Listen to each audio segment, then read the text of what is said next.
dancing in their line, past that we could never run. Oh, they were dancing way up high. Stars were dancing in their line, the future we will never run. Dirt on our feet was bone dry, it was bone dry.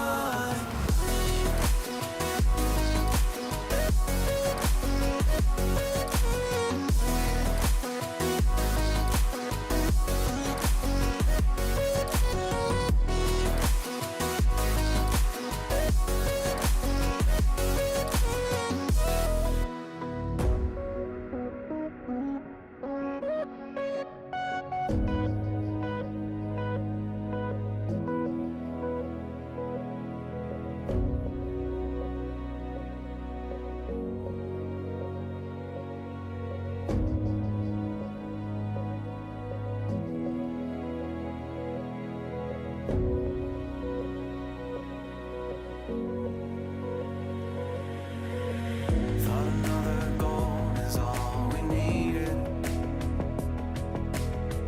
Taking second chances till we bleed. And when all the love had been depleted, we had but no choice to concede. As the stars were dancing in their line, past that we could never run. Oh, they were dancing way up high. Stars were dancing in their line, the future we will never run. Dirt on our feet was bone dry, it was bone dry.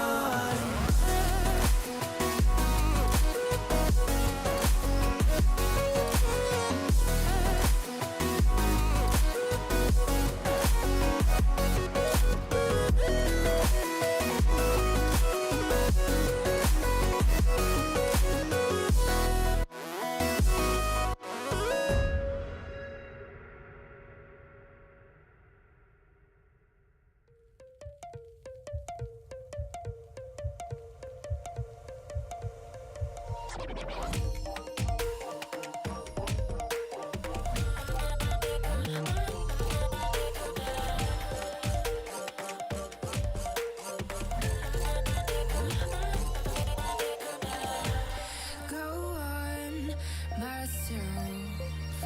I'm cold steel stainless. My glass half full. Always said don't suffer no fools. Serpents daydream. I bite, you call me lovely. Got a sweet tooth. Gonna get the sugar from you. When they say I'm a machine gun, I take it as a compliment. Honey, you should know I can be a weapon.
was all alone.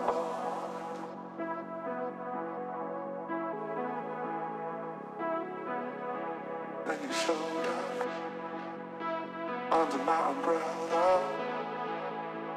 Oh, shelter from the cold.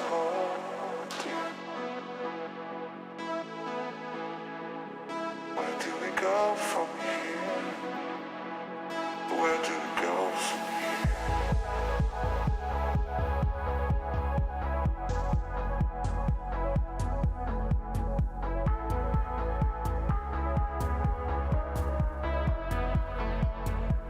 Where do we go from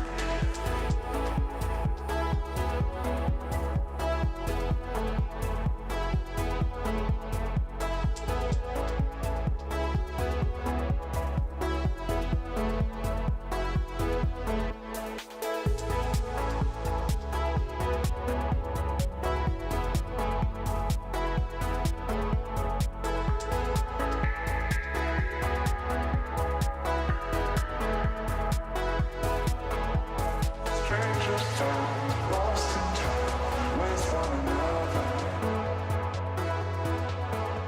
The hourglass takes us further from here.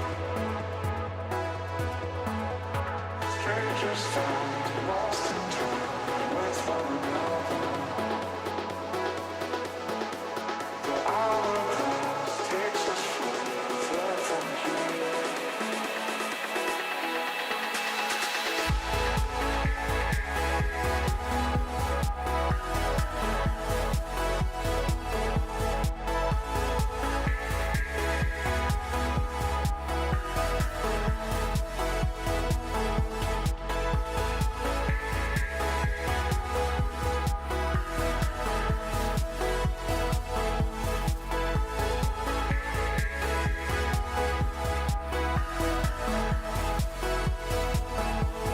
Strangers found, lost in time with one another.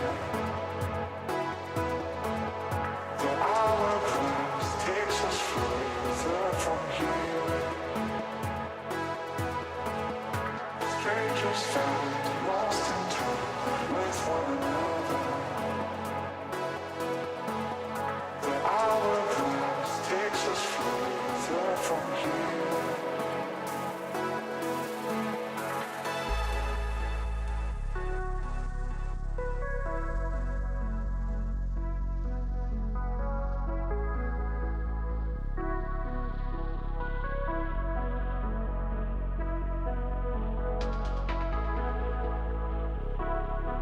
I was all alone.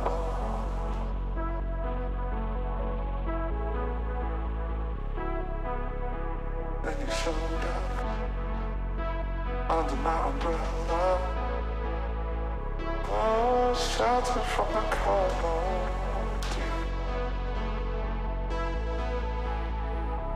Where do we go from here? Where do we go from here? Strangers found, lost in time with one another. The hourglass takes us further from here.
A lot of different storylines to pay attention to today. Oh my goodness, what a great start. That's a great storyline too. K-Corp, the big one. is what we're looking for. Can they do it again? Coming off the kickoff tournament into day number 2 of the European Open. I'm Leaf, and I'm definitely need some friends today after that start. Welcome in Cole, Johnny, and CJ. Johnny, you weren't here yesterday. How's it going? It's going pretty good. Yeah, I was watching along yesterday. Pretty, I would say, overall predictable day for the Wikipedia viewers. They say, yeah, this is fine. But if you watch the games, yeah, a lot of interesting twists. Magnifico, Man City, definitely showing promise despite the losses. There it is down the other guys. Give me a rating out of 10 of that start right there. How do you think the games are going to go after that?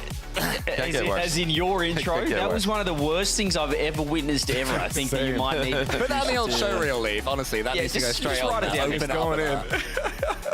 It's going in. Hey, well, we'll get it started. We got 30 minutes to get practiced up before the games get started here. As I said, a lot of storylines to look forward to. A lot of teams trying to lock in some of those final spots as we head towards the Boston Major. K-Corp, of course, already locked in for that, but they're here to make a statement. They had some rough starts. We'll see how their games go later. Let's start talking about what did happen yesterday, in case you guys weren't there for the matches, and maybe to refresh us as well. Looking at the bracket, again, some good games here. I am looking, Johnny, at that K-Corp match down there with Man City. Couple stories, depending on which team's perspective you're looking at it from. Yeah, I'm not worried about KC going to Game 7. A few people are worried about them going to Game 7. I don't think I am, because they're still clutching that Game 7.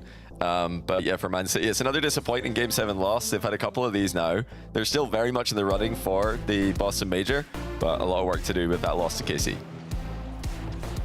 It's going to be tough. Going to be tough for them here. I just say that I love what I've seen from Magnifico and Man City, should I say, as well. But when you're at the death, when you're playing KC Game 7, there's experience. There's LAN winners right there, and that's what it comes down to.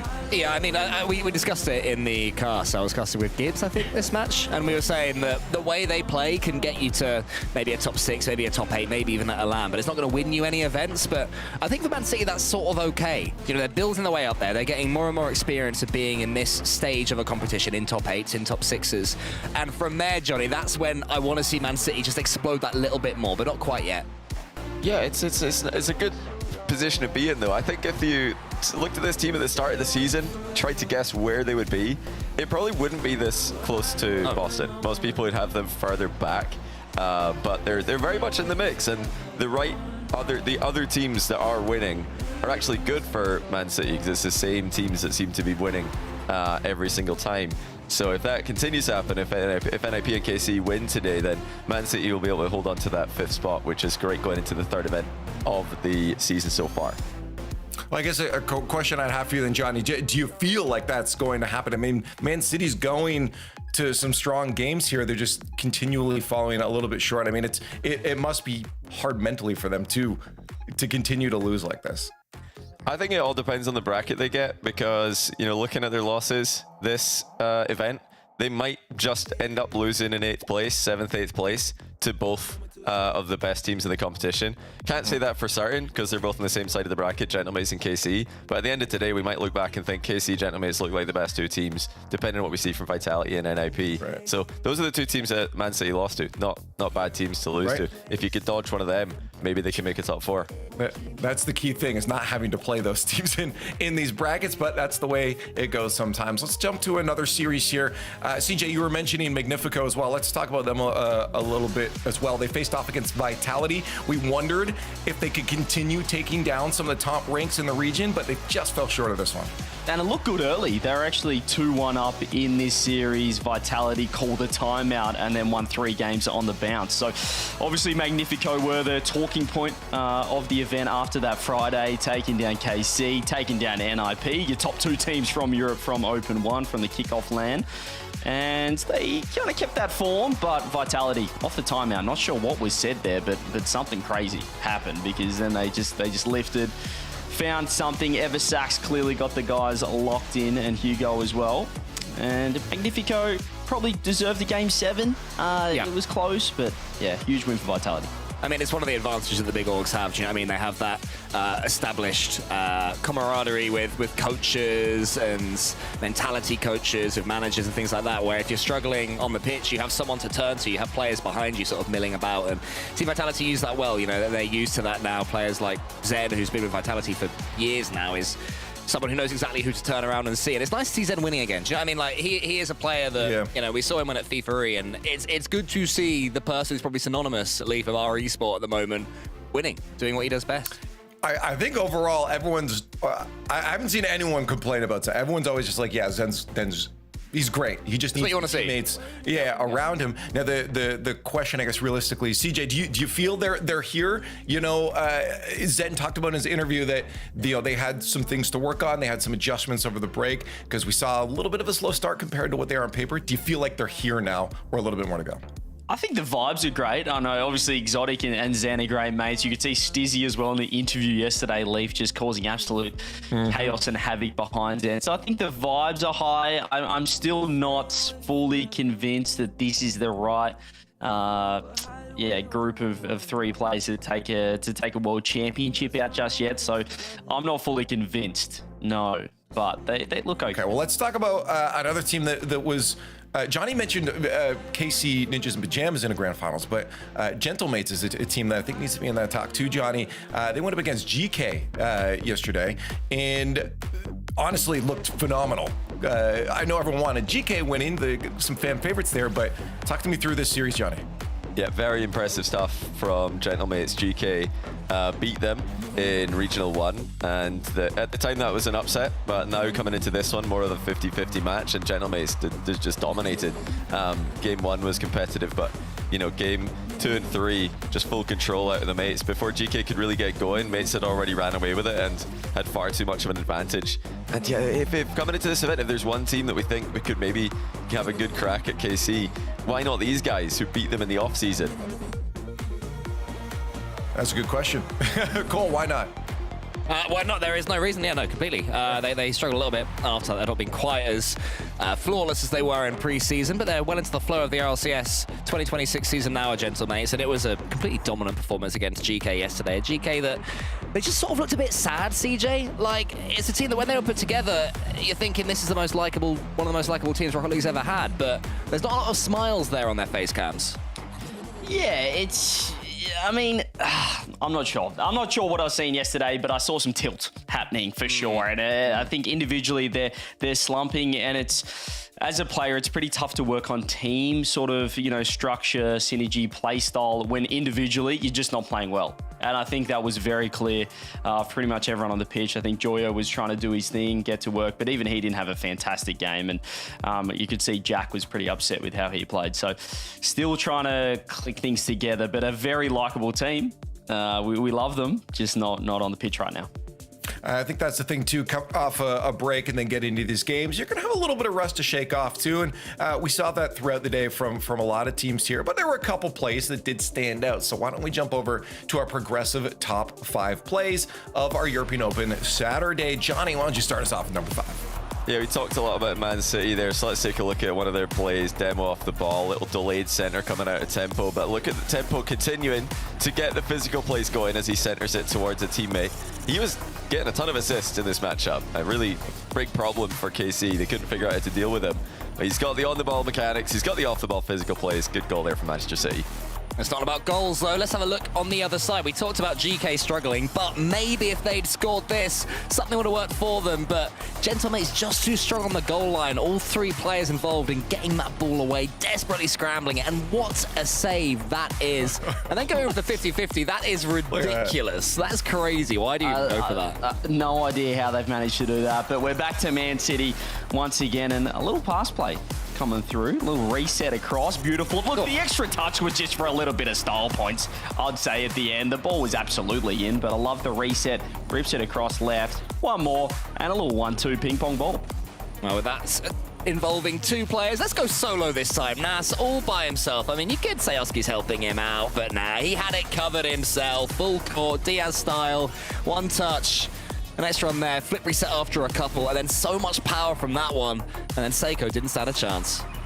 And number one, not just a great 1v3 play out of Juicy, but a very important one at the time of the series this happened. Manchester City KC was 1-1. This really turned it around in KC's favor, got them going with the momentum mid-series. Insane ceiling play with a 1v3 from Juicy. Well, hey, let's hope they can amp it up even more here on Championship Sunday. This is where you really want to lock it in as you try to win this Open at number 2. Let's look around the world a little bit, though, before we dive into the specifics of our European matches today and take a glance at some of the other regions that have been finalizing some of their brackets. Let's start off with MENA, then. Let's take a look at the bracket here, and I'm going to be cliche and go to Johnny on this one. Can you walk us through what we saw in the MENA bracket? Oh, it's the final we all expected, but not the easiest journey to get there. If you look top left of the bracket, Falcons went game 7 with R8. R8 really could have beaten them there in the 6th game of the series. They were at double match point, couldn't get the job done. And then Twisted Minds went game 7 with Alyom. So not an easy road to the final for either of the favorites. Yeah. And then when we do get to the final, Falcons win it. So this time it's Falcons who win. Both of them have won one each, come second once each. So going into Regional 3, it's all on the line for first seed in MENA. I mean, Twisted Minds were already in the lower bracket as well. They had lost a match over in Group B. That was the one where Monkey Moon's PC was struggling, so they had to dig deep themselves. But yeah, good to see Falcons playing well. I mean, Charlie tweeted out saying, I'm thinking of his exact words, that they are not even at half of their potential so far. So relax. We'll see about that. Exactly. He's going to get doubly as good, CJ. Do you back him?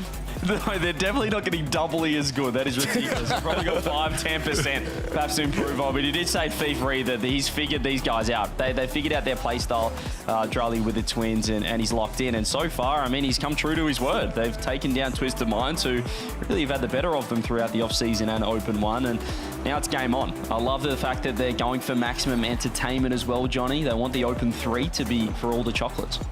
Yeah, this is it's setting up to be a brilliant Regional 3 for me. Now, hopefully we can get another grand final between these two teams, despite the fact that there are other teams and other players in MENA who are stepping up to give these guys a challenge. Yeah. I mean, we all want to see the third grand final in a row from these world-class squads.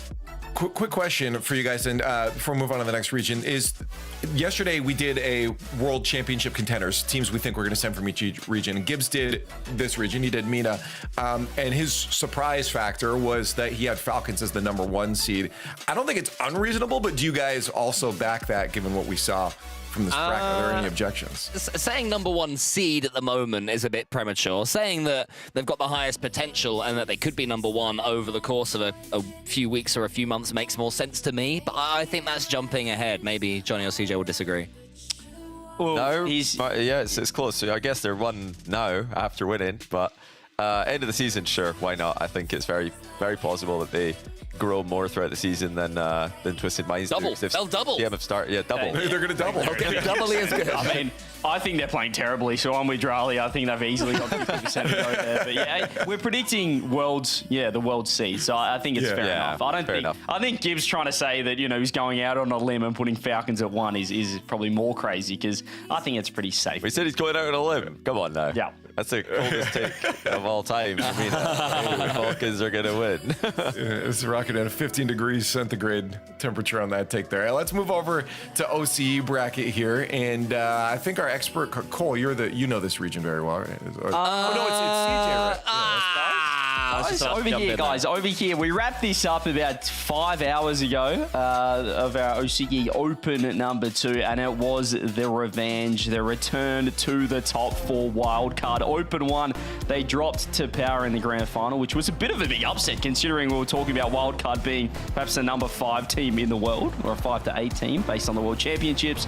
They came out a little bit slow, went over to FIFA E, came back into Open 2 2026 first event, and got their revenge. Did it in style. Banana Head rocking that wildcard decal with his red cowboy hat as well, going for the full Western theme, the Texas theme as well. The wildcard. Did anyone else score for wildcard? This is just the Banana Head show, isn't it? He's got 3 beautiful finishes there. Here we go. Here's Fever getting involved. Get that double. Well done, Fever. That's what you want to see.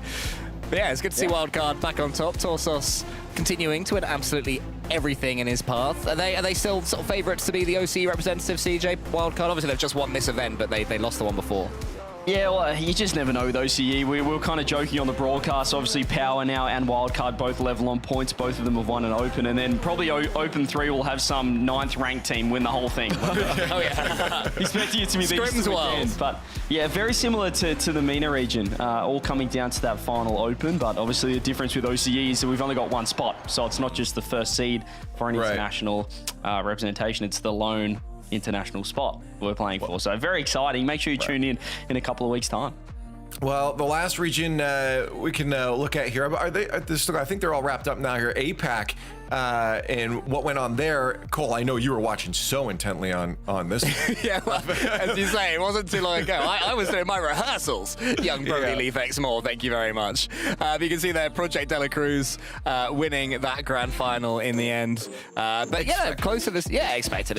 But it's even further ahead of Ground Zero. They won 4-2 in the first Open and 4-0 in this Open. I'm just looking at the goal scoring results there. They won the first game 7-1, the second game 6-2. So Project De La Cruz absolutely destroying everyone. So Sphinx and Kevin, you know, that duo from the region with Catalysm stepping in, Johnny, looking every bit like the players that we want to see from this region. Yeah, interesting to see that, well, our expected number 2 team coming into this season, Project De La Cruz winning isn't a surprise, but we thought that, Cash moving over there to APAC would elevate Max and Farlash to number 2. Hasn't been the case as Ground Zero make the finals and, yeah, do lose. But yeah, it really does seem like it's just a fight for second place right now with Project De La Cruz being the heavy favorites. Catalysm and Sphinx, couple seasons now, or a few seasons where they're getting to build that synergy together. Yeah, and again, I think during this, it was pretty clear when we did our contenders of who we think we're going to go. Project De La Cruz was that seed pulling it through for APAC. But right now, the only team that is actually locked in for Boston, at least, is KC. And we expect probably on the road, they'll find their way to lock into Worlds as well. But KC, the only team, everything else is open right now. Ninjas and Pajamas do have an opportunity to lock in today. So keep an eye on their storyline. They need to make the finals and have Magnifico lose to K-Corp or Gentlemates along the way there, and then NIP will clinch that spot. So keep an eye on that journey, and we'll, if you're not keeping an eye, we'll talk about it, so you at least hear us saying that. And if you want to join us in Boston, make sure to grab your tickets and join us for some exciting action. If you like K-Corp, I know you're going to be there. There's going to be fans at least every single one of these events. There'll be some form of the blue wall there, but you can grab your tickets at rl.gg/Boston 2026 tickets to join us. You know what, Cole? Even if you're not there, I want to see you in the blue wall. I remember back in season 5, you guys were the guys that started everything. You and Stumpy. How are you not in the blue wall now, continuing that? I mean, if we went into the blue wall, me and Stumpy, and we said, all right, guys, we've got a chant to do, you know, and did some silly British chant, they'd look at us like, alive. Get out of here. No, they've got their own. They're absolutely fine on their own without me and Stumpy. Yeah, they're fine. That's good. Hey, well, hopefully you guys can join us here. Before we get to the games, though, I want to have one last bit of fun here. I really enjoyed the kickoff LAN. I want to remember it one last time and get into some were you watching. I want to see if you guys remember what happened there, if you were lost in how much fun you were having and forgot everything. It was just a flash. So I got 3 questions for you about things that happened at the event. We're going to see if you guys can get the answers. I'll go down the line. You guys refuse to have whiteboards, so I'll go down the line. You'll just give me your answers of what you think the answer is going to be. So question number 1, start with the coin. That's an integral part of our broadcast. The coin at one point psyched out the analysts on desk by changing predictions last second by spinning and falling off of the desk. Who did the coin switch to? What team did the coin switch and eventually pick? Can I go first? Yeah, well, we could go to the long line here. Yeah, we'll start with CJ. CJ. I'm gonna go first. So with the knowing that these guys might copy me if it's right, but I think it was Vitality it switched to when it toppled over into the second. It's interesting you said that. I remember it being yellow, so in my mind it's Nip. Okay, so we have a Vitality, Ninjas and Pajamas. I'll say Vitality as well. Okay. Man. I think it was Vitality. I'll claim half a point by saying it was yellow if it was Vitality. Okay. I don't think you get to make that rule. Well, let's take a look at the answer. I'll claim it. Let's take a look at who flipped to. I don't see a Nip. I see a I don't see a Vitality. nip on there. Please flick to the right side. Genji. No. Well, What a moment. That was such a great moment. A little psych out, some theatrics from the coin there. So 1 point each for Johnny and CJ. I'm sorry, Cole. And Huff? No. No. It doesn't actually make any difference. You get no for the rest of the score. You didn't get it right here. Let's move on to question number 2. In the North American bracket, and CJ, you have to answer last here. CJ was shocked, aghast, in disbelief that the fan vote was so low for Shopify against SSG. What was the percentage vote that chat had voted that sent him off? What was the percentage? You were for staring Shopify? directly at it, CJ. The percentage for I know- Shopify. What was the I know chat the vote? first number. Yeah, what percentage did Shopify I'll say 27. get? 27. 27. Okay, Cole. I'll go 33. Or You want 30. 33. CJ, do you It's in the remember what 20s. number you were looking at? It's in the 20s. I think it was 27 as well. So What is No this? way. I'm gonna say it could be 28. Well, let's find out. That's true. Let's see I'm if gonna his say memory. He 27. was I'll say looking at it. 27. Let's see. Okay, he was wandering around. He was just lost. Coin was doing its thing. His Fan answer vote got comes right. in. He looks good. 25. We're close. I loved your reaction, CJ. That was. Should know that. I've I'm seen sure that it went photo up to everywhere. 27 at some point. We kept it rolling there. I'm sure it would have gone. When I was screaming Would it have gone at up to people. 33? I don't know, All maybe. right, we got one more to go here, and I need one of you two here to get this because we have a tie right now between CJ and Johnny here. K-Corp developed a new ritual at the kickoff LAN when they were celebrating a win. I need you to describe that celebration for me. They did it twice after their wins. It's a very distinctive celebration that they did. Can you describe it for me? Cole, you look like you do not I'll go remember. first. I'll Go, go you first. can. Yeah. They all did a backflip, and then Vatira did the hacker, and then Juicy wept with joy. Close. I think I've got it. I think I've got it. Do you think you got it, CJ? I think I got it. No, I don't have it. CJ, do you want to try then if Johnny thinks he has it? Okay, I saw a lot of 6-7s happening from Vatira, so I'm gonna That's say fair. there was something involved with that, but I can't remember. I'm with you on that. You're right, but I don't know what that means. So I'm gonna say that it's not that, and it's actually when they were polishing Extra's bald head. Close. After That was a winning. part of it. Unfortunately, I don't think any of you guys really got it. Let's take a look at this strange ritual. It was the huddle hip twist. Oh, I didn't see that one. That's so They- subtle. They've done it Was that twice. mentioned on broadcast? Like, I don't remember that at all. Wow, I wasn't watching. That's cool. That's cool. They did polish Extra's head though. I didn't dream that though, did I? I think that did happen. No, that was right before the second one there. They had All right. Vatira behind him. Yeah. But it was I saw them practicing behind the scenes. Like they were very certain on making sure that they nailed that, so that it didn't end up cringe, I guess. But there it is. The Worry watching. We have a tie here between the two It's a of you. draw. We all draw. Oh, do it. Oh yeah. Well, I could ask a tiebreaker, but we don't have time for it. So you guys are gonna have to We're all settle. drawers. We'll settle for Cole losing. That's fine with me. There you go. We all win when that happens, right? All right, let's take a look. Going forward, we have to take a look at a crowd cam from the side. That's what you guys. Fading away over You here. gotta go to the Twitch I'm sorry, Leaf. I was just enjoying watching Splodgy CJ just fading into Fading away non-existence. over here, guys. Someone help me. Someone help. What are we looking at? Right now, we're looking at twitch.tv/Rlcs. If you guys want to go over there, you can watch from the side here, have it on your second monitor. Yeah, that's what it is. CJ, we'll get you back in a second here. And then let's take a look over at the prize pool here. This is what the players are playing for. And points, of course, we mentioned it before. There's some scenarios on the line, some potential clinches for the Boston Major coming up here because, points are getting a little bit tighter. The European region does have 5 slots, which is really nice for the region. Thank you, K-Corp. But it's Ninjas and Pajamas, again, that have that potential to clinch it. But give me a percent here, guys, for that clinch today. Do you think, what's the percent chance of Ninjas and Pajamas clinching that Boston Major today? I like their side of the bracket, so I think they've got a good chance. I think they will win there against GK if they play like they have been. Vitality though, yeah, I'll say they've got a good chance. I'll say 60%. 60%. Yeah. Cole, is CJ still here? I don't know if he's Yeah, I'm still- entirely. Okay. I think I'm still here, but I am fully unresponsive on my computer right now. Not sure what's going on, but I'm still here in spirit. So I'm just not going to touch anything. Yeah. Nothing works. But I'm This is still Johnny not happy with the tie before. He's taking you out. Yeah, well, I guess we're just gonna go with Johnny's there. He's the final say on that. 60% chance. Here's the bracket. Some good matches from yesterday. And I think realistically I don't think there were any upsets if I'm looking at this right now. Nah.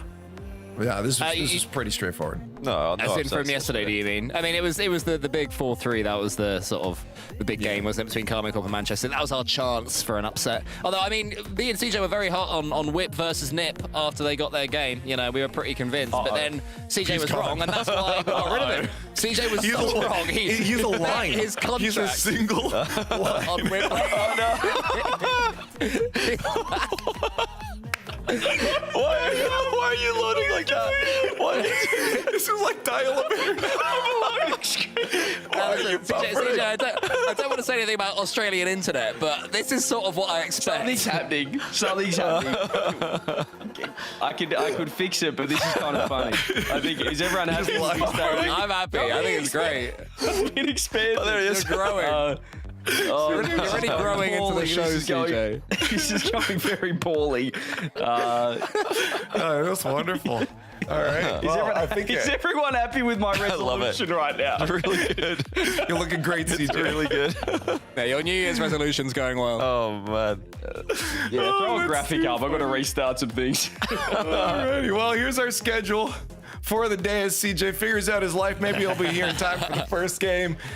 We do have K-Corp Magnifico starting things off there. Why don't we just start talking about that? There's a lot of great storylines here, but this is the fun one. We've seen this before. Magnifico again, guys. Johnny, they're looking to try to continue these upsets into the playoff bracket here because they had a taste of it and they're gonna want it again.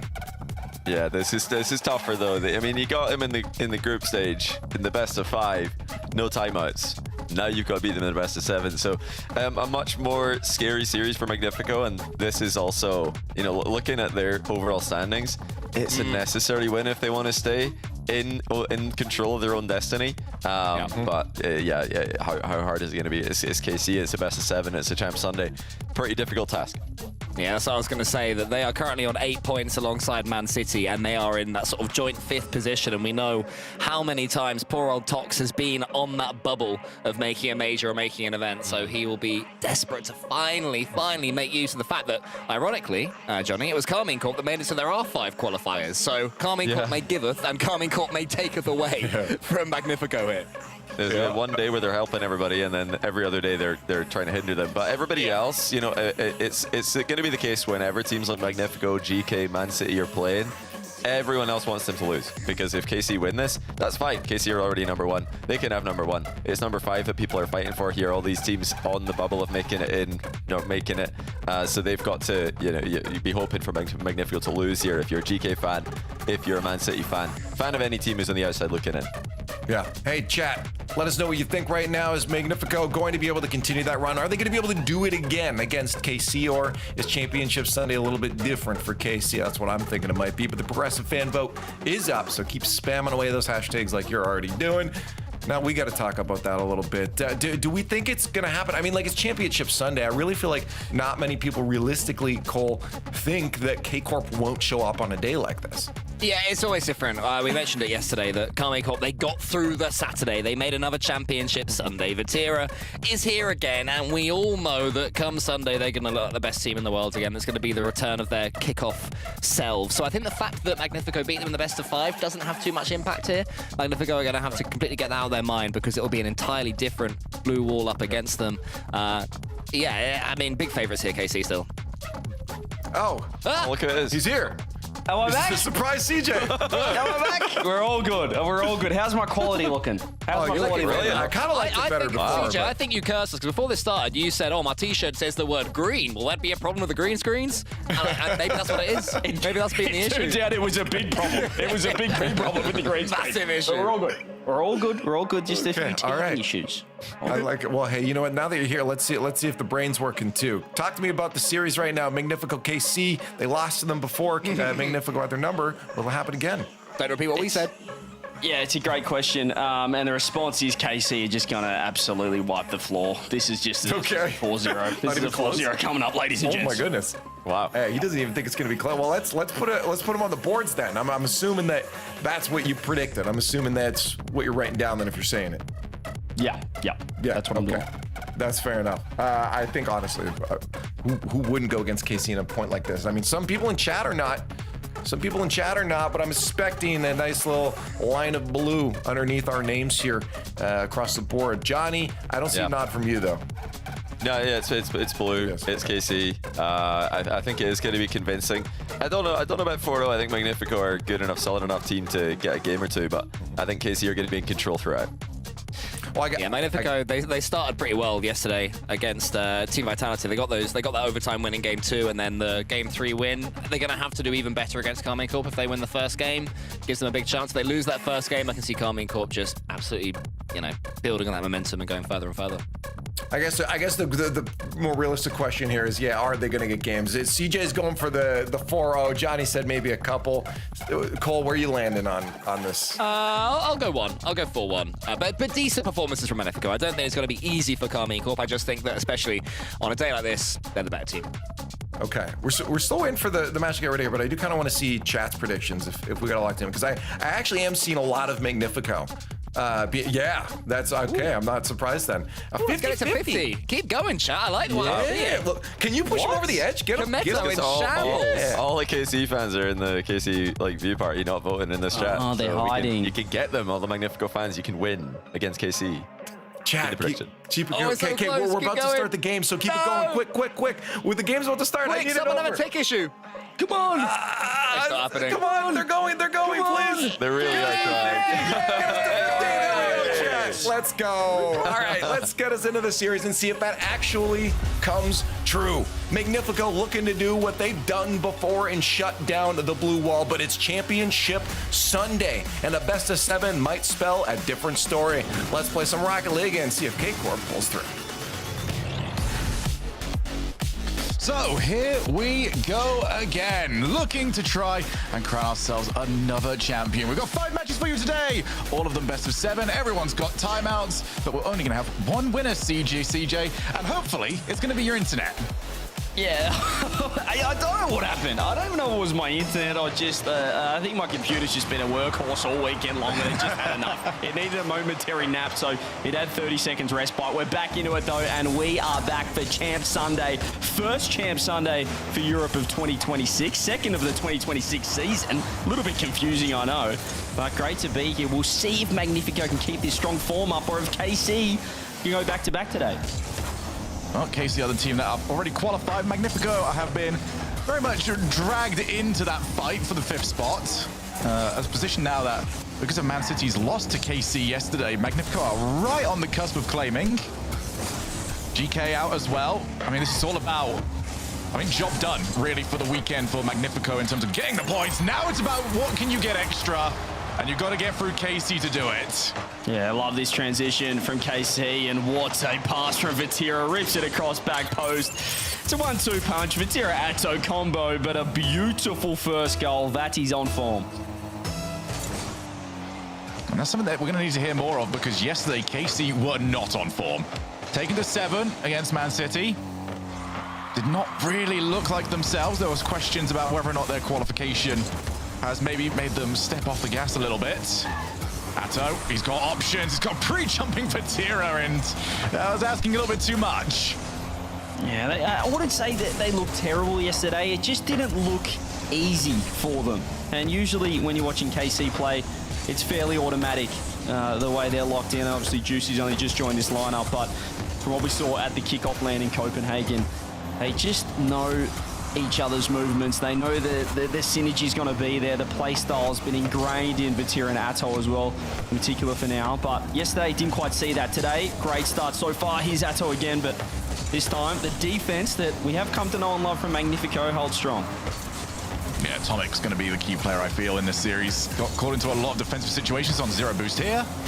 But that shot won't trouble him too much. That one, however, is more trouble than it's worth. That's just beautiful. Look at the placement from Juicy. The real surprise packet for me, particularly at that kickoff land, that Sunday gauntlet where we're looking at, you know, KC taking on the likes of an NRG, and this guy just steps up. He steps up and shows that he is right up there amongst the best players in the world. Placement like that shows just why.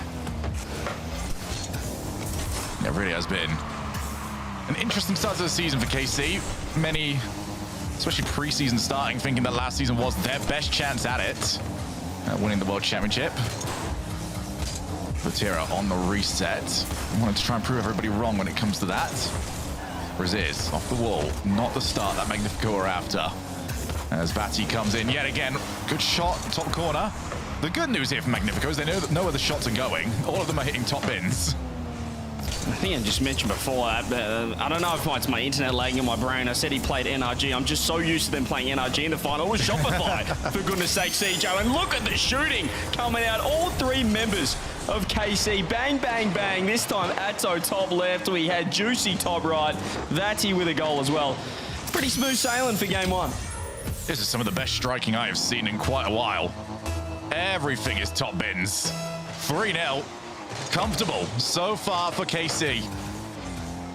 Juicy looking to try and make it 4. He's over the top of 1. Gets a block on the second. In comes his teammate, but just a little bit too slow there from Vatira. Didn't really make too much of it. On that topic, can Magnifico make anything of this game? They've not even had a goal-scoring opportunity. It's just been absolute one-way traffic in when the Atomics missing those kind of balls. You do get worried. It's only game one, though, and certainly not the best showing we've seen from Magnifico. Karmikor look far better than even what we saw yesterday. Having to go game 7. Yes, Man City, there's a drop down, another goal, and it is just, I don't think it needs a follow-up from Karmikor, because Magnifico are happy to throw a 1-2 punch to get this home showgun. What has happened here? Our best chance is to score off a kickoff. Let's get to a kickoff as quickly as possible. It's the only sort of hopium I can give on that one, and well, tell me if you've heard this story before, everybody. KC do not look overly confident and overly convincing in the opening 2 days. When it comes to a Champ Sunday, they're a different level. This is really worrying now. I know it's only game one, but incredibly dominant. Tox just throws the ball away for free, and Vatira one step ahead. Atto didn't need to get anything on it, not even a fingernail, because it's in the back of the net. 5 goals, minute 44 left. This is getting ugly. You've sat all day, prepping, scrimming. Time and free play. You've been imagining how that game one is going to go. This has been a nightmare for Magnifico. Rlcs looking to try and get something. It's the best chance they've had. And it's on the goal line and in. Magnifico are on the board. They just had to score that. Atto was in a world of pain. 0 boost. Juicy went to help him out. He had duck eggs in the tank as well. No boost at all. And Atomic can tap that one in. Still 4 goals required, 90 seconds. It's something, though. It's just nice to see the ball go in the back of the net sometimes. Yeah, you've chalked this game up a while ago. Magnifico do end up winning this. I will have a very early contender for bottle job of the season from KC. As Tox only straight into Vatira's path. Atto down to Vatira, leaves it for Juicy, looks at get this striking. What on earth have they been doing this morning? This striking is incredible. I don't know what extras got, but he's found a shooting pack that works. Juicy on the top right corner is as automatic as my car. That is ridiculous. He is just finding it, homing missile locked in. 6-1. And the problem is it's just the basics. It's just striking the ball. When we come to this and we just say, hey, is this something you can keep doing over and over again? Absolutely. As Atomic's going to try and find a way out. Double commit. Not the best play, but Atto can, at the very least, recover it. 40 seconds. Just 40 more seconds until it's over, Magnifico. That's all they've got to be thinking. Dust yourselves off and go next. Juicy off the wall.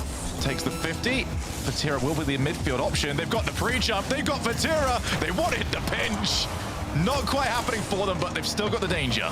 Oh, and Atomic found himself a little bit awkward. Do we see the Brazil? The people want it. Raziers doesn't, though. Has a chance with a free backboard. He's going for the double. Should be able to hit it. And he's missed. Probably sums up their game one. Completely wide open. Last chance for KC to create a little bit of magic. Game one, Brazil, Champ Sunday. First Champ Sunday of the 2026 year. Not going to get it just now as Atto. Own goal. Thought about the own goal. Instead, thought better of it. KC 6-1. What a start. Should have scored the own goal. Every player above 500 points. Every player got 2 goals. What a performance from KC. No, definitely not Raziers. Yeah, that's quite a discrepancy. Ouch. That's not the sort of game that you want to have. 102 points for Raziers, as you can see here. Got 500, 500, 500. Oh, I mean, that's a pretty good points. Oh, no! No! I can tell you now from in the lobby, it says 102. They've chopped 20 off. Absolute toxic production coming through. And it's not for Tox, it's for Raziers. Goodness me. That's double digits isn't great. That doesn't look great on the scoreboard. I think he won't be happy with that, but I don't think they'll be worried about the individual score, Shogun. They'll be worried about the fact that they conceded 6 goals to Carmen Corb in game one. They had 6 shots of their own, but they weren't great. No, they had, two good goal scoring chances. Obviously, they scored one of them, and then I believe it was Raziers from the backboard that missed the ball. That was it. That was as far as that went. But for KC, it wasn't their usual play style either. They didn't really have to do that. They would just sort of force loose balls and then hit it top bins. Yeah, they just kind of really wasn't that complicated. Yeah, it was kind of simple. Just perfect shooting, time and time again, which is easy as you like, I guess. As Vatira has decided to play game 2 by himself, and he would. He as you guys can probably tell, we're going to have to quickly restart that one. Vatira going, oops, sorry. Players just went a little bit early. If Vatira could get that ability to have his own car mirrored, he would absolutely play the 2v2 tournament with it, and you know it. Yeah, definitely. I think that's the confidence he has. I think he believes he's the best player in the world, and so why not have 2 of you? It's been hard to argue with him. It really has. Over the last year, he has really stepped up. I think everybody on KC has, to be honest. Atto especially. We were really wondering, what was this team going to be able to do once Drali was gone? Is it going to drag them into the pack? No, apparently not. Atto has been so much improved.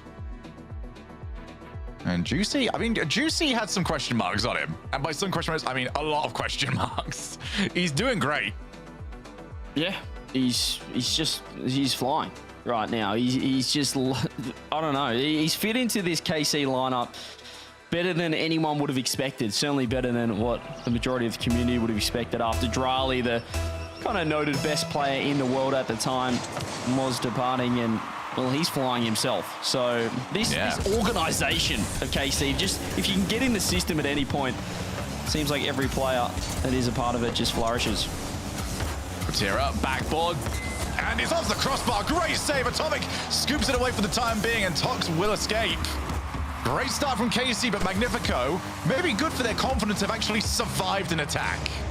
Yeah, well, that's the defensive magic we saw on Friday. The problem is it's not the most sustainable way to play Rocket League, but if they can find the magic again, they only need to do it for a few more games to be crowned the Open 2 champions here in Europe.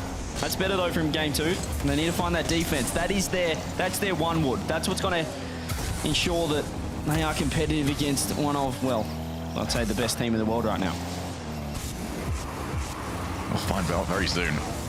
There's a couple of teams maybe waiting in the wings that have got something to say about that. Tox also wants to have a little bit of a say right now. Been muted throughout this entire series. Razier struggling to find the wheels under his car as Atomic has to avoid being demoed. Juicy doesn't get the reset, instead settles for a 50. Atto on the turn. Second man from KC is categorically faster. And Magnifico have got to find an answer to that because they're just not finding a follow-up. As good positioning for Vatira. Very, very disciplined to not get caught out. Yeah, great positioning. So often their third man, you're thinking everything's safe, it's under control. You're just going to go back corner for boost, not to be. So they nearly set up a beautiful backboard play, but the defense coming through. You said the second man's a bit slower for Magnifico, but they're more than happy to just batten down the hatches and play defense. We can see kind of both teams settling into their play style now. Into game 2. The warm-up game is well and truly over, and Magnifico, well, they'll be a little bit happier as that nearly went into the back of the net. They're a lot happier than with how the scoreline was looking at this point in game 1. This is usually the way that Rocket League esports goes as well, isn't it? Of one absolute drubbing, and then the next game is either incredibly close or won by the other team. And history might repeat itself. Well, well, well. Out of nowhere, Atomic. Got to give some credit to the placement as well. Atto was humming along with 0 boost to try and get to that left-hand side, but off the post and in. Atomic strikes first. Magnifico get their first lead of the series. Every single time anything like this happens, I just get reminded of BDS versus G2 Dallas Worlds, second time around. Realized that wasn't very specific.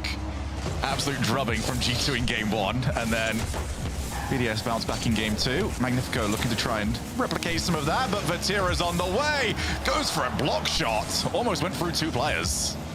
It's nearly, I don't want to say it's better to get absolutely smacked in game 1, but it's a complete reset. It's kind of just, you know, diving into cold water in it and just kind of going, okay, we're in it now. You and face your fears.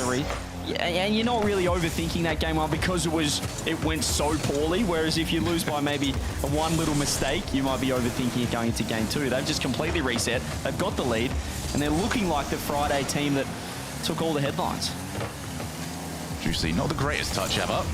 That's to lay it off to Vatira, happy to take, reset, goes low. Atomic's been turned into a pretzel, twisted all over the place. 1 each. I don't know how you defend this. You commit at any point, he's ripping that to the left side instead. He just goes for the staunch approach. 50s into the bottom right corner. 1-1. Vatira so clinical in those one-on-one situations. He just loves sizing up that last man in net. On the reset again, expecting to play it this time. He's got Juicy, who's put it to the far side. Vatira and space equals KC goal. Look at the fact, he gets this over the top of his ears, but doesn't hit it far enough or hard enough for the defender, the third man, the last man of Magnifico to access the ball. He's popped it over the person in front of him, Shogun, but also hit it backwards to his teammate. That is ridiculous. Oh, he's going again. Vatira is unhappy. Someone dared beat him for 2 minutes. How dare you? Vatira looking for the wall, gets the recovery, almost there before Atomic, who scampers over. That one's on target, and Atto has to avoid getting hit by his opposite number.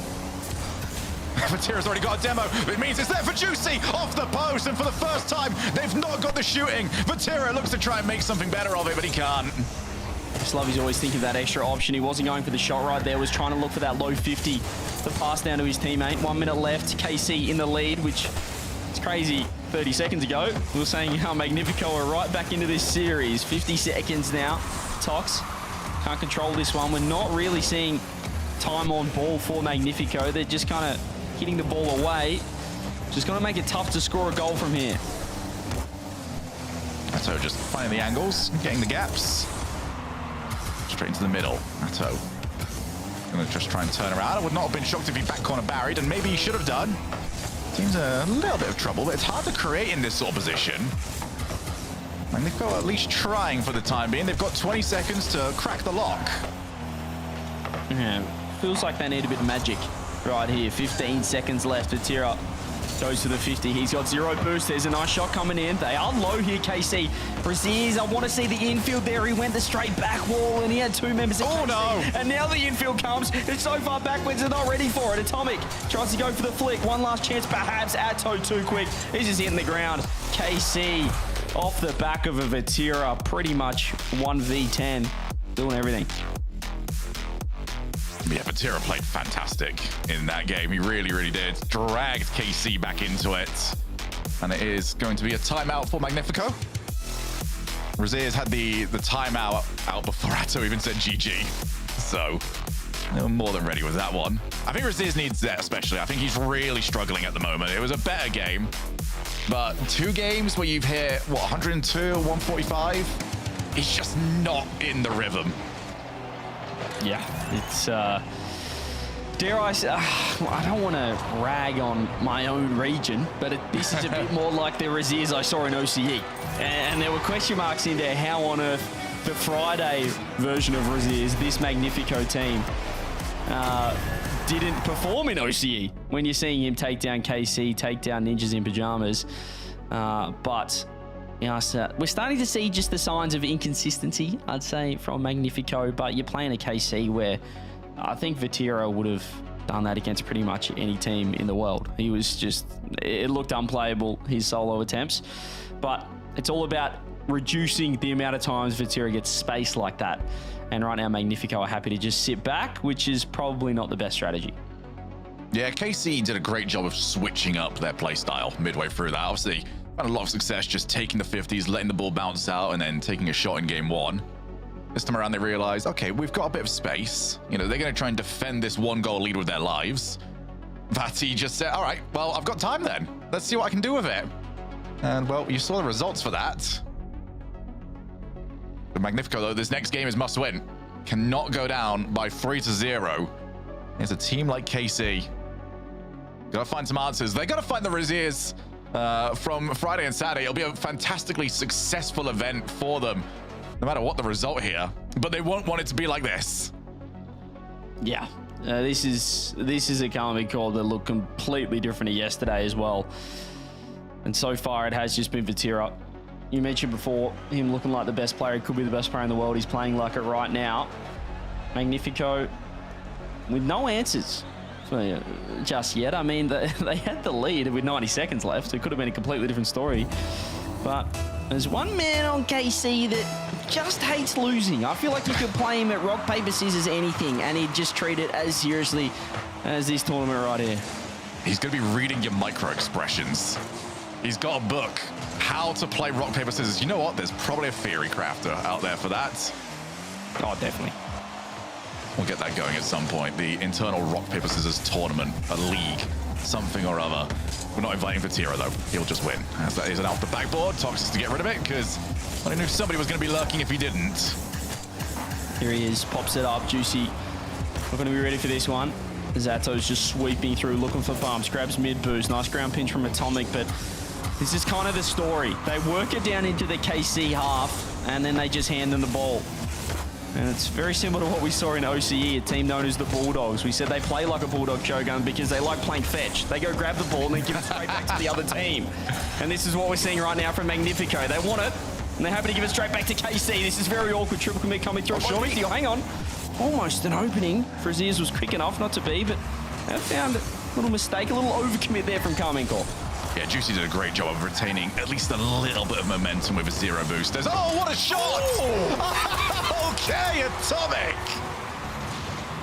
It's just out of nowhere, we see the pace picked up, an insanely quick double. Atto, usually thinking that's every day of the week for him. He was almost jarred by the pace because Magnifico have been playing so slow, looking for these counterattacks. Atomic just switched it up, clicked it up again, got him 1-0. Atto, only as far as Atomic, and this is what they need. Atomic, for me, was the standout in the games that they were winning yesterday. Had some fantastic Rocket League in his backpack. You need more of that. They've got 1-goal lead yet again. Magnifico have proven that they can do that. Rlcs on 0 boost. Oh, that's popped up dangerously. Vatira leaves it, fakes for Atto. Shot on target. Vatira just couldn't find a body to hit.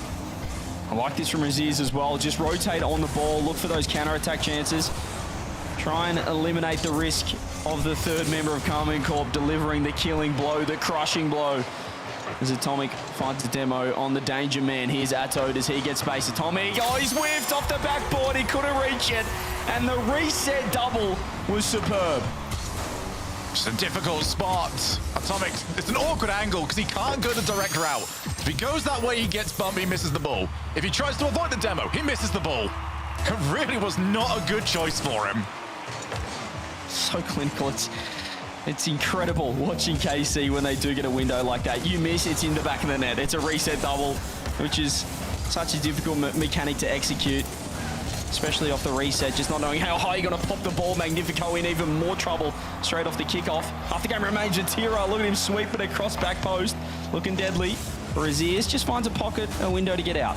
All right, that'll definitely work. Get the bump. Vatira, I think maybe expected somebody around. Not the case. Sato straight into the middle. That's such a crucial demo from Rlcs. Well, that follow-up shot was on its way. Sato with 0 boost, happy to turn. There comes Rlcs. Oh, it's just gone wrong for him. He's scrambled incredibly well, and now he might have the 1v1. Atto gets out of the way and gets rid. He just didn't want to pop it up because that allowed Atto to crawl up the back wall. If he kept it low, he would have to stay and be more vulnerable to the bump. Perhaps still a chance of the shots on. It's a great shot. Atto again. Back in time. Juicy 0 boost. Wifty coming through. We love seeing those in Europe. As Atto clears it downfield. KC, when we do see Magnifico pick the pace up, they are getting caught out. Yeah, but Magnifico are seemingly happy to play a more open game here. They are taking risks. Happy to launch. Happy to challenge. Rlcs already on the way. Oh, Atomic had to play the ball. So easy to make a mistake there and look maybe a little bit silly. Read it. Oh, that's awkward though. And again, the demo. Rlcs on those demos on the way back. Give him credit. He is finding the key targets. They might need him again. Up. Atto goes for it. Backboard. It's over for Juicy. Another great save. They get rid of it. I think the crossbar did the work anyway. But again, Magnifico survive. Yeah, peak Magnifico defense. It was the crossbar. It was still a ridiculous save from Rlcs. They just have to expect that every shot from KC is in your top corner. The pre-jump came through. It worked. The reset now from Rlcs. 1 minute left. Got themselves in their best spot at this stage of a game so far this series. And this is a must-win. Tell you what, Atomic's going to see blue cars in his nightmares. The amount of them that are trying to hunt him down for demos. There's another one over in the background as well. Tox needs to try and challenge this at some point. Catches on his way down. Rlcs unchallenged for the time being. Atto, who has not put a foot wrong this entire game. He's been the standout here for KC. Juicy reset. Put it a little bit too late. Couldn't get enough power. Oh, little fake play coming through, but Vatira was waiting, patient in net. Tox turns, gets over the top of 2. If he finds the bump, would have been a goal. Demo. It's a demo. Vatira landed the demo, but didn't have boost to get the shot on net. Could have been the goal. And nearly another chance for KC to steal another game to move on a triple match point. 8 seconds now. Atto, reset, over 1. Rlcs, he's stuck on his own post. Could be late drama. Late trouble here for Magnifico. They got to batten down the hatches. The pre-jump, enormous from Magnifico from Rlcs. Let's get removed for his efforts. And do we see the ball hit the ground? Atomic with a huge... Oh, no way. No way. Have they overshot it? There's no way. Throws it on. He just didn't get it direct enough. Yeah, it just kept going to the right, and Tox wasn't ready for it. He didn't expect the ball to go wider. Here he comes again. He's going to go for the player. Couldn't quite find Juicy's car. Great challenge, though, from Rlcs. Goes again, out to Atomic. Looks for the heat check. Will there be a mistake? Oh, it's Atto. Of course there's not. Yeah, that's some sort of heat check. He just absolutely lobbed it to the roof, to the moon. Atto collects his Rlcs now, looking to work it down the other end. Has a reset, has to land a bump. The KC are throwing the ball away. That's a nice touch as well. Vatira hasn't got the touch. It's just Juicy in net. How's the shot? Oh! Atto 0 boost to the side, but still Magnifico circling, looking fantastic. They can't get through the blue wall. Without Atto, Magnifico have won this game ages ago. He has scrambled them out of situations so often. Juicy with a pop along. Rlcs, first touch into the second. Who dares challenge him? Oh, it's so delayed there from Juicy. Now they have a chance to break away. Atto on the way for it. Atomic's gonna be the one on the goal line. Rlcs gets the cross early. That was so crucial. And they might have a chance to get the 50%. Vatira crushed him. And every attempt now, every solo play is met with a pre-jump from Magnifico. That's the difference from the first few games where all they did with first 2 games, should I say, where they were just waiting in net. They were letting them attack. They were giving the likes of Vatira space. Now they're pre-jumping every single ball. They're making the touch. They're making it easier for the teammates in behind. Yeah, they've made a very good adjustment. Rlcs over to Atomic. Vatira just a little bit too fast. Question is when are you pre-jumping too much? Vatira, reset, no boost. Oh, it was missed by Tox. Thankfully, the post comes to save them. Atomic gets it, scrambles it, get rid of it any way you can, just nowhere near where it currently is. He just ate the 50. And Rlcs has actually gone under 2. If he can throw it on net, he's trying to rip it across 0 boost. Both teams just fighting for that third man rotation, hoping that a teammate can back them up in behind. Series Rlcs gets the 50, nobody home. Vatira, does he get a chance to shoot? No, Tox with 0 boost. Finds the challenge that he needs and the bump as well. Tox's pre-jumps, his just a willingness to go is giving Magnifico such a lifeline. Rlcs has gone early. Now they've got Tox midfield. Atto waits, realizes he's not going to get there before Tox does. That's difficult though. Rlcs can't afford to make a mistake, and he certainly doesn't. And a much improved performance from him. What a great 50 as well. That's the value he got off the backboard read. Tox just throwing himself at the ball. Atto has beaten Atomic. Juicy up. He's beaten one as well. It's just Tox. Juicy! It took 8 shots, but finally, Juicy's got it. And what a way to get that goal in. Unbelievable. And KC have got quadruple match points. We said it was now or never for Magnifico, and they played like it. Defense incredible. Atomic putting up 1K score and 9 saves to his name, but it's still not enough. 21 shots for Carmine Corp for the 2 goals. That is a lot of work just to find a couple. Atomic played unreal. Really did. So did Atto. Loved the duels that they were having. Of Magnifico, that was the chance. That was their best one. And it still slipped away. And it wasn't from anything they did. That's just brilliant from Juicy. He even managed to recorrect his diagonal angle. See what that means? It's going so well, and KC are playing great. Yeah, look at the pop-off extra as well, getting animated in behind. And wowee, that's a fantastic looking Magnifico as well. You've got to give credit to the defense. They've put up 16 saves and they've only conceded twice to KC, but 21 shots. That is just unrelenting. The offense, relentless. And they do find a way through, not without Magnifico having a few chances as well. I think they had 13 shots of their own for the If one goal. Atto was not as on point as he was, then that could have been really bad for KC. Yeah. All right, Magnifico. Well, let's see how that mental is. You've got the steepest hill to climb. There's a KC who look very much on form.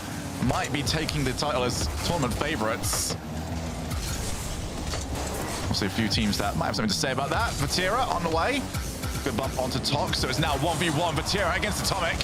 And Atomic, well, he's always coming out on top on those. He just has to deal with a lot of them. Yeah, he's got to have great mental as well, because after the previous game he played and still losing, I feel like a lot of people would just want to say, what's the point? What have you got to do? It's just, what's the point against this team if you're putting up 9 saves, 1,081 score, and you're still losing? A goal to his name as well, but he is bouncing back, and as you mentioned, brilliant play to kick off this game. Love the way he's transitioning. He's controlling the court for Magnifico. Have you ever like dropped 1,000 points and lost in a threes game? I don't think I can recall.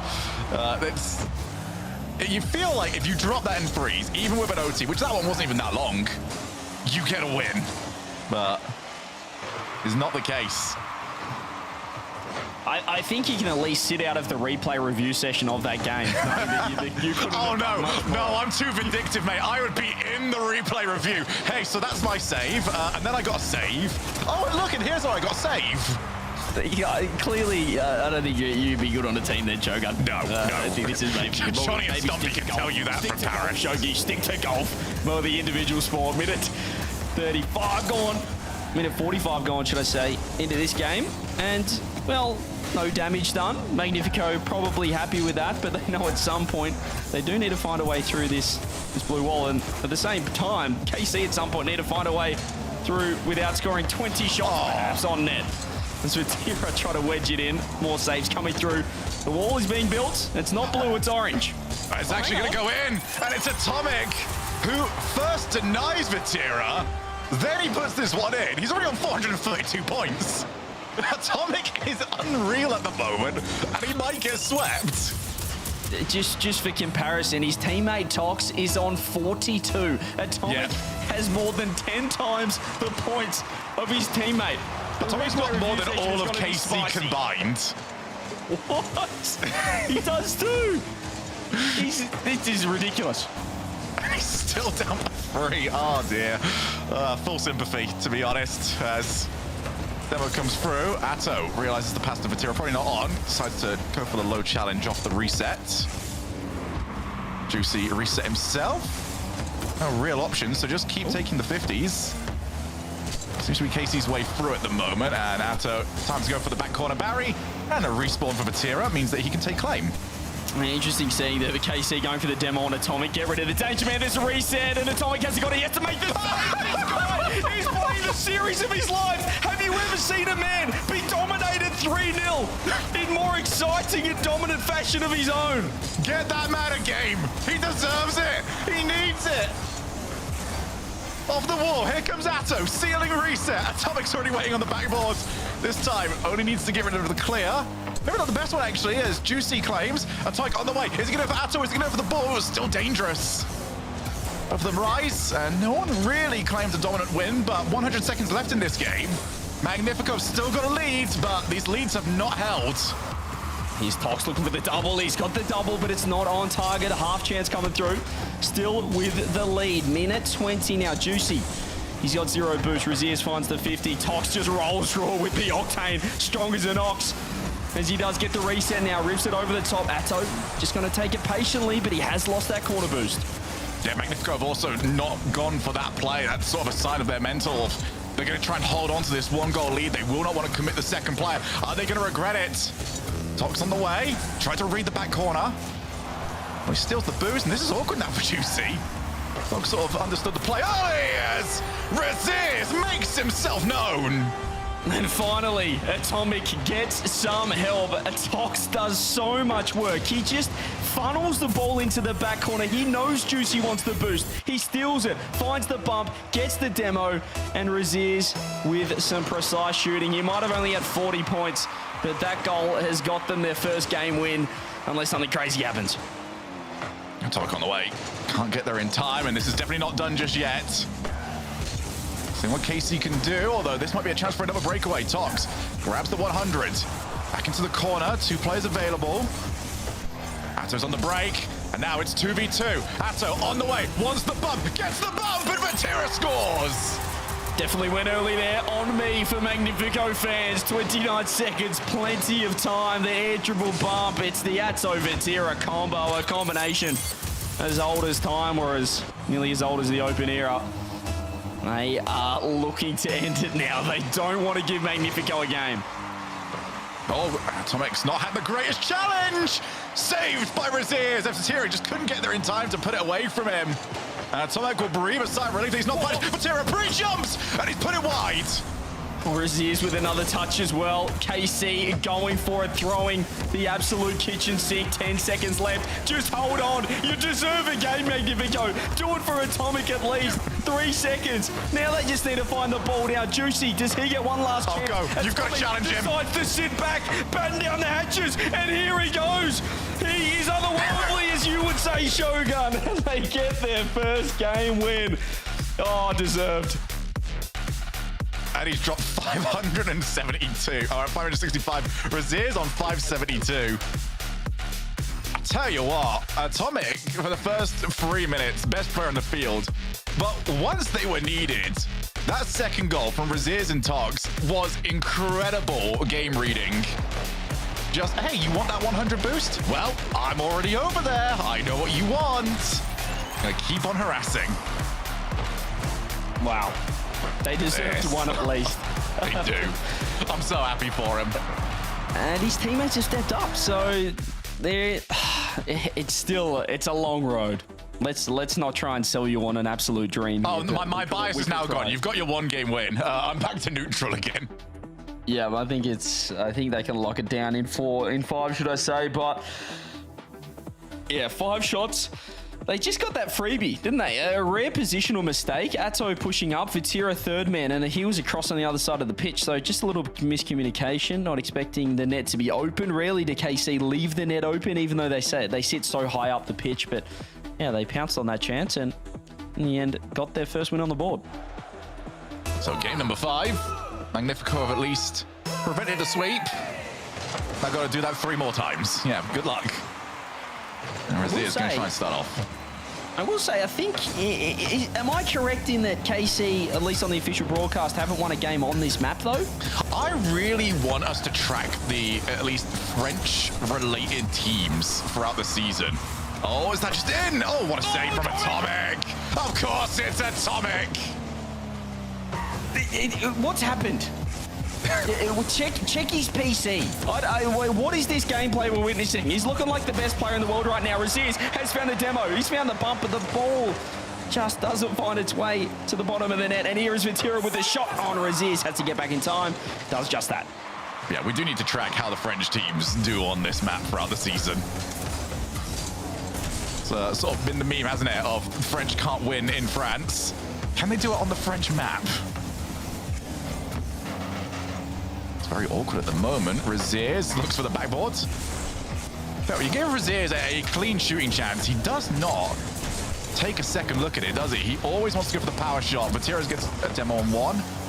Hasn't got the boost to turn around, and Raziz will get rid of it. He's going to fake it for Tox. If you can find the shot, it's another whiff as well. Atto very awkward. Juicy looks to help out his 2 teammates in net. Here is Atto this time to fake. Vatira underneath. It's kind of toe pokes it straight to Raziz, and this time, they're playing fetch with the ball. They've grabbed it, given it straight back to Magnifico, and they're all straight back with their tail between their legs into net. Vatira looks for the clear this time, does find a teammate, does find Atto. Back to Vati, the 1-2-1. The shot isn't online. Good challenge, Atto. Reset, that's why you've got to go early, and well, if you're going to have anybody for it, Tox seems to be the guy. He is fully committed to this role of, I will just send myself. You guys clean up afterwards. As Atomic has to avoid his own teammate. Raziz now needs to get rid of this after another bump onto Tox. Magnifico have eased their way into making these games consistent, but they're going to need some miracle. And it's not available. Atto scores. Vatira just forced all 3 to work for this, and Raziz unfortunately decided the corner boost just looked too tasty for him, which meant he wasn't in net in time. Atto has the wide open net, the redirect off the post, an opportunistic bounce, and the first goal to KC. Magnifico have now got to get to work. They need a goal now. Atomic goes backboard, just a little bit too easy to read for Vatira. Came the obvious play. These air dribbles are doing so much work. Well, Atomic's going to have one for himself. He's got Toxin support who wants the demo. They've actually managed to scramble. Can they find a way through? No, it just took too much time, and Vatira brought the cavalry, but that's a great shot. Put it low, and well scooped out. Yeah, still needed the double commit to come through. The flick. It was much power as Anto was looking for. Series Vatira just controlling proceedings. Another fake coming through. Tox nearly helped him out there. It's now Raziz. We get one more over the top. He does get around Atto. Tox looks for the low 50. Atomic, positional freak with the ground pinch. Juicy wedges it out more. Surely. Do double commit. This has to be a goal. Vatira says no. Atomic says maybe if I can get it online. Another touch. One more for Raziz. And here is that man once again. Yeah, I think Vatira just had the idea of, oh, you think you're the defensive mastermind around here? No, I'll show you how it's done. Great challenge on the goal line. But they're going to need more of it. This time from Atto. Juicy has a bit of an argument with the post. Post always wins those. This is good, though, from Magnifico. If they are going to get it, it's going to be like this, but we have not really seen them crack a KC defense that is already set up. As Juicy throws it down, they are low boost, but they've got an open net. Out of nowhere, the 50 comes through. It's a beautiful pop for Atto, who has a reset, but he has no boost. Tox, we want that drop down again. Vatira has to back off. Raziz just throws himself with the ball. It's actually a great pass to Atomic. For the first time, makes a little mistake. Tox and the clean-up, enormous. That is must score. Atomic almost let his team down, but Togs, nah, buddy, I've got you. Blasts it in off the crossbar. How many goals have we seen that have been crossbarring in today? That is a ridiculously tough shot. He had to be so quick to the ball, but still good enough to get the ball down off the bar and in. Tox has given a lifeline to Magnifico. Here's the pop for Vatira Atomic to Raziz. We'll have Tox perhaps downfield. Tox loves sitting in the opposition corner. He kind of flirts with your corner boost as well. He waits for you to get close enough, and then he picks it up. Boomer ball here. Atto, low boost. Had a few of those situations where Atto has been put in a position of survive and do not make a mistake. There's no real outplay available to him. There's Tox. Oh, he wants the 50. Somebody go. It's a little bit too late. Raziz now caught into action. A heavy first touch, and Juicy will take over. Ooh. Atomic had to come up huge there. He was in a momentary 1-on-3. Don't pinch it. Oh, dear. They've thrown the ball away. Vatira has missed. Raziz has to get their fingernail on it. They want the overtime now. Magnifico, that they've given KC a look on 0 to keep the ball up. Raziz wants the corner, finds the deck. Overtime. Magnifico really got away with that. 2 separate mistakes. Any other time, KC punish. Atto gonna go for the player. He always does. Vatira backboard as Raziz makes sure of it, but they're still under threat, and Atomic reads Atto's double tap. You see a quick KC look to attack. Atto turning on the corner, finding 2 off the wall, but the defense coming up trumps again for Magnifico. Juicy. His shooting's been fantastic. His shooting is phenomenal. And he calls series. Well, we started with it. We might as well end with it. KC win by striking the ball pure. What a series. That got a lot more entertaining than game 1 promised. Game 1 was rough. The Magnifico did wake up. They showed us why they took down Ninjas in Pajamas, why they took down this very team in a best of 5 on Friday a couple of days ago. But they couldn't get the job done in a best of 7. At the 4-1 win, the scoreline probably doesn't read just how enthralling the gameplay was, just how well Atomic played as well, as the whole team stepping up towards the back end of the series. But KC, just relentless. Too good. Oh, KC are on form again. There was definitely questions regarding how they played yesterday. Were not in their top form against that very game, Man City. But hey, they've done it. They've done it again. They're into the semi-finals, and they're hunting for another championship for the rest of the day. Oh, looks like you're backing up a bit here. Okay, Luann? Is there a Luann in the house? Remember, you don't work here. Young homeowners love to get involved with everything. Luann going once. Progressive can't protect you from becoming your parents, Luann? but we can protect your home and auto when you bundle with us. Sorry. Luann! T-Bates here, and today I have a special unboxing from Blacklight. It's gonna be something you've never seen before. ASMR. Let's get into it. Oh my gosh. Sorry, oh my gosh. It's cool. These are the instructions. It's a piece of art. Smooth as silk. And now, for the finishing touches. The Athena Pro. Blacklight. Rlcs. Available for pre-order right now. You come over, dying to know where you came from. We're breaking open. Feel like our future's just begun. And all I know is that we lost time. If we stay right here, we could free ourselves inside. We'll stay awake forever. We'll hide away where no one knows. Let's run away together. Just lead me into your world. We'll stay awake forever. We'll hide away where no one knows. Let's run away together on our own. Just lead me into your world.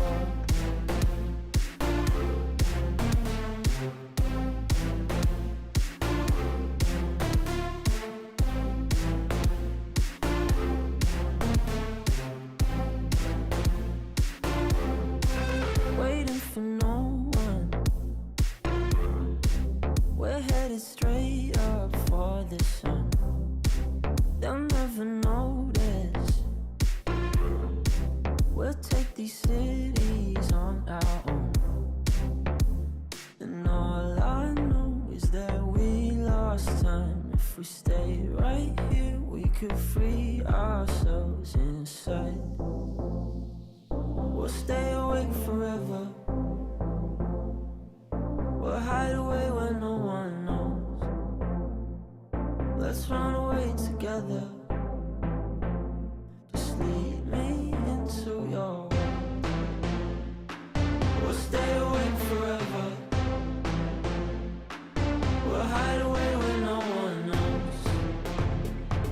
Let's run away together on our own. Just lead me into your world.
Well, as was yesterday, it is again today. Magnifico could not continue on this journey of taking down Titans. K-Corp gets their revenge, and to talk about it, Atto is joining me now. Atto, does the revenge feel sweet? Does it feel great?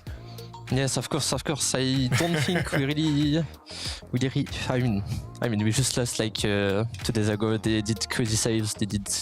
I don't know. They just picked, and we wanted the revenge, and we took it. So yeah, we are really happy. And top 4, so we just want to be Gentlemates now. Yeah, fair enough. I mean, it's good to keep locking in going forward. Well, I want to get just a little bit more detail, I guess, on it. You just said that they peaked. What it was Magnifico then, you think, that was just really having a good day? It wasn't you guys faltering in your own style? I think it's a bit both. Like, I think they played really well, and we could score some goals, but yeah, I still think they deserve the win. That's fair enough. Now, I guess looking at the match with Man City, that was another match that I think most people look at K-Corp and say, okay, you should be able to crush through that, but it did go to a Game 7. Were you guys surprised that that was such a longer series? Against Manchester City? Yeah. Yeah, I mean, I think yesterday we played a bit bad, but they played really good on the other side, but I think we still, like, we still, like, dropped 2 games, like, with dumb mistakes, and Yeah. we were not really happy with the way we played. But right now we are playing well, and we are feeling like confident for the semi-final. Okay, well, just one final question then is when you lose series or like get close to series against teams that you probably should maybe win a little bit better against, do you focus on that team if you know a rematch is coming up, or is it more of just focusing internally on your own style and consistency? I mean, I think with the way we lost, like I think with the way we lost, it was like just our fault, and we wanted to focus on our side. Like there is nothing special. Like they're not doing that much. We just wanted to play better, and we did it. So yeah, we're really happy. Cool. Well, hey, continue that on. Continue being happy. Yes. It's going to get harder as it goes on. As you said, Gentlemates up next. Good luck in that matchup. I have a question. Yeah, for sure. Ask me a question. For Rocket League. Oh, for Rocket League. Okay. Yes. Ask Can away. I have my Rlcs titles, please? Get this man his titles. Get this man his please, titles. one We'll day. work on that. Get it in chat. We'll start a you. campaign for you, man. Thank you so much, Atto. Good luck in your matches. There it is. Get this man his titles. Welcome back to the That's one way to Shogun do and CJ. It's one way to do it indeed. It's it's quite a public forum. Shogun, I think he might get his titles now. He might do. Might be pushed further back now, actually. But we'll see. Either way, he's got more titles that he wants. This is a team that want the ultimate title, world champions. But for the time being, they look locked in. Boston champions seems pretty likely with the way that they're playing. KC, I mean, what a performance from them. And what a performance from Atomic. I mean, on the losing side, I'm so happy that Magnifico got at least a game. They deserved it. They needed one, didn't they? They needed one, and they got their elusive game that they couldn't quite just grab. I mean, 1,080 points and you lose is pretty rare in Rocket League, and when you're dominating like that individually, you're expecting to perhaps see it on the scoreboard on the team sheet. They did get the one win, or the one game win, should I say, but overall, Leaf, it was domination from KC. It was. I mean, a little bit too of Magnifico game number one, man. It just did not look like they were all in it. I'm glad to see that they kind of picked up a little bit. You didn't get your 4-0 that you were thinking might happen here, but a 4-1 still is a dominating fashion. It's still a bit of a wiping to the floor with your opponents. Magnifico maybe peaked the other day, as Atto said, but that wasn't to be today on Championship Sunday. We know the blue wall always steps it up, and Gentlemates will be their next matchup. But of course, we have to wait to get to that because there's some other best of sevens that we got to get through. And that next one, you see it there on the schedule, is GK versus Ninjas in Pajamas. Then we'll have the K-Corp Gentlemates afterwards. Let's talk about this one, guys. Shogun, GK, and Ninjas in Pajamas. Ninjas in Pajamas specifically have a chance this weekend to lock in their Boston spot. Yeah, they're playing in a way that can definitely get it for them. I believe it's grand finals that they need if they want to even have a chance for it. A couple of other things that need to go their way as well, which we'll obviously keep you up to date with. But this is a tale of two different forms yesterday. NIP looked utterly dominant on their way to annihilate WIP Esports. It was the other way around, though, CJ, for GK, who just offered nothing to Gentlemates.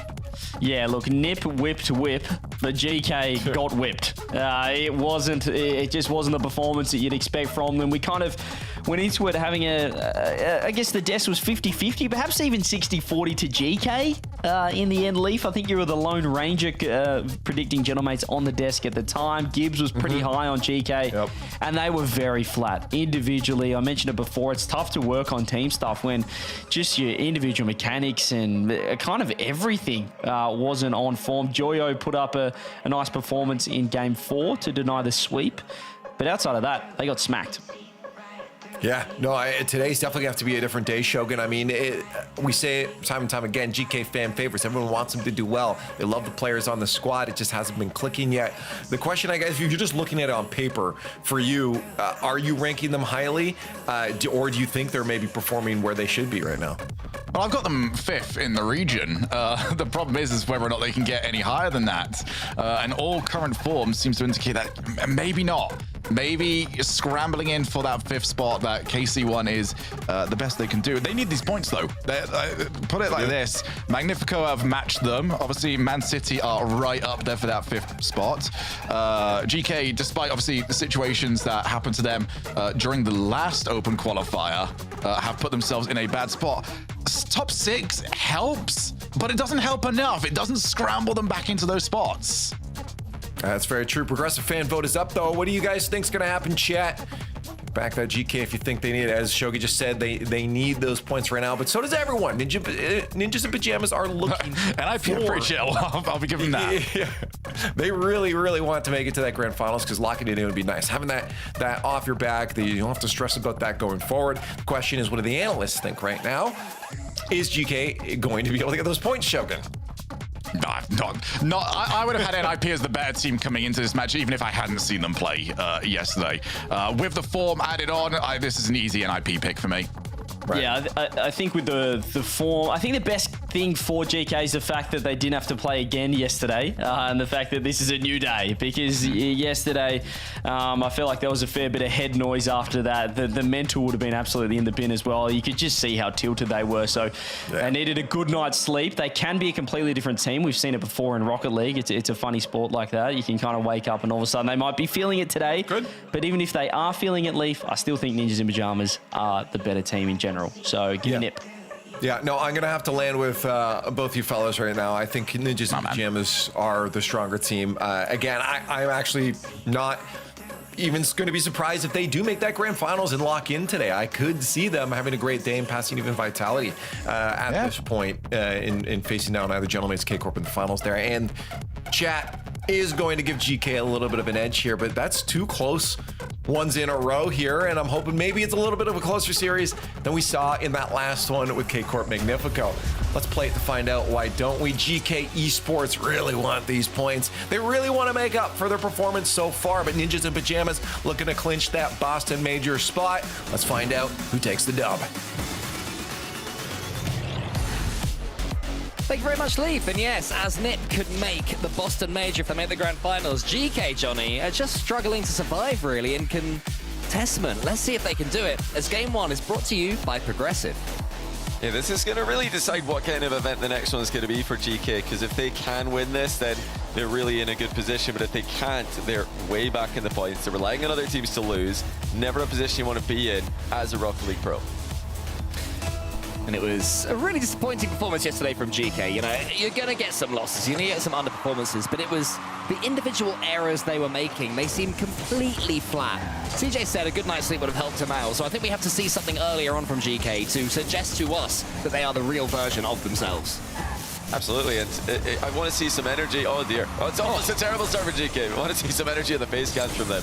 Because I think, you know, that's maybe something to lack in the personnel department. All very low energy players at times, never, you know, not always the hype man on the team. Seiko known for being such a calm individual. You know, Joyo, very stoic. So can they come in here with a little bit more positivity, a little bit more energy against NIP? Well, I'd be pleased that they're not already 1-0 down. There was a chance there for Oli, but it was knocked away just about there by GK. It does seem to be that Ninja in Pajamas have started this game the better, though. Ninja in Pajamas looking like such a good team this season, playing incredibly well, looking fluid and confident, the three of them that have been brought together. Better than perhaps even we expected, Johnny? Absolutely. You know, CRR has been, he's been missing a little bit. He's been doing his world tour. Now he's back in Europe. We're wondering how he's going to go.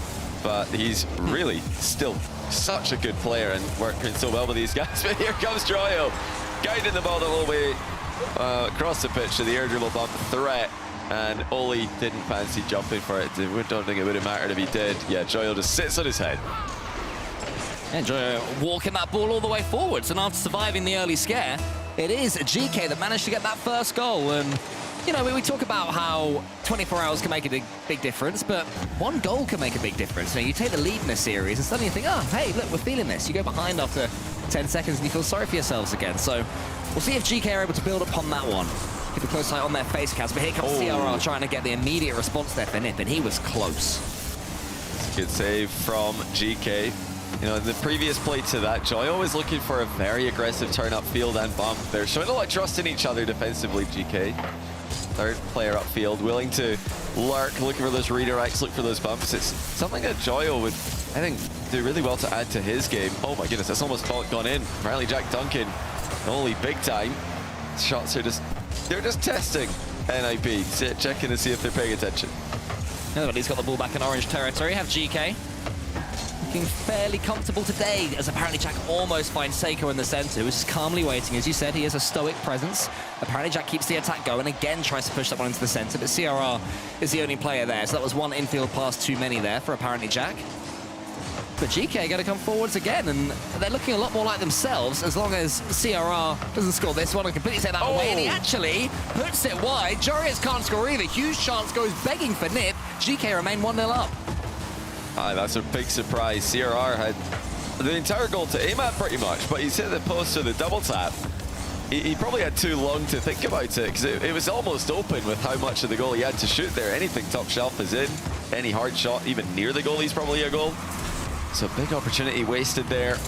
It's a good job creating it from NIP, but 2 minutes to go, got to take the next chance. Apparently Jack is boostless, but is still able to flick that over the first attacker. He's taken out the game for it though. In comes Seiko around the corner. Joyo waiting again.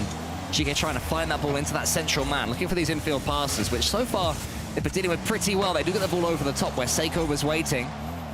And time's beginning to tick away. GK, if they can get this first game, it could be massive for their mentality, and they are looking incredibly lightly right now. Yeah, they're looking pretty good here, GK. This is a NIP squad that beat them pretty handily in the first event of the season. Revenge time for GK with everything on the line on Champ Sunday. And now Seiko's going to try and work things forward. He's got a good block on Joria's touch. Joyo with a free opportunity here. Decides to try sealing, but not the first time this game. Joyo's just not quite had the first touch that he wanted. Still heating up. And Jorius is almost nipping in there as well for Nip. Could have scored if he'd got that one on target, but instead it just led to a little bit of pressure here for Ninja the Pajamas. Better touch from CRR. Jorius coming in, and Jorius isn't going to miss that time. And despite all their hard work, the GK do lose their lead. It's very simple, as Jorius actually just stays airborne and puts in CRR's outplay. Yeah, pretty big gap there between GK players, very spread out, and maybe a bit too much so, because Joyo's 50-50. It did go back, which usually means you're going to keep possession with one of your defenders. Not on this occasion. NIP time. And Nip had to show plenty of patience, scoring with their 10th goal in this first game. Jorius has a chance to be passed to there by CRR. He slams the ball. His Dutch teammate. CRR again will get that one to Jorius. Nice to touch that time from CRR towards Jorius. A little bit more that Jorius can do with that one as Nip try to continue their recent step up in this first game. Want to get this second goal before overtime, looking the more lightly overall. GK have a chance to counter here. Apparently Jack, one touch, two touch into the center. Jorius called into action on the goal line. It does seem to me though, Johnny, that Nip are just beginning to step up. Oh, Seiko. Until. Ceiling double and then the backboard touch as well. Jorius and Oli both jump for that one. Bad communication and defense from NIP. Seiko just taps it in. Good comms from GK in comparison to let him know that that was wide open. Yeah, I mean, it's almost slow motion when Seiko gets the ball. He never rushes into the play, but that's a good kickoff there from Ninja the Pajamas. It falls to CRR. Jorius has a chance to continue the attack into the center is where he wants to go, but Seiko, the goal scorer, gets in the way and does so again. Beats Nip back.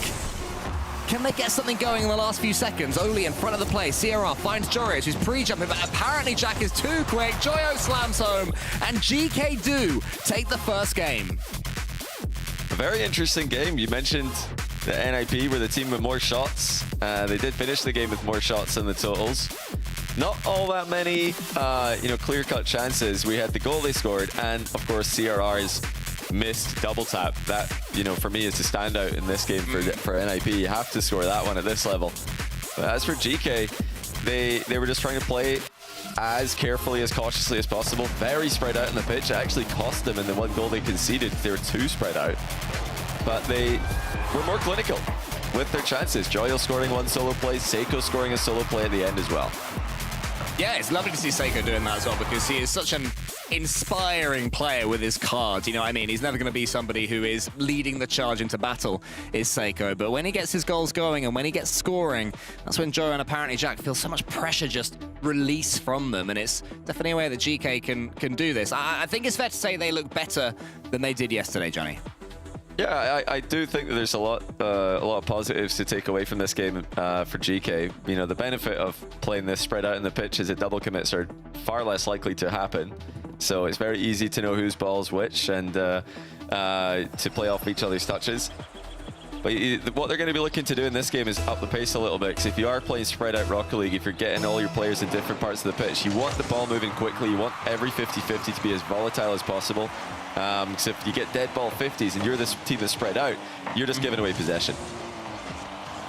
Well, let's see if they can ensure that's what's going to happen. Keep a close eye on that one for GK, but apparently Jack doesn't even get a 50-50 there off CRR. He slams that one towards the goal. And CRR boostless. Can't do too much about that because Seiko again is sniffing around, looking dangerous, trying to get in their way. Great demo there from Joyo. I think it was Joyo that earlier on you said you want to see more demos as part of his game. That one almost led to a goal. Yeah, when he's playing with Seiko, definitely. Seiko, you know, he's a great third man. Likes to sit deep, wait for opportunities to pounce on uncontested balls. And Jack is obviously a player who's good at creating those chances for his teammates, forcing off the ball. If Joyo and Jack can become a 1-2 punch doing that, just taking turns swooping across, getting bumps and demos, key touches, Seiko's going to get a lot of opportunities to play the type of Rocket League he likes to play. Oh, good defense there by Seiko, dodging the bump with no boost on the back wall. Yeah, looks like the best player on the pitch so far is Seiko. Joyo goes up to meet CRR, and Oli will be able to steal this boost and put this one in front of the blue goal. It's so dangerous right now for GK, but somehow, again, Seiko gets the block. GK living a charmed life. That was a great play by Oli. Really, honestly, fantastic chance for Joyo as well on the goal line. 50-50 so well to keep NIP at bay. NIP very unlucky that didn't result in a goal. Joyo is desperate just to slow this one down. Has Seiko behind him. Pretty bunched up at the moment, GK. I don't like what their game plan is, so the close 50s, it makes sense. Dorius tries to get out Seiko again, who wriggles away from one. Somehow we're still at 0-0. Can GK complete the counter? Joyo in the far corner. Seiko here goes to the ceiling, similar to the goal that he got in the opening game. Joyo sends it towards Jorius. So GK, they're surviving. They're not doing too much more than that this game, but they're making plenty of saves, plenty of blocks. Here comes Nip again. Oli leaves it for Jorius, who's up onto the backboard. Seiko should be able to cover and does. And they're looking secure right now, GK. They're surviving, but you know, there's rarely double commits. They always seem to know whose ball it is to go for. So when there's these moments where they seem stretched, it's still almost in slow motion. It's almost comfortable despite them being stretched. Yeah, their intentions are quite clear at the other end of the pitch. Just let the ball center itself and go for demos ahead of it. So many times this game, GK have attempted that play. One thing they've got to be careful about defense is defending that backboard, as open backboards have been available for NIP in both games so far this series. And he goes to the ceiling. This is dangerous here. CRR was already up and he's just flipped pretty quickly. I think he realized he wasn't able to get that one. So now apparently Jack, huge 50-50, is only able to get this one. He is. What a dunk that was from Jack.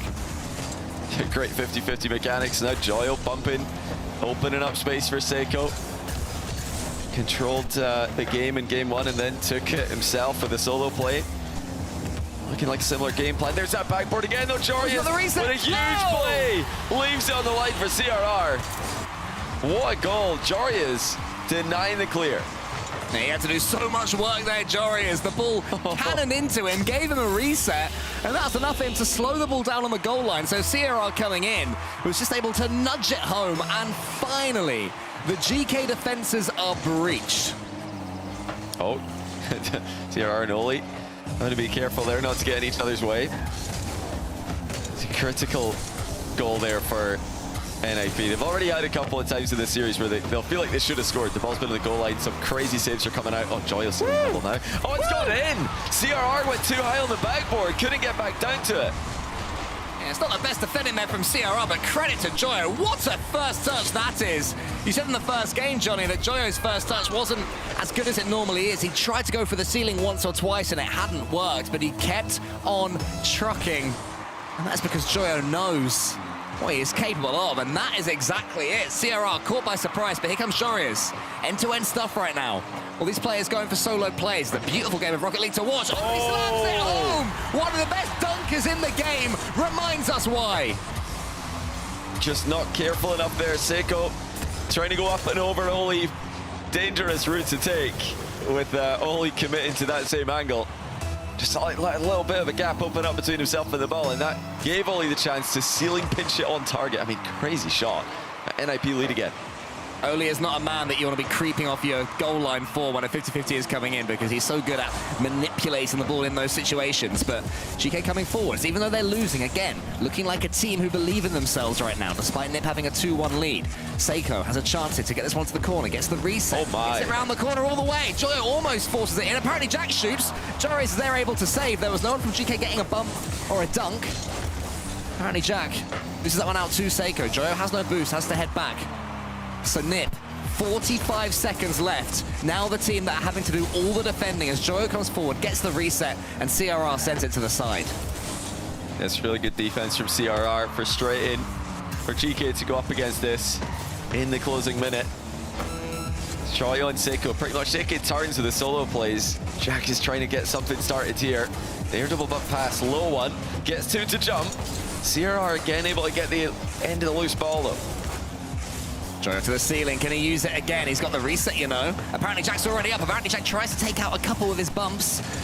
Seiko, Jory is 50-50. Apparently Jack, does he get this boost? Instead it's the ball into the center. Joyo is there, beats CRR. It's going to bounce into the middle again. Unfortunately for GK, they're just unable to get that final pass. Desperate for one more player in the middle. But Nipper making sure they're blocking every single avenue, and they have got the ball all the way back to blue territory, and no GK player has any boost, but Seiko had picked some up. It doesn't matter though, because he had to let it drop beforehand, and Ninjas in pajamas get their equalizing game.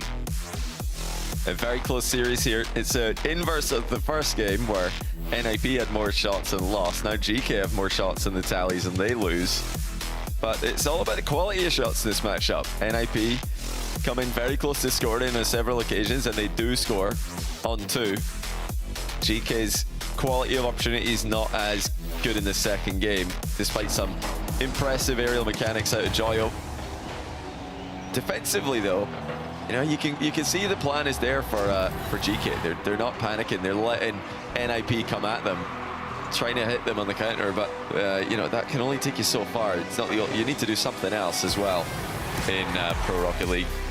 Relying you know, purely on the mistakes of the opponents is not going to get you tournament wins. It's not going to get you deep in events like this one. I mean, what I'd say as well is it's a battle of two different defensive styles. GK, they were on the back foot for plenty of that game, but they seem very comfortable and almost still defensively. You know, they're not rushing at anything. There's no double commits, whereas Nip are a bit more chaotic, but Nip made 9 saves in that game. So they were able to make the key touches at the key moments, even though GK are able to stretch them. And then that winner is just only getting a 50-50. That's, you know, that's how he made his name in this scene, getting huge dunks, huge blocks, being able to force the ball where he wanted. So his specialty was enough there to separate the teams on game number 2, and we have parity once more in this series, 1-1. A reminder that if Nip make the grand finals today, they make the Boston Major, whereas GK are just trying to stay alive, trying to keep themselves in contention going into open number 3, as apparently Jack goes high. Seiko and Joyo both behind him. Apparently Jack gets one into the middle. Seiko thought about going for it. Joris takes him out. This could be a chance early doors here for Ninjas in Pajamas. Joyo uses all of his boost to get something on it, but a huge chance still for Nip until apparently Jack suppresses it. CRR looking to guide the ball mid for his teammate. It's a smoke screen where CRR has actually landed in front of the ball. Despite getting a demo, still doesn't create a chance. Well, at least a clear chance for NIP. Joe's on the backboard here. So again, GK happy to sit back and swallow some pressure, not too afraid of what Nip are coming forwards. They'll be reminding themselves that the goal that Nip got was, you know, ultimately from their perspective, an unfortunate dunk. So they weren't outplayed. They certainly haven't been dominated in the way that I think we predicted would happen coming into this series. Apparently Jack almost gets someone over the top of Oli. Joyo's coming in, wisely waits low because he knew that Oli had a pass towards CRR. The pass isn't perfect there from Nip. Yeah, it looks like GK are just playing for territory at the moment. Just trying to get the ball forward, not really using each other in those advanced positions yet, but that's fine. If they can who lands some physical plays. So just another way to create pressure. You don't always have to pass to the man upfield. You can do work in other ways. Oh, there is an exact example of that. Forget about passing. Just make a run for the goalie as Oli 50s it back, turns around, puts the pressure on. Seiko gets clattered. The only 50-50 is right now Ninja the Pyjama's greatest weapon. He knew he didn't have to dodge, just stays grounded on the floor, prods it to his teammate. But then it's that wherewithal, isn't it, Johnny, to then go for the bump instantly. Not to hesitate, not to go for anything else. Seiko comes forward with a flip reset. Jorius gets someone back towards halfway. And CRR, I think it was, went for a doink there. Didn't quite time it well enough. I'll teach you, mate, don't worry. It looks like, you know, maybe a bit too close, a bit too early on the arrival there for Joyo as he looked to come in as third man in the attack. So one of the underrated aspects of the best third man in Rocket League is the timing of their arrival. You know, being that last player into the attack is all about timing. It's about getting to the position you want to be in with momentum. Oli just parks in front of Jack there. You can't park there, mate. He came for a second, to be fair. They had about 4 seconds of being parked there. And then the warden came and shooed them away. Oli over the top of Joyo. Ciro's coming in again. It's just Oli is bullying GK Esports. Yeah, Oli again just crushing the 50-50 and then getting the outplay on Joyo as well. No help for Joyo. Rotation's coming in too slowly for GK. And this is a worrying sign. These goals are not hard to come by for NIP. They're just 50 in the ball back to teammates, winning 50s forward and getting the next player onto the ball. You know, GK need to maybe bunch up a little bit closer together, which is not what they've been trying to do in the first 2 games. Yeah, I mean, it's not hard right now for Ninja in Pyjamas because they do have the human battering ram that is Oli. Anyway, here comes apparently Jack. It's a perfect first touch, and then a couple of touches from the dunk. CRR beats the GK players. Oli is up. There's no opponent this time, so has to hit the ball cleanly. Jorius is wow. And that is a very, very pretty little goal. And it's the 3rd assist for Oli. He is just setting up his teammates perfectly in this game.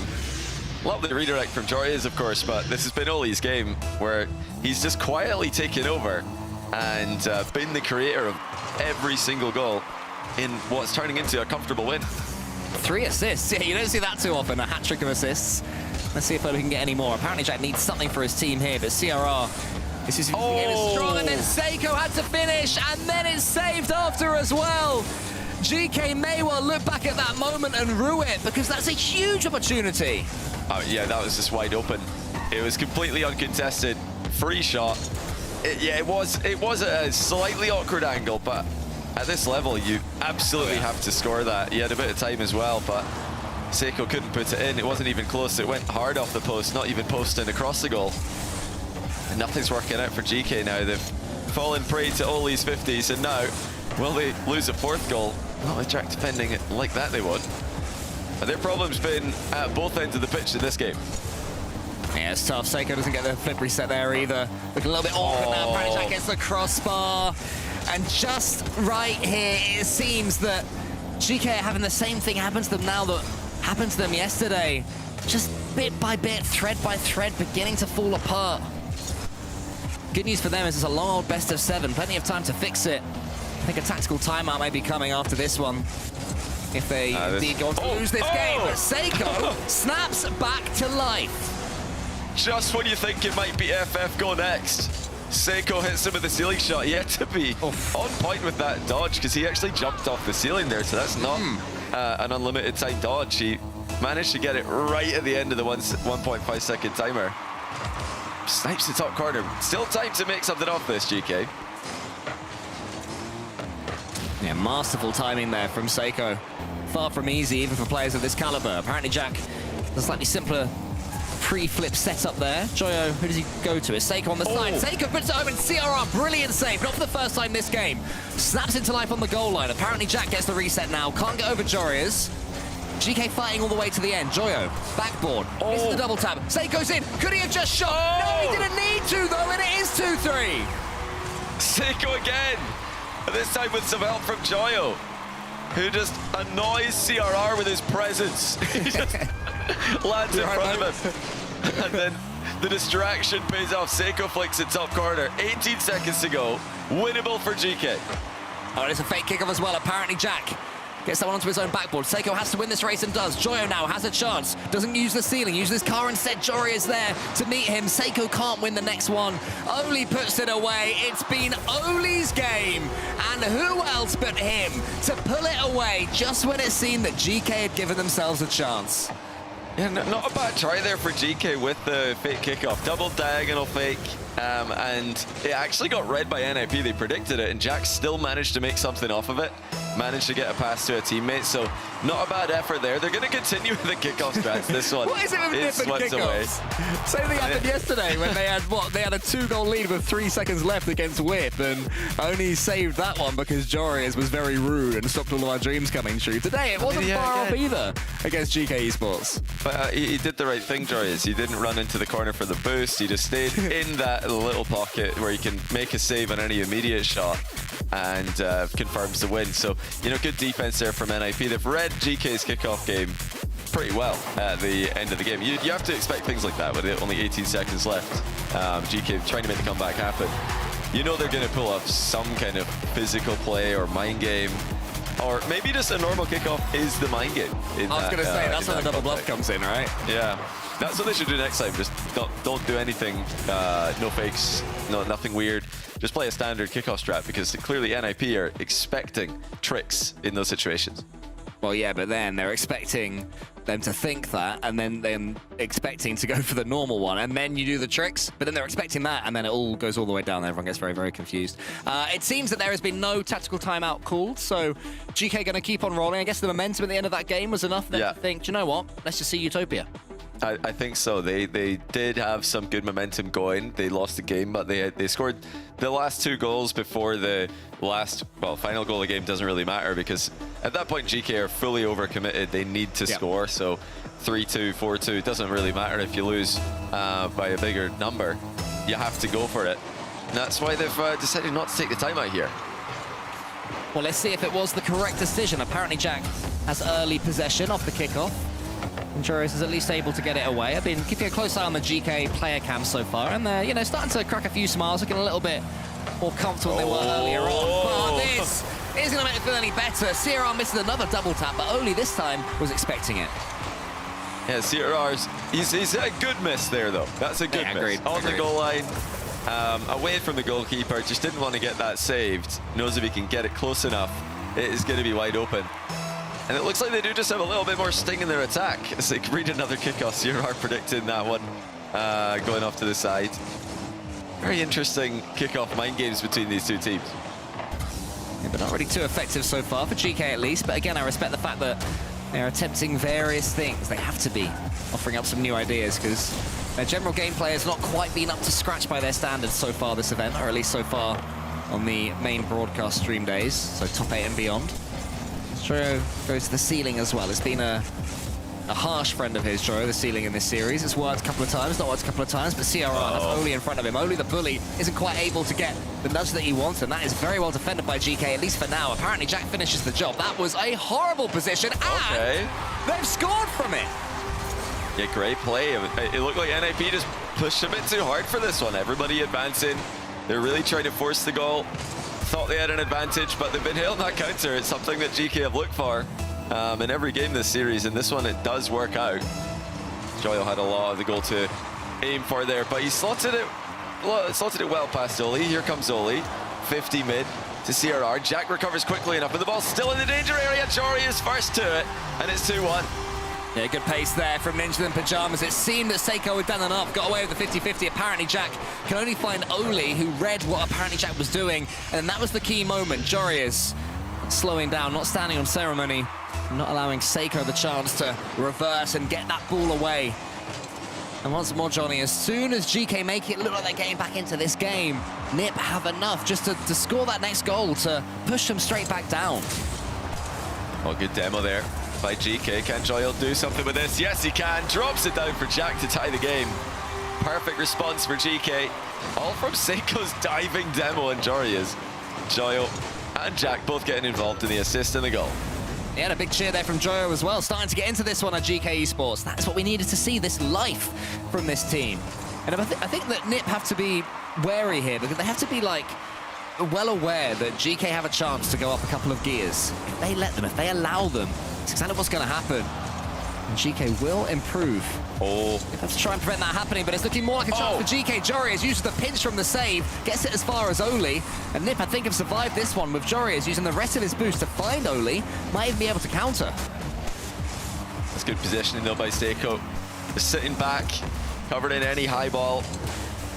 GK, for most of the series, have spread out quite well in defense. Oh, their issues have been reading Oli for the most part. Oli's been involved in so many of the goals for this NIP squad. He really does well mixing up the pace of his challenges. Sometimes he rushes, sometimes he pulls back and goes for a delayed challenge. It's very hard to get a read on Oli when he's playing like this. So Jorius is just falling over. He had too much inertia as he came down off the curve there, jumped early, and the ground kind of ate his jump. Luckily, NIP had many black to handle that one.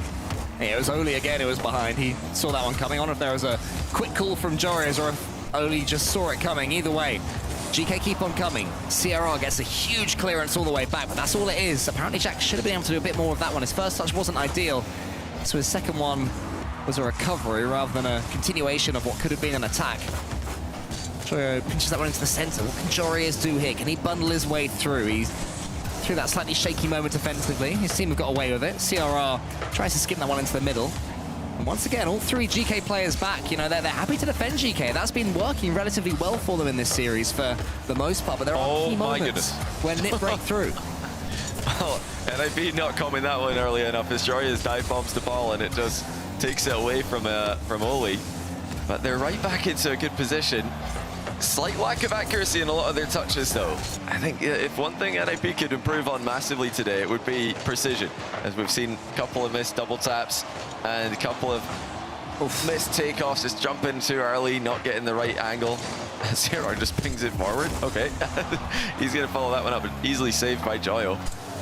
Still, though, with the way this series is going, a must-win game for GK. Yes. NIP are here knocking at the door. Yeah, a pivotal moment in GK's split, potentially, if they can get this next goal. If they lose it, their heads may drop. If they win it, 2-2 in this series, suddenly they'll be looking to think that they're favorites. So who will get this all-important next strike? Jorius has a chance to tee up CRR. CRR's already up, but Seiko is in there ahead of him. Apparently Jack calls off Seiko, but doesn't win it. Oli is staring down Joyo. Oli, who has been such a demon so far in this series, but apparently Jack wriggles his way away from CRR and Jorius. Joyo waiting for this ball. No rushing still from GK. They're keeping their composure. The playstyle has remained to the blueprint, as apparently Jack comes forward, wants to get the must, he can't quite do it, wants to get the second touch as well and still can't do it.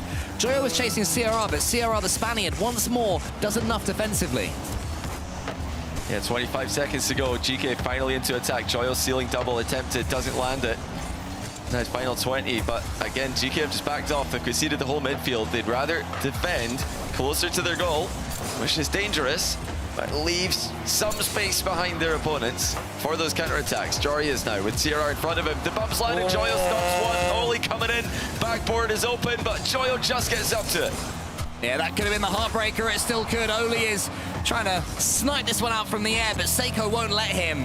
Key overtime in GK's season, and if Nip can take it, they will be looking at making that grand final, marching their way towards the Boston Major. CRR's almost in. Oli could be as well, but he absolutely fluffs his touch. Falls from apparently Jack. 1-on-1 against his old teammate Jorius, but Jorius escapes.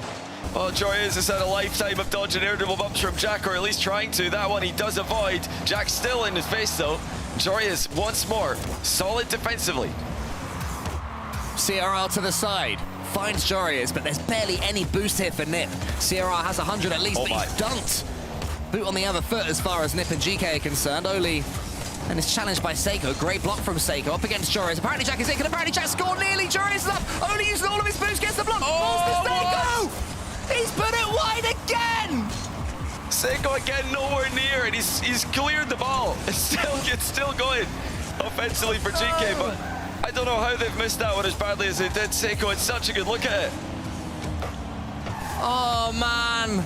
That has got to sting, but they have to keep on going for now. Seiko, he is up. How much he would love to be the man to finish this game. Joyo punches it forwards. Apparently Jack behind him. Oli, apparently Jack in the air. Here is Seiko. All eyes on him. Can he stand up and be countered when he needs to? Apparently Jack dodges the 50-50 with Jorius.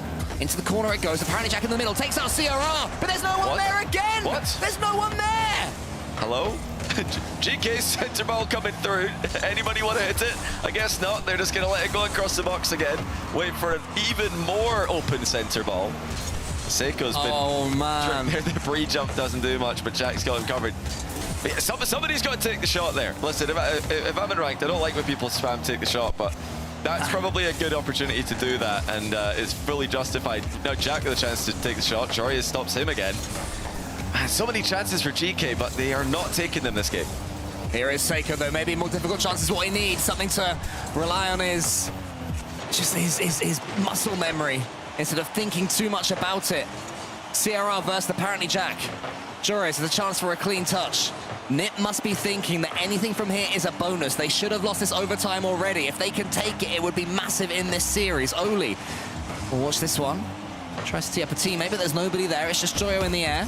Almost over the top of Jorius. Ninja Pajamas continuing to defend on the front foot. Huge clearance there. Seiko up against Jorius. Manages to get past him as well. That's good play there from Seiko. He's had a shaky overtime, but that was a good moment. See some good challenges on the NIP air dribbles, so everyone's getting shut down early. And, no hesitation in the challenge game from GK. Just can't say the same thing about their offenses. They hesitate a lot moving in. Surely now, Joyo wide open and scores. Finally, GK tie the series. I lost count of how many clear-cut chances they had, but it's all in the past. They get the job done. Yeah, I mean, they did not make that easy, and it is still not pure GK. They will not be happy with that game despite winning the overtime, because you can't miss that many chances and expect to take a series.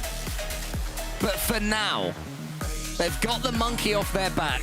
They have apparently Jack with 12 shots and 1 goal. Joyo with 6. And Seiko, it says 1 shot, but I'm pretty sure he probably had about 4, but all of them were rolled onto the post for some reason.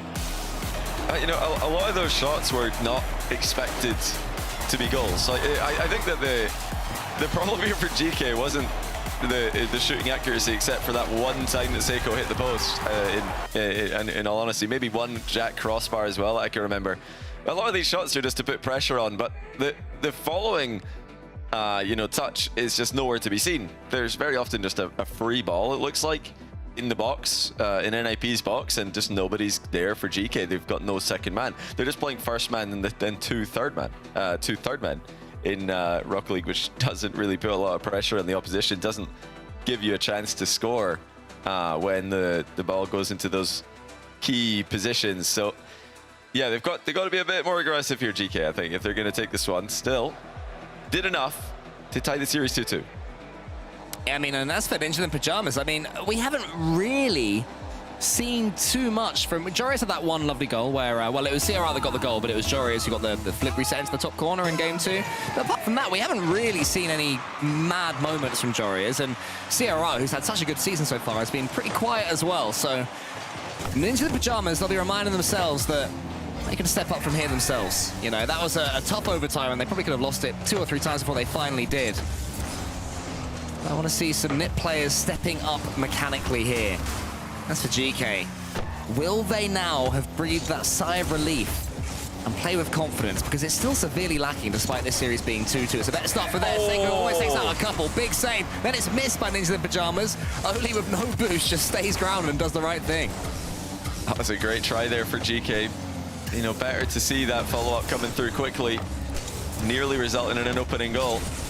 I'm with you. I think that NIP can massively improve. I think their play has been, I think the problem's been in the execution side.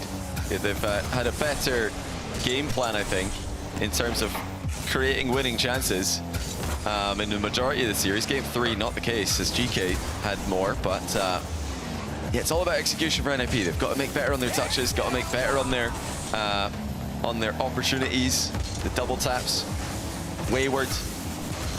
Now it's not time to be doing that as Joyo pounces on the center ball. There we go from GK. This is what was lacking in the last game.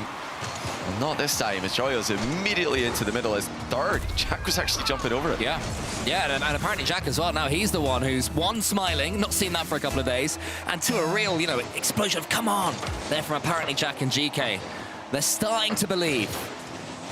The luck has turned their way, and now their skill is carrying them even further forwards. But Nip try and respond immediately, and they manage to do so. And just when GK are beginning to pull away, Nip say no.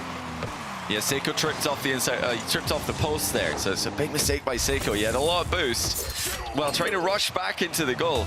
Tripped on the post, and that ruined his recovery. He couldn't get to the ball in time. If he just didn't trip that, I think he would have had a free clear. Yeah, I think it's fair to say that Seiko has had a pretty shaky series at times, but he's been mercurial. He's had great moments as well, scattered among them. Good fate there from Jorius towards CRR. But again, CRR, who's made some good saves, but in attack hasn't done too much, really. Slowly comes forward, has Seiko in his sights. It just wins the 50-50 effortlessly, gets past Jack as well. There was CRR, as Jorius going to arrive in time, he's not, but Oli still potentially the cause of GK's demise. Oh, CRR's backwards in defense. It's led to an Oli goal. If he can't, no, he can't score it. CRR's got it. It's because we've said that CRR's quite quiet. Oli's like, here you go, mate, you have one. It's just one of those positions where it looks like NIP have messed it up. So GK tried to pounce on them, and it's all bait. It's actually fully under control, and Oli walks it into the post to outplay Seiko. Seiko's got a sore nose of his car now, while ramming into the post at full speed. I want to see a clip of you saying, and it's an Oli goal, and it just clang. Goal. It's a someone goalie. make that. Oh! Someone make that. Joyo again, quickly jumping on that center ball. I mean, I love this from GK. We didn't see this in the last game. This time, Joyo just staying in the play. He's just done trying to center it. Realizes it's coming back towards him. All he has to do is jump. Much more aggression from GK. Apparently, Jack pumps that one forward. CRR was already up. Seiko, though, is starting to explain with a little bit more belief. Gets the flip reset. Maybe it is the Parisian background that they're playing in front of that's spurred Seiko to life for now. Joyo loses that to Jorius in the 50-50. Apparently Jack, though, was there waiting for it, so it was a good loss. Seiko up. Apparently Jack is teed, but can't do too much with that one. There's more good play here from GK. They look like they're working their ball forward. That was almost a chance there for apparently Jack to get the redirect. Needed to look at Gibbs there for lessons on how to get those to Gibbs. I actually really like that from Joyo as well. He had the chance to start one of his air dribbles that we're so used to seeing from him, but he mixes things up with just a shot towards the goal, which can, like you said, be redirected by a teammate. That's going to keep NIP from jumping too early in defense. Seiko now trying to bump Oli, does enough to put him in a compromised position, and Jack dunks in a third goal. Yeah, well done, Jack. Saw his moment, didn't rush it, and Oli couldn't escape Seiko. We've seen GK try that a few times, and normally these NIP players are able to get away, but Seiko was too quick there and knew exactly what Oli was going to do to try and get his way out of that situation. 3-2 GK on the cusp of match point. But still 2 long minutes until they find their way there. Apparently Jack, nice control. Seiko in the middle, opts to go solo instead. So, as you point out, Johnny, mixing up their approach, and it's working really well right now for GK. Yeah, they've had some moments where things have been a bit too chaotic for them. I think NIP have thrived more in the chaos than GK have, but agreed. They've they've turned this one around. It was NIP in the lead now. GK working hard for a Game 4 win, and now they've taken multiple leads. Nice save there by Seiko. They look to hold on to this last lead that they've accumulated. CRR is Oli in front of him, but goes solo instead, uses all of his boost, nearly takes out Seiko, who has stepped up massively in this game. Top scoring with 437 points despite not getting any goals in game. So that shows how much impact he has been having, pulling the strings, finding his teammates for the 3 goals that they've got. Oli is tracked by Joyo all the way. 50 seconds left now for Nip to get back into this one. Jorius tries to force a flip reset, but GK aren't letting him. GK, suddenly, yeah, they're all desperate for the ball. It's incredible what a turnaround they've had. Did they have a tactical timeout and I just forgot? Because between one game and the next, they've been so different. But it doesn't matter when Jorius can do that. Jorius given a bit of extra space to play with. CRR got bumped by Seiko, and then he wave dashed to demo Seiko. That's actually ridiculous from CRR. I didn't know he had enough speed there to demo Seiko off of a bump. I think it might have actually been Oli who demoed him on the way forward. They're all ganging up on Seiko in defense. And well played by Jorius to convert. And Jorius, he's coming clutch in key moments in recent seasons. Think back to the grand final that Tignatas had against Falcons. And now maybe he's stepping up in this one against his old teammate, but it's Joyo that bundles it through on the other end. Joyo with the low 50. Oh. And not just one, but two. He's muscled it past everybody. NIP have got to hit the gym as their New Year's resolution, because Joyo's just pressed them all out of the way. Can GK see it through, though? One goal to the good, 15 seconds left. Jorius towards CRR. Oli is there waiting. CRR gets the buff. Apparently Jack was up quick. He got the block that was needed. 10-second countdown begins, but Seiko seals it with a kiss. 5-3, and GK are gonna have match point. Oh, Jorius and Oli just not on the same page there. Jorius pre-jump, thinking Oli's gonna center it high, which probably would have been a better idea. The low center ball, so easy to intercept. Seiko does just that and sends it long to surely win the game. I mean, anything but a direct kickoff goal is a game win, and there it is confirmed. Double match point GK as they look to move into the top 5 in the point standings. Timeout nip is immediately called, and that is a very well-timed one. Don't forget that GK still have theirs in their back pockets as well. So if Nip are able to win this next game, then GK will be able to steal that momentum right away from them. But what an end to that game that was from GK. It was a great game of Rocket League, Johnny. End-to-end stuff, goals on each side. We had Jorius showing his mechanical flair, and then that forced through from Joyo with a double 50-50. That is such a rare style of goal to see. 2 50-50s in a row, that clean at this level. I love to see it from Joyo, especially because it's not really something that he's all that known for. Joyo's known for going over the top of you with the high plays to the backboard resets, all his style outplays, not letting the opponents touch the ball, but going right through them like that is just as effective. And to do it twice in a row is incredibly impressive. So unbelievable from Joyo, who like you said, mixed up the game really well. Not just with that last goal, but also with a simple ground shot earlier in the game, instead of just going for the high air dribble every single time. So he's becoming a more well-rounded player every single season, Joyo. He was already good to start with his pretty much his debut split or second split in RLCS being a LAN final, third split in RLCS being a LAN win. But that was the flair or nothing Joyo, and now it's a super well-rounded offensive package that he brings.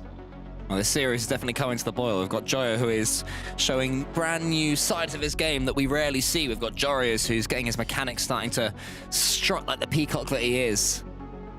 And as Neo Tokyo loads up, it looks like we're going to have a rip-roaring end to this series. GK, I mean, whatever happens from here, Johnny, I mean, if GK do lose it, there's obviously going to be much frustration from them, but at least we're seeing a glimpse of what we expected to see from this team when they were put together. Yeah, we're seeing the game plan when it works. I think they've warmed up into the series. Jack wasn't as impactful in the earlier games, but now he's looking a lot more confident with the challenge game. Just no hesitation, solid challenges, winning the ball a lot, if not for himself, then definitely for his team. And when he's doing that, you're gonna get a lot of easy touches for Joyo. You're gonna get a lot of easy touches for Seiko. That's really Jack's role in the team, as far as I can see. It's about getting quality possession for his teammates and pouncing on anything that the opponents try to do. Well, we are ready for Game 6. GK within 1 of keeping their split alive and making a huge statement as Magnifico went out earlier and breaking into that top 5. And into the pajamas. Everybody was expecting them to win this series. Everyone was expecting them really to make it to the grand final. They had to get through GK first, and it looks like it's GK that maybe can take first blood here. Apparently Jack, he gets that one into the middle. Joyo thought about going for this ball, can in the end go for it, but Oli suppresses it. GK have started Game 6 all the better, Johnny. Yeah, it's good vision from Jack there, looking for his teammate in the far post.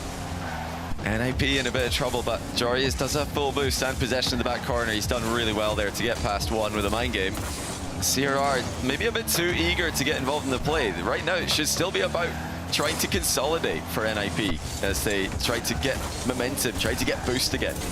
Oh, back pass. A bit of a scary moment there, but all parties have recovered sufficiently. Joria's in, gets into that top corner. What a finish from Joria's! Oh, you know, going back, maybe not the back pass that Joyo wanted as Jack gets taken out of the game. And like you said, perfect finish. Seiko is in the net. One of the best goalkeepers in the game. Couldn't keep that one out.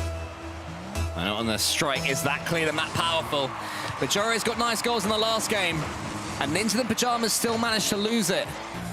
Can they change that this time? CRR has 100 boost, but Seiko swipes the boost ball below him, so this could be a chance for GK to launch an attack if they can get hold of this ball soon. They can. Seiko's on the ceiling trying to track Joria's, isn't able to. Joyo has to keep an eye on Joria's all the time. Only to the side, wants to get this pinch, it's in the middle. CRR is able to do something with this one, but the 50-50 only goes as far as Joyo, who puts it into no man's land, really. And into the Pyjamas, they had to have a bit of an onslaught from GK at the start of this one, but since then, looking much better until Joyo goes to the ceiling, uses it again, and almost prods it home. Yeah, this is still fine for GK. You know, the one goal they conceded came off a pretty wild sequence in the midfield that they'll not expect to be happening again. Oh my goodness, Oli again with the high blocks right up next to the ceiling, but it's led to a 2v1 going the other way. CRR defends against both the bump and the attack. The shot, like you said, maybe a bit too early for the bump to land. Yeah, apparently Jack maybe could have gone with a 50-50 on the goal line there. I think he could have done more. The shot wasn't quite on because CRR was sitting so deeply back and did well to do so. Oli uses the crossbar, uses the post, and uses them magnificently to keep his team 1-0 to the good. Apparently Jack wants to get the dunk on Oli, can't do it. Seiko to the side, Joria's CRR calling him off here. What can CRR do? He's the player that I said earlier, hasn't been too involved in this series. Oh, well quiet one from him, but this is the better moment from him. Faking and juking his way all the way down, loses it out to Joria's. The shot's weak though, and Joyo can then find Seiko, who's over the top, Oli in front of him. Can Seiko sink this one? Not quite. More good defending, but more opportunities for GK Esports. It's been CRR's best game in the series so far. He's been clutch at both ends of the pitch, and now, with half the game gone, they're halfway to that game 7. Seiko fakes it mid, Joyo didn't read it.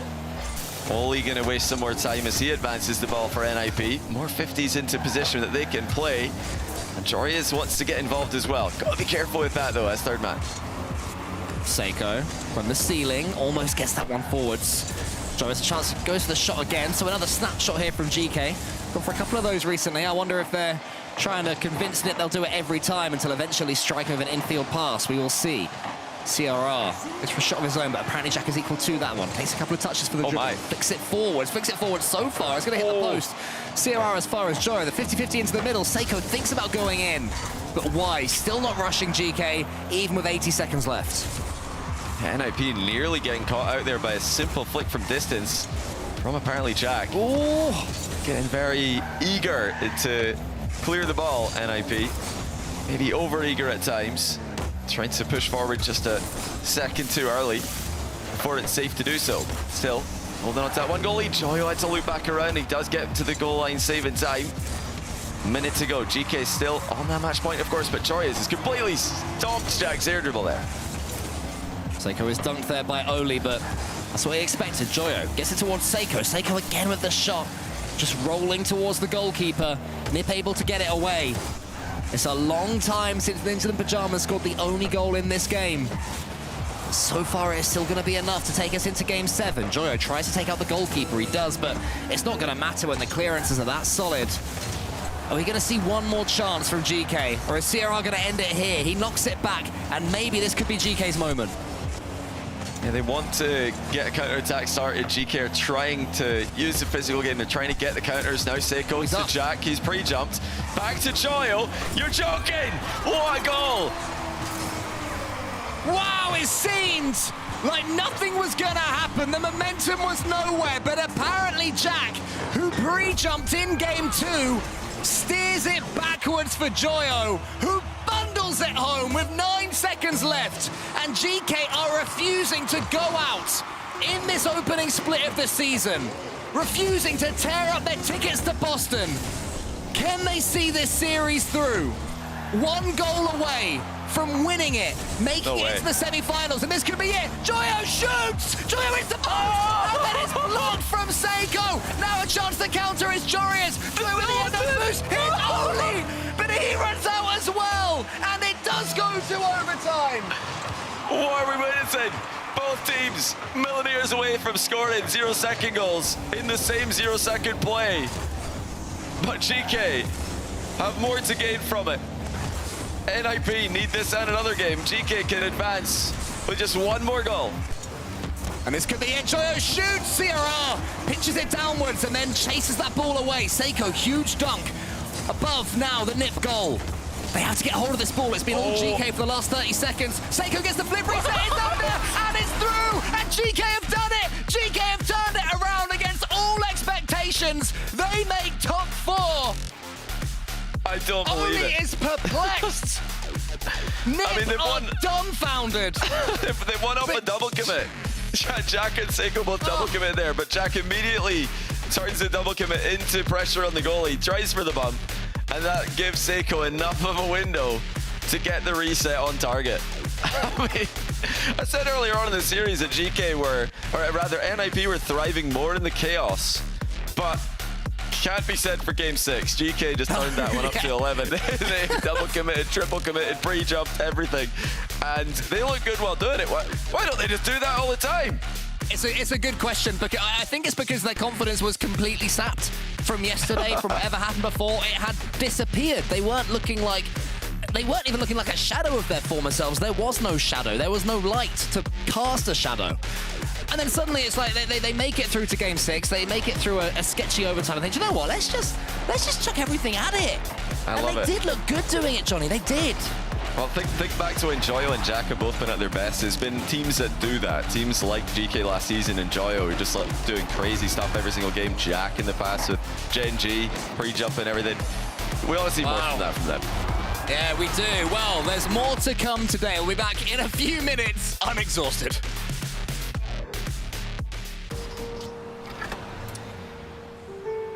There's a reason they don't call them clean bikes, am I right? Yeah. Because it's dirt bike. Gas stations. Whew. You gotta start at the top and work your way down. You want me to do yours next? Oh, you're from Oklahoma. They have to fill the silence. The bathroom code's 9914. Progressive can't protect you from becoming your parents, but we can protect your home and auto when you bundle with us. Look at this hot rodder!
love, but baby, I found you instead.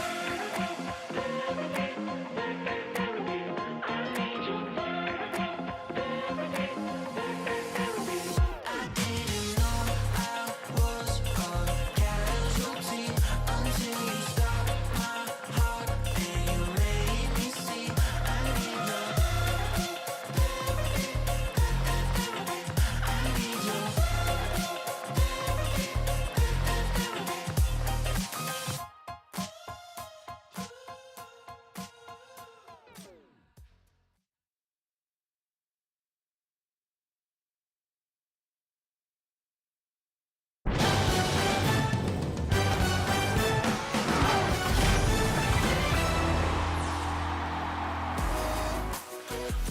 Making the analysts look silly right now as GK moves on through. They've overcome one of their obstacles, Ninjas in Pajamas' journey for a Boston Major shutdown. And to talk about that win, Joyo is here. I missed you, buddy. How you been? Yeah, I'm good. I've been doing good, man. How are you? I'm doing great. We're here celebrating some Rocket League, watching you get some dubs here. The fans were behind you guys. I'm sorry to say the desk was not, but the fans were behind you guys in the predictions. But Ninjas in Pajamas has to be a big win for you guys. I mean, they're the team that helped knock you guys out from attending the kickoff earlier. Did you feel a good sense of revenge in this matchup, or was it just another game to play? I mean, yeah, it was personal. Me and Oli, gotta win that. But yeah, I mean, we just took it game by game. We just did good. Me and my teammates, Jack and Seiko, they're like Thanos, so. It's true. Hey, it's good to have a powerful superhero team behind you. Now, obviously for you still got to lock in too. Playing great out there in this time that you guys had off, because you unfortunately had to sit back and watch a bit. What was the goal? What was the focus, I guess, with the fact that you weren't getting as much experience as some of the other teams with the kickoff land? I mean, yeah, just talk about how we want to play. I mean, we all came from different teams. Got to talk about what we want to do. And we kind of made it more clear literally one day before the regional, because we were still confused and not on the same page. But yeah, just like talk about what we want to do and get a lot of content out. Make sure to subscribe to the new Joyo channel on YouTube right now. Let's get it. There it is. Never stop that grind, man. I love it. I'm looking forward. We're going to assume you're on through to the grand finals here. All right, you're going to crush out Team Vitality into the grand finals. Yeah. Now, what's the better matchup for you? Because again, Gentlemates was the other team that prevented the kickoff run here, but K Corp's, the top dogs. What's the better victory? Because you're going to win the grand finals too, of course. I mean, we weren't playing that good against Gentlemates yesterday, so I think we showed more today. And I really like the Jack versus Zen matchup. I mean, I like the Jack Vitality matchup in general. He kind of owned him last season, so I think we're going to go into it with confidence. And shout out apparently Jack, man, what a player. I love it. Hey, shout out to the team. Hey, keep it going, man. I want this energy going through the next one. I want to talk to you after the Team Vitality match as well. So I'm just going to let you lock in. I'm not going to keep your time anymore. I want to say thanks for giving us the dub. Thanks for giving the fans the dub, and keep it on to the grand finals. Thank you. Joyo, he's locked in. He believes in the team. You got it, though, Cole. You got to have belief in that squad. Yeah, I mean, I think there were times when, even deep down, it was starting to drop a little bit, based on the performance yesterday and some struggles that they had earlier on. It was not a camp that looked particularly happy just on the face cams and the body language. But, a few goals here and there, a few better moments, and suddenly everything's rosy and everything's brilliant. But they've earned that rosiness and they've earned that brilliance. And what a performance it was in the end.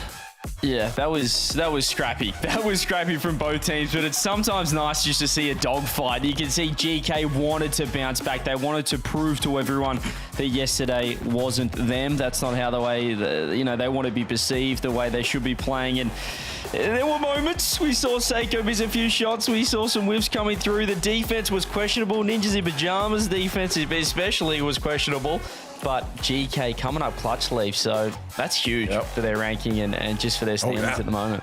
Well, that's the biggest thing. It's like these teams are not just looking for, that redemption. I mean, I asked them about that against Ninjas in Pajamas, but it's those points, man. I mean, at the end of the day, you're trying to make sure you can get and not miss another LAN event. I mean, they severely missed out with getting a first taste, Cole, at that international competition at the kickoff LAN. Yeah, that would have hurt. Maybe it was a bit of a hangover from that, which is why they've had some recent struggles and looked a little bit down. But you know, all you can do is keep on going in this beautiful esport that we call Rocket League, and keep on fighting. And GK certainly showed that they have fight, if nothing else, in that series. Because I was convinced that Ninja in Pajamas were going to win that one, and we're going to win it comfortably. But yeah, as soon as GK got going, and I think CJ as well. You know, you say sometimes it's fun to play like that, but I think it's important that they could play like that. That final game, you know, all three going for the ball. Pre-jumps, bumps, silly goals, super effective and super necessary for them. Yeah, you can. It's scrappy, Leaf, but you can see the fight. You know, sometimes it's imperfect, but they wanted it. You could tell. Yes, they did. Well, we'll see how they go against Team Vitality a little bit later on. We have a match in between that we got to get to. I touched on it a bit. What would be the better revenge story here for them in the grand finals? Gentlemates or K-Corp? We're going to play it to find out. Let's talk about it. Gentlemates looking super strong in the region here, but they're up against the blue wall, CJ. Both of these squads could be a grand finalist. Yeah, it's a big French battle. It's, you know, when we're heading to a Paris Major as well, it's kind of one of the fairy tale grand finals, perhaps a Vitality thrown in as well if you want maximum crowd involvement. But we've got to head to Boston first. Carmen Court, Gentlemates, KC looking absolutely fantastic. Gentlemates are 4-1 yesterday over GK. GK didn't look good, Cole, but they did just beat Ninjas in Pajamas, so maybe it's an even better win after that. Yeah, that's certainly one way of looking at it. You know, you look back at GK's next game, they've now beaten NIP, and you think, oh wow, 4-1 against them and making them look very average. Maybe it was completely Gentlemates' brilliance rather than GK struggling. And if you look at that, Leaf, then Gentlemates are a serious team here. Let us know, guys. Progressive fan vote up right now. Hashtags in the chat. I don't see you spamming yet. You're usually quick on this one. Hashtag KC, hashtag M8. Someone's going to the grand finals, but only one of the teams could be that team going there. That's the way the bracket works. Best of 7. Gentlemates and K-Corp. I feel like this is... I actually was waiting on my predictions for this one myself because I felt like this was a harder one to call out here. I wanted to see how K-Corp was playing on the day first. We didn't get to see Gentlemates today here. You know, K-Corp's looking good, but Gentlemates maybe Cole... Do you feel like this is an even match, like I'm playing it right here, or do you feel maybe it is more lopsided? No, I think this one on current form, and you look back at their history between each other, these two rosters, and Gentlemates winning in the off-season, I think it's very, very fair. I'd say it's almost intelligent to have predicted Gentlemates here, and anybody who has is very smart and handsome. Okay, well, I know I would say. She's predicted then. I don't know. Whoever I predicted, I'm just saying whoever has predicted Gentlemates is probably smart and handsome. Yeah, but see, when you do that with a little cheeky grin on your face, we know exactly what you've done. You're not hiding nothing. You're hiding nothing over there, Cole. Smile. They actually all I'm saying is that yesterday it was Archie and Oski that were absolutely carrying. If Nas comes to the party as well, then Carmi Corp are going to have to be playing better than they have been so far to deal with Gentlemates the way they've been playing. I think Nas, at least sort of talking now, I thought Nas looked good yesterday. I don't know what I think he looked good. I think, sorry, when I say carried, what I mean is Archie and Oski were just having the time of their lives, and Nas was fine. Do you know what I mean? Like, he could be carried. Okay. Not that he was carried. Okay, well, he was having a good time. Let's see. I landed CJ. We'll go first, and we'll see if he's being cheeky. I landed on KC because I saw the way they were playing, and I said, you know, they've got that warm up now, and they looked hot. Juicy was crushing it out there, man. Those ceiling shots, beautiful. I gotta go KC, CJ. Let me join you with the blue wall party as well. It just gets to this point in the tournament where we're talking about it off air. Once you hit the semifinals, you're just pre-filling KC from here on in. It just time and time again, we've done it more often than not, and more often than not, Cole, you are right. But I'm just sensing that you've gone against the grain here.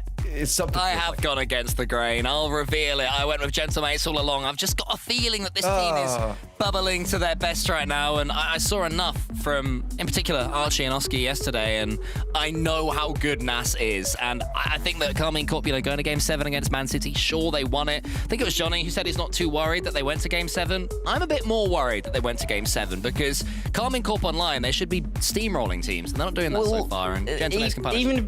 Even production are confused because they're still... I know, I was going to say... They're putting a blue strip on you. They're not fully convinced they're like, believe that, Cole. Cole doesn't believe it. Look, here's the orange. Here's the orange right here. Yeah. Right? That's all I need. Well, chat is not on your side either. The only person backing you, Cole, right now is actually Gibbs. So we'll see how that one goes down. Oh, yeah, we got the match. Too late. We got the match. Get into the game. Best of 7. Best of 7. It's going to be a nice matchup. KC versus Gentlemates 1 team moving on to the grand finals. Will the blue wall stand strong, or can Gentlemates finally shut down the top dogs?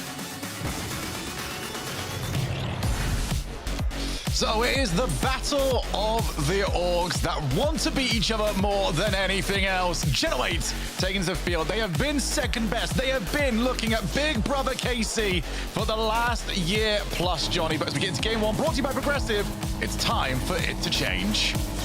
It's nice for Rocket League to see these two teams making it far into tournaments. As the two biggest fan bases in the scene get to clash. But it's been all KC for the past few seasons, especially in Europe and especially online.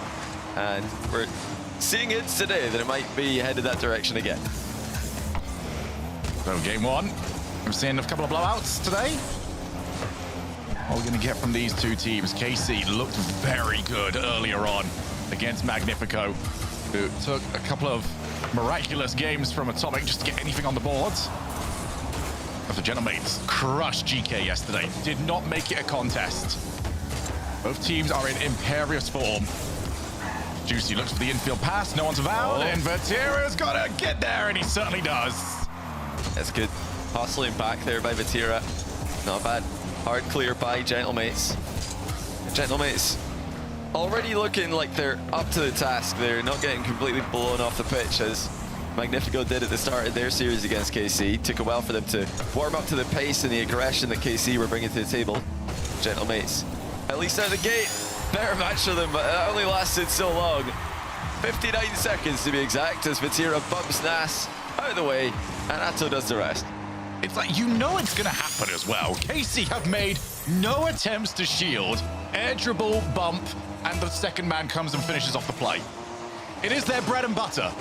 But here's the great thing about it. You know it. Are you going to be able to stop it? So far, the answer to the whole of Europe has been no. Well, it's very interesting because day 1, when they did lose to Magnifico, they didn't really use it very much. And it's weird to see because it is such a staple in their offense. And they're opening up the semi-final with an air dribble bump pass. It's such a good play to start with, just to let the other team be afraid of it now for the rest of the match. Atto trying a double, triple tap, something, maybe a quad tap there at the near post. Does get blocked. And it's wide open now for Atto. Great recovery by Vatira, good pass. And it's just too easy for KC once again. That is unbelievable. What a recovery from Vati. I've got it, and I've got it. Here you go, Atto. Nice and simple. Well, there you go. There's what's happened for the last year plus. Gentlemates, if you want to try and change this story, that is the level you're going to have to be, because KC are not going to give this to you. Yeah, you've always got to be careful trying to recover quickly. Oh, it's a messed up in here post. Archie had a chance there, but when an opponent is recovering quickly on the sideball like that, you know they're going to be quick. They're going to be faster than if they're on the ground. You have to anticipate an earlier follow-up touch. It's, yeah, Gentlemates not clinical enough so far in this game. They had an opportunity, but they didn't take it. Now they do get one, though. And that's just in the nick of time, I'd say, for them to stay calm. Oski punishing the miss. Juicy didn't have boost, couldn't get up in time to hit that one clear.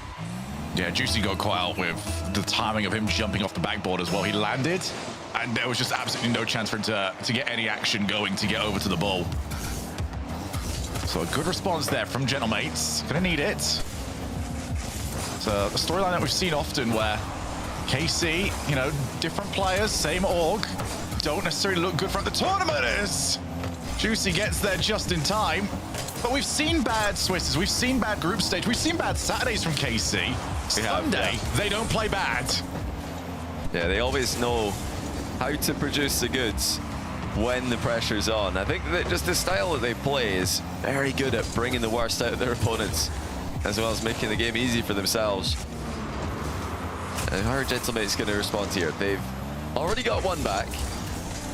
It's not looking easy to break down this defense. The one that they did score, KC were pretty close to getting multiple touches on it. Vatira now with a mind game. He's going to lose control of that one. Off the wall, Atto. Realizes it's got to go early. That's a good challenge just to remove Nas's follow-up. Now here's Vatira, reset. Oh, Nas got contact! And that was so risky, but also so crucial. Yeah, necessary risk. That's how the ball goes the other way. Gentlemates are forcing really hard to get something offensively. And it's a risk that you're going to need to take at some point. Do they need to take those all-in risks with 90 seconds left? Probably not. They do still have some time to play with here. Against KC, you know the chances are going to be few and far between for long stretches of the game where they put you under pressure. Actually, very awkward aerial to get up to. Was not expecting it to pinch upwards like that. Atto with Vatira doesn't choose to take the option, and Oski's got a slight misread on how that play was going to develop. Up goes Archie, tries to leave it, prioritizes the recovery, knowing he was going to get beat to the ball. 1 minute left on the clock. 1 goal is the difference. Can Gentlemates get themselves out of this position because they've got to avoid these bumps? Juice is on the way. Oski gets enough, but look at that boost total. So little for Gentlemates to work with. Juicy shoots and Archie stops. Well, Nas did a good job moments ago defending that back corner boost in the midst of the chaos. Vatira was millimeters away from stealing it. It's those little things you need to do against KC if you're going to break that stranglehold they put you in. And now with 30 seconds to go, it is time to throw everything forwards. Just take that risk. See if you can get a goal back and tie this. Send us into overtime. Yes, it lets KC have chances at the other end. At this point, it doesn't matter.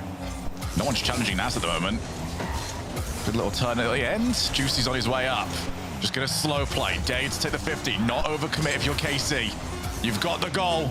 You've got the lead, and you've got a dwindling amount of time. Vatira over to Atto. First touch just kills the ball off. Oski's gonna try. Oski can't do a thing. It's just a burst of acceleration from Atto to confirm the game win. Yeah, Oski was advancing, of course, hoping that his teammate gets a win on the challenge that he can maybe follow up on. Not against a player with Atto's ball control, though. 1-0. KC continue their fine form on Championship Sunday. And what a starting game for Atto. 3 goals, 714 points, 3 saves. Gentlemates attempted things. It's not like they were toothless. It's just Atto is that guy at the moment. When you need somebody to step up, he just doesn't make mistakes. Yeah, he always, has been so impressive alongside Vatira. Going back to their first season together with Rise, great results all the way through the season. Multiple times throughout the year where you'd think that this is the best team in the world we're looking at. Then with Rlcs, same thing again. And now with Juicy, more of the same. They always, doesn't matter who you plug in as a third player. That being said, they're plugging in pretty good thirds. Yes. With all of them, they look like the best team in the world at times. And Championship Sunday, same old story as KC start to dominate. It's one of those, the big story coming into this season is how do they replace Rlcs? It seems like Atto has become so much better. He was already fantastic last season, but he looks best in the world sort of quality at the moment. He has really stepped up so far. And it's just, maybe he's got some more breathing room. Maybe he's now got the leeway to go for more plays and to shape this team in his vision. And it's working.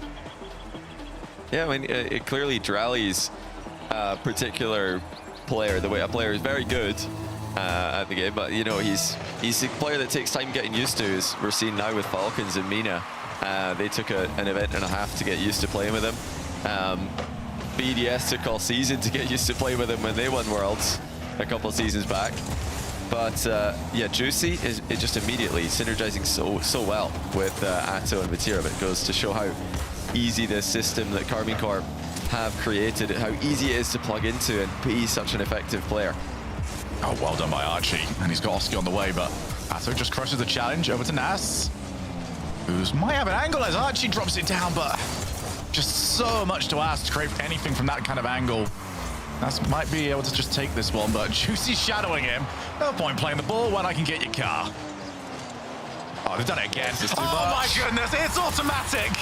It's just too much pressure every single time. They're threatening all kinds of options. Atto slows it down, then burst of acceleration into the bump. It's exactly how he scored in the last game, but this time he's got a bump as well. It's not just the ball into the danger area. He's just doing so much, Atto, creating chances for his team. Oh, hold on. Oh, Juicy. Juicy's not going to get there.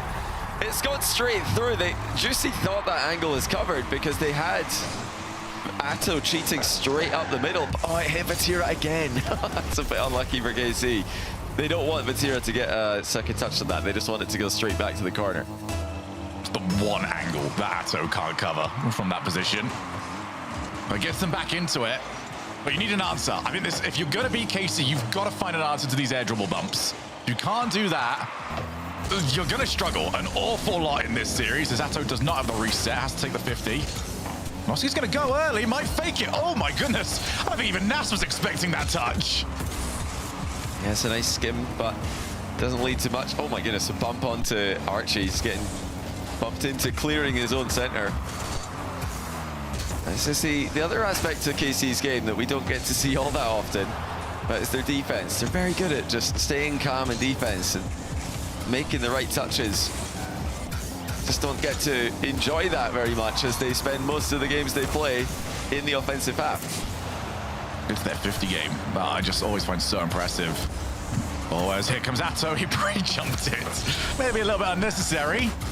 Now's the breakaway opportunity. Nas wants a 50. He'll get the 50. Oh. It's so dangerous. Archie can't put it on target. Now it's a breakaway and Juicy just goes for the long hit. Yeah, that was a great chance. Pretty close there for Gentlemates. They've had plenty close to scoring chances in both games. It's frustrating though. It's such a frustrating thing to see against teams like Karmine Corp. Whenever you're up against the best team in a major region, you just feel helpless when the ball is so close to going in and refuses to do it. Oh, bump from the blind side, the bump lands, and that's how you're going to do it for Gentlemates. Archie knocks it forward and then takes Juicy out of the game. Archie tells Juicy, you can't park there, mate. I'll show you to somewhere you can. 2-1. What a response from Gentlemates. And this is the Archie that was dangerous previously. An Archie that's loitering, looking around in that backside of the field, still boost, get demos, get bumps. If you can get the confidence to loiter, then it might be a big asset to his team. Oh, nice clear by Oski. He's timing it nicely as it bounces off that corner. KC not really reading what Gentlemates are doing. I don't think Gentlemates know what they're doing in defense there. The ball's just bouncing around. And again, there's those key little touches are breaking the flow that KC are trying to establish. KC want to get consecutive touches. They want to pass the ball around, but Gentlemates are getting these little awkward hits that take it away from them. Gentlemates are also doing a lot better when it comes to the speed of this game. Getting pretty comprehensively outpaced. Nas especially just could not seem to win the race to a ball. Better so far. Minute and 40. And they needed somebody to go. Okay. And KC have got another one on the board, and of course it's that man. Yeah, Vatira does 50 in it back to Matto, even with no boost. Is still able to get it on target quickly enough, but Vatira just clearing the path for him. Great physical play from Vati as Gentlemates couldn't get enough players back to help out. That duo is just on form at the moment as Vatira avoids the bump. He'll leave it for Atto, whose first touch did somewhat let him down. Realized that he had to just try and play it for space. Archie, he's around. He was going to get beat to it. Vatira, here's the air dribble attempt. First touch was too heavy. Yeah, now let's see what Gentlemates can do from a tie situation. KC, who always feel inevitable, we know they're going to get good chances to score. Atto just reversing into the net, giving himself enough of a run up there. Now here they come. Atto slicing and dicing on the ground. Vatira actually manages to combine with him to center it, but Nas takes it away. He leaves it for Archie, but Vatira watching the whole way back. Eye on the ball, denying the pass. Oh, it's open! Oh, it is!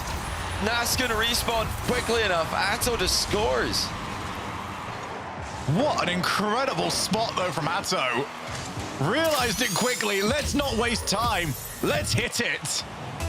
3-2, and Gentlemates, they got demoed in the opposite side of the field, and it was enough for a goal. There's a bit of a misplay as Juicy gets rid of the ball. Yeah, that was a bit of a heartbreaker to lose out in that position for Gentlemates. Archie pre-jumping here, he's up early, but really the attack's just gonna fizzle. There's nobody middle. And here comes Juicy now.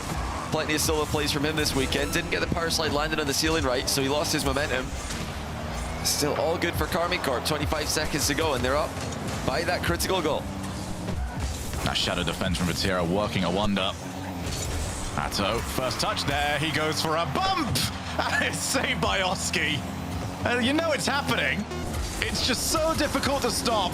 Gentlemates have got to get this ball to the opposite side of the field. Nas on the reverse, realizes he might have to leave this. Instead, Archie's on his way up. That's the last of his moves, so it's all up to Oski. What can he create? He's going to get bumped, he's going to get harassed, and he can't do anything. Yeah, just not quite enough from Gentlemates. You know, they had some moments in this game.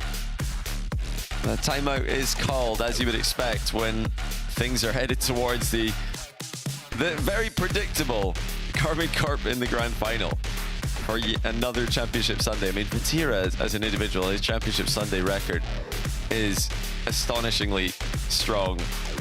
Karmine Corp, of course, as a team, have got an impressive record, but Vatira as an individual, even before he was in KC, he was already winning these. Just shows up like no one else in Europe when it matters most online. Just Nath has dropped out the lobby, so I'm going to be very interested to see if we can spot the difference on his car. What? Is it going to be a wheel change? We're going to get an octane? I don't know. We'll see. We'll find out. It is up to Gentlemates to get an answer here. Yeah, you need something. You know, they've not really had a response for Atto in offense. Atto's been leading the attack for KC. Obviously, Karmine Corp's offensive unit and their offensive playstyle requires the whole team to be involved. Their whole style is about swarming the opposition and just putting them in awkward spots by being uncomfortably close. It just never giving them any space to play with. But Atto in particular, I mean, the way that he accelerates the ball, first touch just brings it under control. Second touch, he's right back to supersonic midair with, you know, a speed flip through the ball in the air, something that you don't always associate with a speed flip. Everybody knows about speed flipping on the ground, but pros are speed flipping in the air to get more touches on the ball and get it moving more quickly in the air dribbles at this level. It's very difficult to do, but you'll see SSL players online doing it. You'll see pros doing it. Speed flips in the air, usually starting upside down. And he's doing all of that hurtling towards your car, usually, for the air dribble bump. Whilst Vatira is right behind him. It's got to be horrible. It's just absolutely horrid to try and play against. But for Gentlemates, they've had their 2 minutes. They've now loaded in to DFH Stadium. Fist bumps in. Now it's time to lock in. You've got to win this one, Gentlemates, or you have got a heck of a mountain to climb. Yeah, it does feel like that. Every time that KC are playing, it just feels like you've got to stay with them. I mean, it already feels like it might be too far gone with KC winning 2 in a row. But it absolutely would be if they win 3 in a row. There's just no way. I mean, they got reverse swept once last season, but it's not enough, not often enough for us to ever expect it. It's one of those things of you remember it so well because it doesn't happen. Atto on the clear. He's got Vatira waiting. Might have to leave that. No, he's going to go for the shot instead. And it's almost a second shot, but well saved. I don't think the keeper knew anything about it. Doesn't matter. Yeah, good play there by KC in offense. Good play by Gentlemates in defense as well. It's just good play all around by these teams, but unfortunately for Gentlemates, they've been on the receiving end of just one too many. Well put together offensive plays by KC as Atto once again looking dangerous, gets the boost steal. Juicy always going goal side on that challenge, so even if it does go past him, it's in a safe position. Vatira out to the midfield. Nas, oh, that could be for Oski. He's very low boost, might have been better off leaving it, but instead, they realize the goalkeeper is out of position. Well, no boost isn't a problem when there's no goalkeeper. Yeah, a bit of miscommunication there from KC. Don't think anybody realized that they were still third in the position. They just had one player wide right, one player wide left. Quick center ball for Gentlemates. Is wide open for Oski to score. The kickoff back to Atto. Luckily, Oski got a bump onto him. Couldn't win the ball, but he followed through with the bump midair. Well, Gentlemates, at least in the games, are hanging on. It's just that little bit extra to get it over the line. And you mentioned it does feel like hanging on is the best most people can do against KC. Archie doesn't win the challenge outright, but They do have the follow-up, and this is some good wins here, actually, for Gentlemates. The second man is outpacing KC's second man more and more often. Yeah, they're always having to wait and see if there's one extra touch, though. It's like there's a hesitation in every play from Gentlemates because they're worried there will be an extra touch that they're not ready for if they do dive in immediately. It looks like they're going to get another one, though, as Oski guides the ball middle for Archie. And again, if nothing else, these goals are coming pretty easy for Gentlemates. Oski with a little delayed 50, chip past one, then the threat of the bump is enough to leave it wide open. Yeah, I do not like the way that Juicy played that. He was the second challenge off the wall and just was not a threat at all. Just ended up getting removed. Atto can't do anything on the goal line as he's being hunted down. So 2-0. So far, so good here from Gentlemates. The timeout working well. Can't afford to give up a silly goal, though, and if they couldn't get to that, it would have been. Archie bumped. Calls in his teammate. Good communication. That's just first-time hit. Not take any risks. It's such quick reflexes there on the 50 back as KC trying to use that to create some surprising follow-up touches. They are getting quick follow-ups on all these plays, but Gentlemates are staying with them.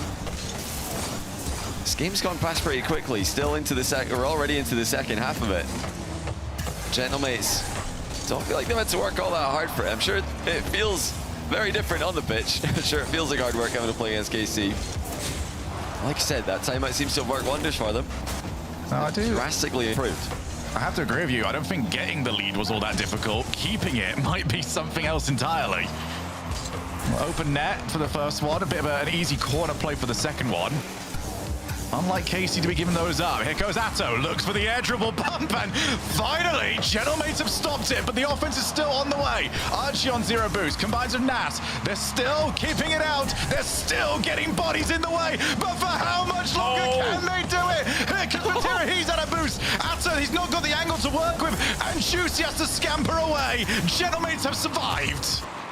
Some really good play out of Oski to just stay with that ball as long as he can.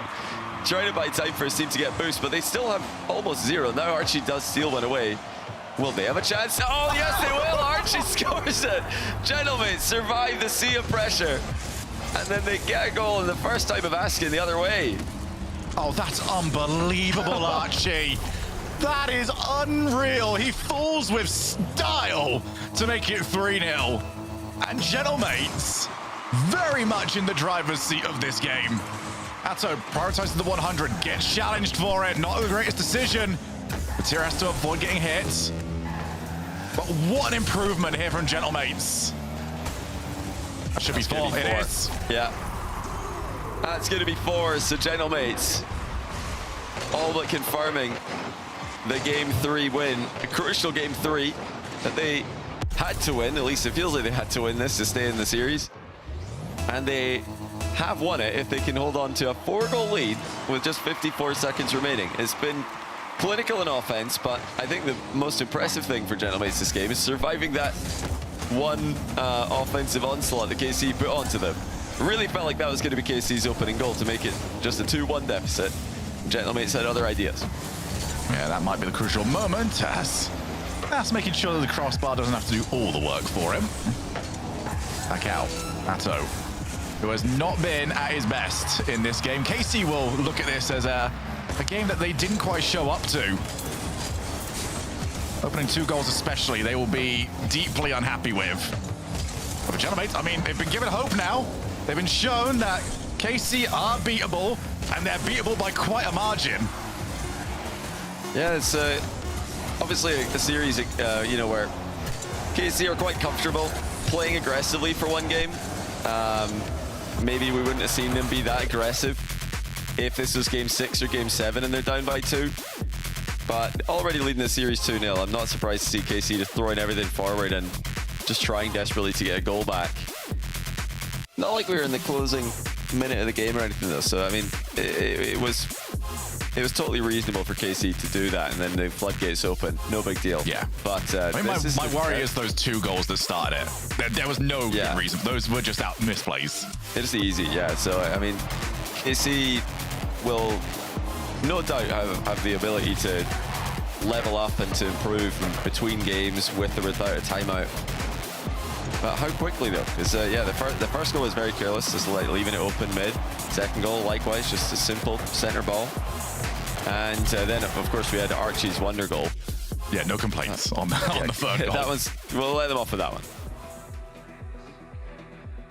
So as timeouts go, that's one of the better ones we've seen. 4-0, and yeah, the smiles have gone now from KC. Realize they've got to lock back in. Now thinking, wow, I got to change whatever I did on my car more often. That placebo was fantastic. Yeah, whatever preset he changed to. I didn't catch what he had before. I didn't catch it either. I only just reminded myself of it. Oh, he's in the Octane. Okay, I see. Yeah, what a preset switch up it was. So you guys I believe he started Fennec, didn't he? I never remember this stuff all that well. Yeah, whatever it was, it did work. So we love to see that for NAS. It's always a good thing to do in a series or in Rocket League in general when things aren't going your way. Switch car, especially if you do play the Octane and the Fennec, and yeah, I can confirm NAS did start the series in the Fennec and now he's in the Octane. Oh, my memory is getting better, but I remember too often what it's like to give Atto that sort of space. And guess what? Memory serves correct. You always concede. Yeah, just quick pounce on the ball there for Atto. Always get a score with an open backboard like that. And it's just another heartbreaking situation for Gentlemates. Put themselves in a spot where they can see the tie series. They can see it. It's not too far away now. And then immediately in the next game, you've conceded. Oh, juicy what recovery. Goes for the ceiling.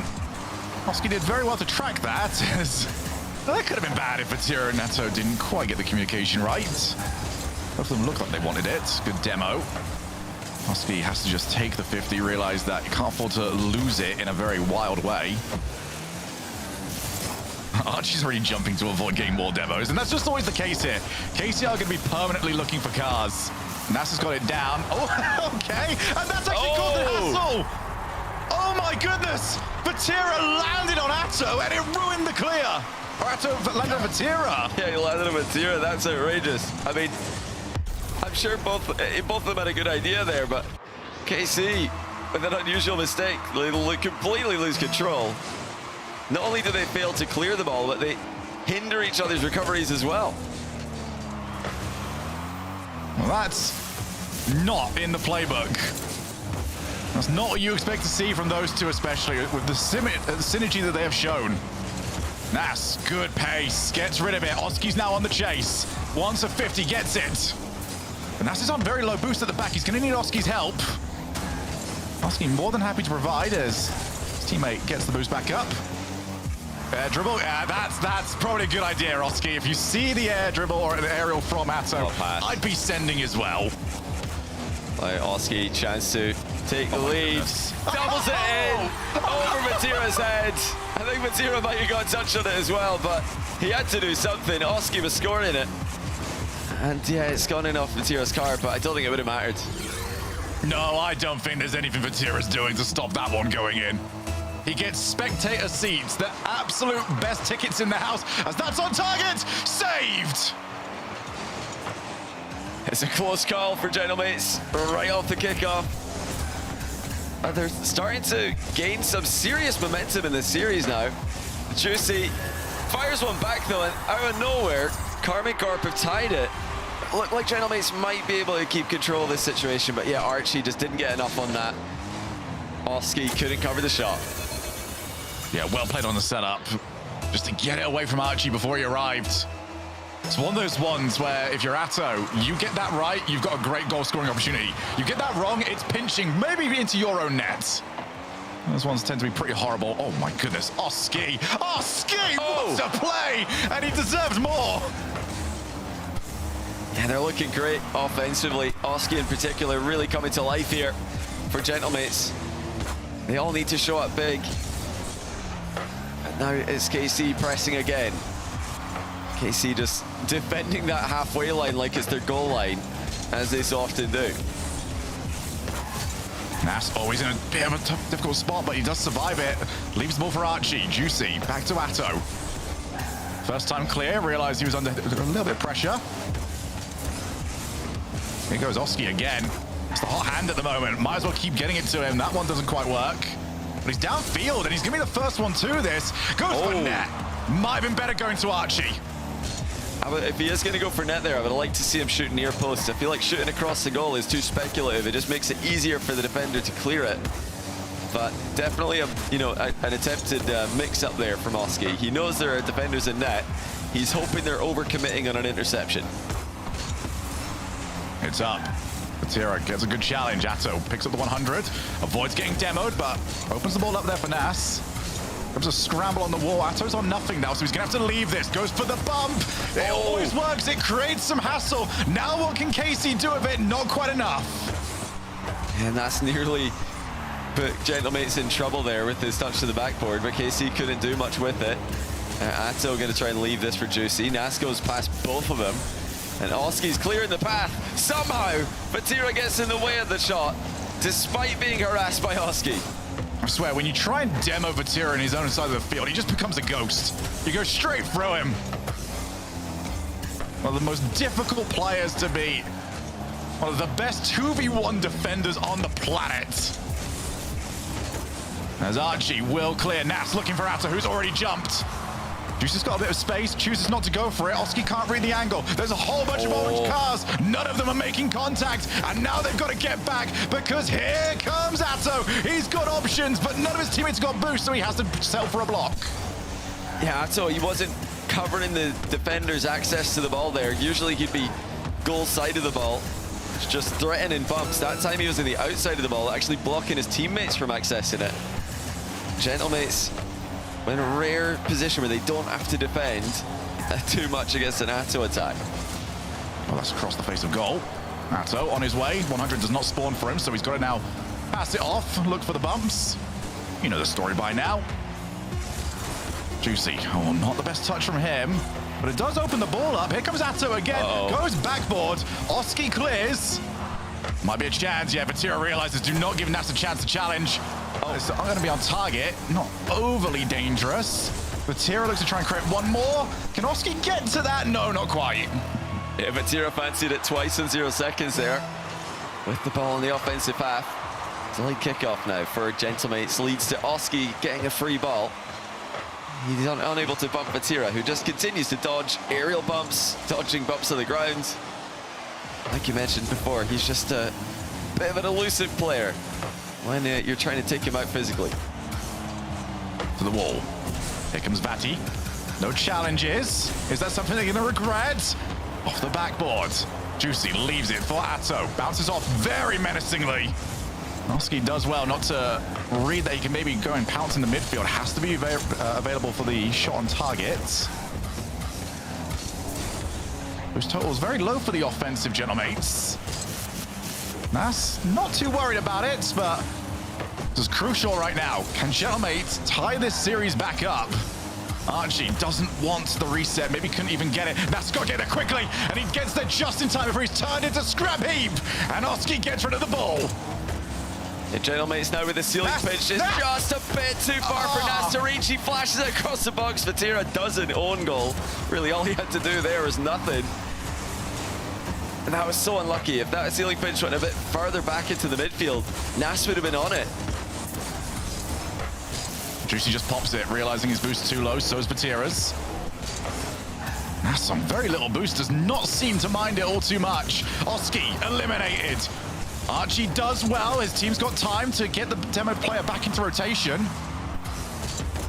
Backboard, nobody already there. Archie has to get contact and does exactly that. Yeah, Vatira respecting Archie's overhead read there, despite it being a difficult one. He knew that Archie, a player of his caliber, is not going to mess up. He's going to hit that long. KC have had the majority of the pressure, and Juicy trying to create a little bit more of it here. But they don't want to overextend. You can see that they're holding back a little bit. They're not as pushed up as they usually are. Karmi Corp just respecting the Gentlemates defense. Awkward, especially on this way down, but Atto's done what he can, and he's done very well with it. Oski, he's got Archie on the pre-jump, trying to put it low. Vatira, again, has been so good defensively. Juicy, out to Atto, once back for. That's how he scored the first goal, but it did not have that pace. Vatira just slowing it down for a moment, letting Juicy come into the play. Gentlemates are covered in everything pretty well here. Can they survive for the extended attack, the inevitable extended attack that KC are putting on them? From the wall, couple of demos, couple of bumps. Whoa. Nas and Archie, they've got to pick somebody to go for it because KC are going to keep sending players. Juicy's too close. Atto's too low on boost. They're going to have to probably give up on this for the time being, but Gentlemates weren't ready for the corner. Nas is still low. There's nobody in net, but it's too far away, and KC can't take advantage. I mean, KC, they're so far pushed up, they actually can't get shots off because everybody's so far forward. If the ball gets soft cleared, it's over their heads. Just have to dial it back a touch here, and there will be a free shot for someone. Well, go back, reset, go again. And we're on our way. Here's the bump. It's the KC special. Juicy tried to play the mind game, but nobody can stop Atto's follow. 3-2 after a 3.5-minute overtime. Oh, that's just so smart from Juicy. He knows he's not getting a goal there, but he knows the save isn't going to be a good one either. Just lofts the ball into the defender, and Atto is there to finish it.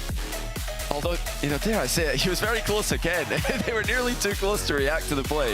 It felt like they were completely pushed up as far as you could be in that overtime. But Gentlemates just couldn't get a clear ball. They couldn't get rid of it. I'm looking forward to seeing that last play again because we'll see exactly what you're talking about, how close up Atto is. And Juicy's play is a smart one, but it doesn't eliminate the chance for a pop towards Atto, maybe over the top of Atto. Yeah. Now, KC are playing with fire. They're just not getting burnt. Yeah, it could absolutely have gone over his head. Look at where Atto is. That could be bad.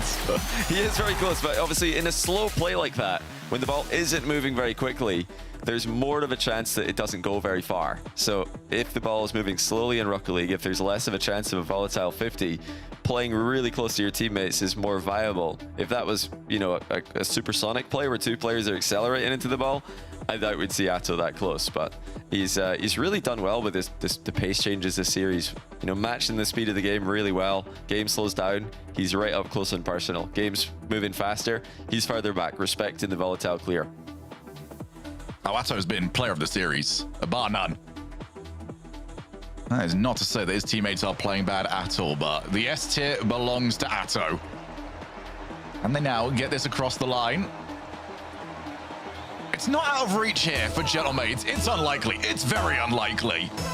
But they have made it scrappy this entire series. Who's to say that the coin can go their way 3 times? I just wonder if we're going to see the same disciplined offense from KC. Are they going to wait for the clear-cut chances, or will they let loose now that they've got double match point? Yeah, it's not something you want to do against Gentlemates, because Gentlemates will counter-attack, they will punish you, and we could see, you know, the first of those match points disappear quickly.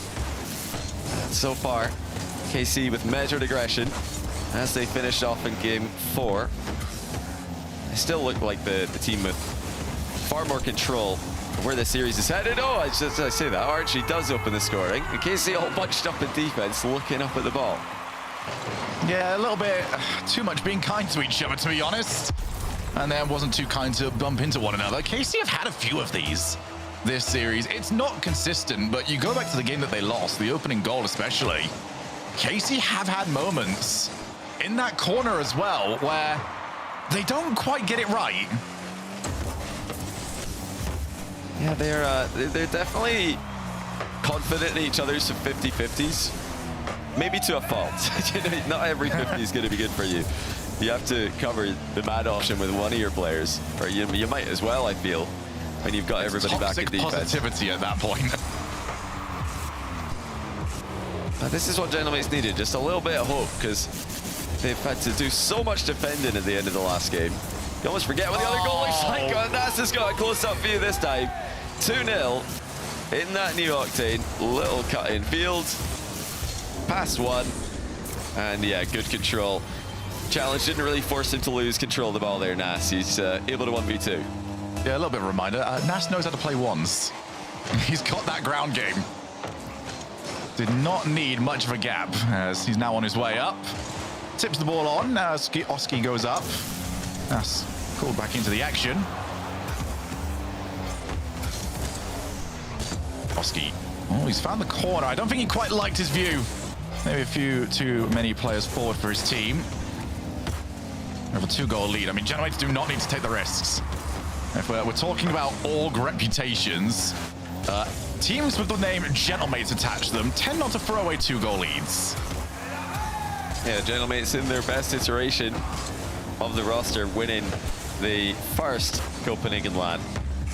They did exactly that. You're just holding on to goal leads. They look like they're such a good team at doing that. Well, I mean, maybe they just wanted to hold on to a 1-goal lead instead of a 2-goal lead, because this is not how you defend a goal lead.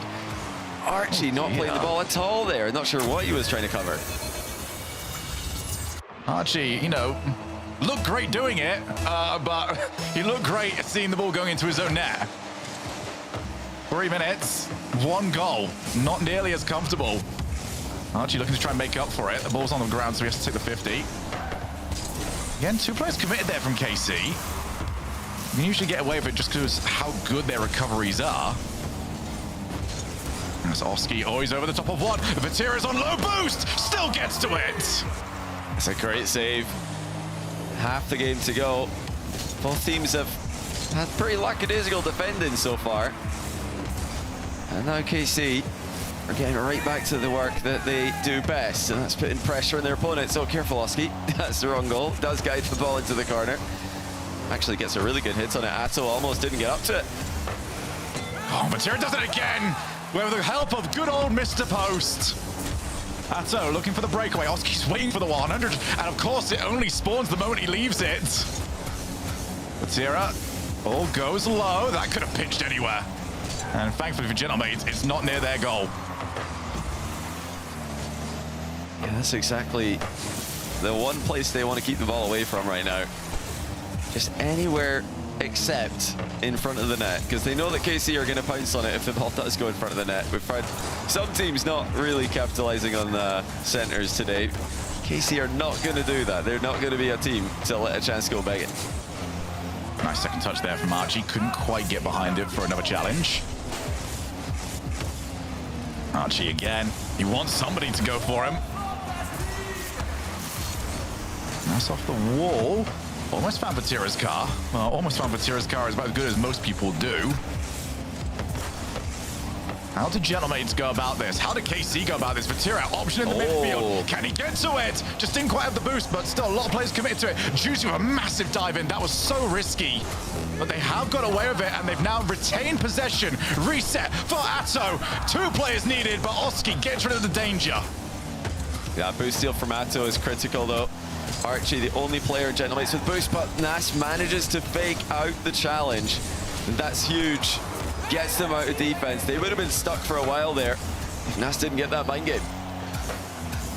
Archie again just going for these air plays. Oh, it's a massive dive. They might get punished for it. Oski gets there. So once again, though, KC, who have everybody in the attack, they're all swarming around looking for the angles.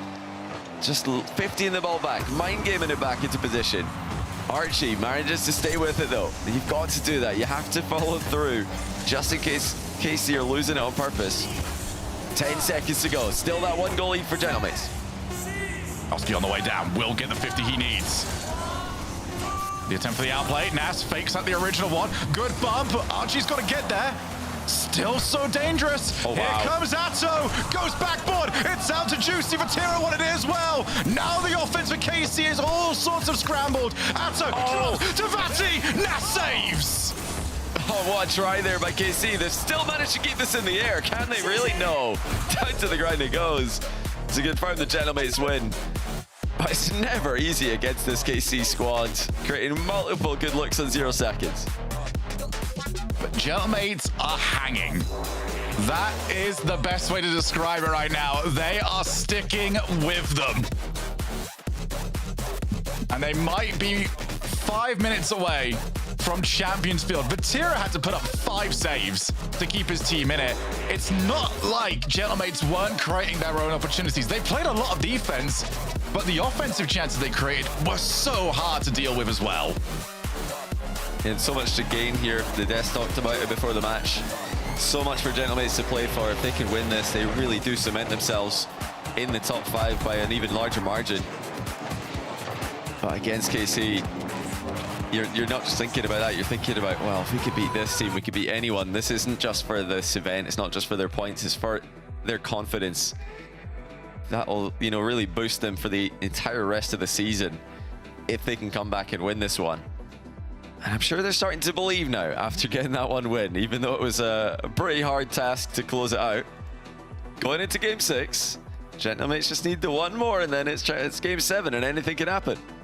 Yeah, try and find a single RLCS pro that thinks top 4 is good enough. They didn't come here to be good enough, they came here to be champions. KC are currently the standard bearers. Looking to try and change that for the first time in over a year. It's a heck of a fight though. There's Nas. Already scored one solo play. Oh, just couldn't get the angle. Oh, what influential play by the defender there to force it into the post. Nas gonna try again. This time he does set up Oski, who shoots underneath the pre-jump. Nas is online. Look at that, the danger he got. Now, I really dislike that from Atto, though. You've got to play the ball. Your first man, there's no reason for you to go sailing over the top of it. Yeah, it definitely is just a standard play these days. If you've got a defender behind you, just hit the ball. Don't try to read anything. Don't try and predict. Don't go for an interception. That's, like you said, not something Atto's done there. He's made life difficult for his third man, made life difficult for his goalkeeper. So another 1-goal lead for Gentlemates. They might need that second one. They didn't hold on to a 1-goal lead all too well earlier. As Nas just threatening the idea that he might go up. Atto has to respect it. Who's dancing around everybody. Getting his team into a very nice spot. Vatira goes for net. Archie, yeah, is in net. But I'd really like to see Juicy just stay in the box there for the mid pass. He kind of left the play early as Vatira tried to center it towards him. And these days, that's something you'd expect from KC. Whenever somebody goes across the goal for a bump, you think they're going to keep ball cam on, just like Vatira did there. That's the chance, and it leads to a goal. So, you know, it didn't work earlier, but it does on this occasion. Sweep across the box, but keep on ball cam. It might come towards you. That's horrible for Oski. Ball came towards him off the backboard. He's already above the ball. It's just the one spot that you can't react to. If it's below you on a backboard, it's not like you can jump down to it unless you're already facing that way. So KC ties back up at 1 apiece. Matto wants to go low, gets it. That's on his way. That's the reset. There's so many of these aerial plays that are just threatening to do something, but it does feel like no one's really committing to the outplay all that often. It's just, we could, and oh, what a save. Oh, not just the save as well, Vatira doing even more after the fact as well. They've got to be careful though. These are not clears, they're sort of semi-clears, and KC are maybe a bit overeager to follow up and get the counter started. Get into attack again, but really they're in a low boost position here. They've got to solidify first before they can think about attacking. Well, actually, maybe not. Vatira's just going to start the attack with 0. Yeah, he hit the ball and was already on the way to where the follow-up ball was going to be. What a read. That's a backboard. That's a big ask of himself. Didn't quite get there. Here comes Vatira. Got the reset, but instead can leave it for a teammate. No one's around. KC don't quite have that same offensive confidence. They are now respecting Gentlemates' counterpunch. And they have to. Gentlemates have hit them with it so many times. Vatira denied the reset by Oski's pace in the challenge. So many of these aerial challenges followed up by ball control. It's very impressive to see both teams doing this. Not really giving each other many opportunities to quickly follow up. This interception from Nas actually goes center for KC. 2 players commit to it, Juicy and Vatira. Couldn't force it through. Nas really wants the 50, realized that. Low boost, ball on the ground, there's no other option available. Juicy takes his time off the backboard. Boost is such a problem right now for Gentlemates. They've lost another 100. Atto, it's centered out to Juicy, pops it high. Nas is the only one of anything. Has to get the touch that he did. Now Archie's got a 100. That's awkward. Atto's got to get a read. What a read it was. Yeah, it's great play in defense, first of all, by Nas and then by Atto. In Karmine Corp's end, Archie looking to 50 it through. Couldn't get it past the second. 50-50. It was Vatira, who's probably the hardest player to get past on this Karmine Corp roster. Everybody's on the wrong side of the ball here. Nas has an uncontested touch. Atto's jumped, does get it to safety. Yeah, needed help as well because Atto had an argument with the crossbar. Got kind of stuck over there. 1 minute left. Oski clears. Are we going to Champions Field? Passing players, a bit of a miscommunication between Vatira and Atto as to what they wanted to do. Still not making contact. Now KC. Oh, Nas, I think's wasted that. He had a bit of time. Handed it straight back over. Yeah, a huge clear coming out of Vatira as well. Just completely turning around the possession. Nas and Oski both committing heavily to that. Bump lands from Juicy onto Archie. Oski's at half a tank. Can't beat Atto to the punch. It's KC ahead with 23 seconds left. It got difficult, and then it got worse. Oski desperate for something to go his way. Instead, it bounced away from him. Couldn't get there in time. 2-1 to KC. Gentlemates, what have you got left? Nothing too much to write home about off the kickoff. They are going to get possession in the back corner, but it's immediately contested. Atto taking it away from them. KC going to defend by attacking. Here comes Oski. Needs that ball up in the air. Good interception there from Juicy. Atto will take the air dribble.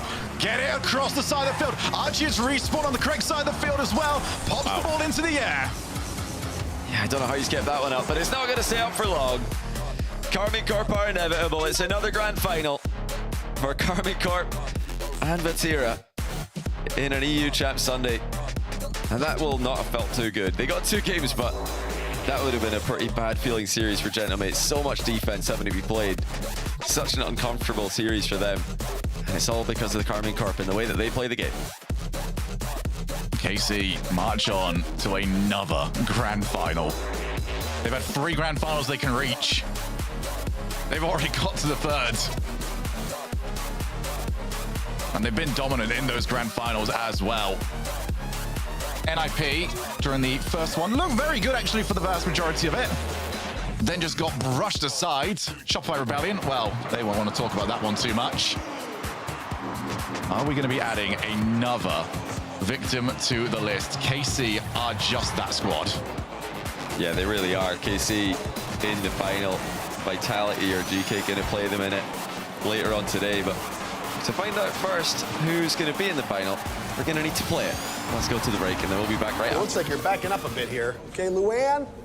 Is there a Luann in the house? Remember, you don't work here. Young homeowners love to get involved with everything. Luann going once. Progressive can't protect you from becoming your parents, Luann? but we can protect your home and auto when you bundle with us. Sorry. Luann! T-Bates here, and today I have a special unboxing from Blacklight. It's gonna be something you've never seen before.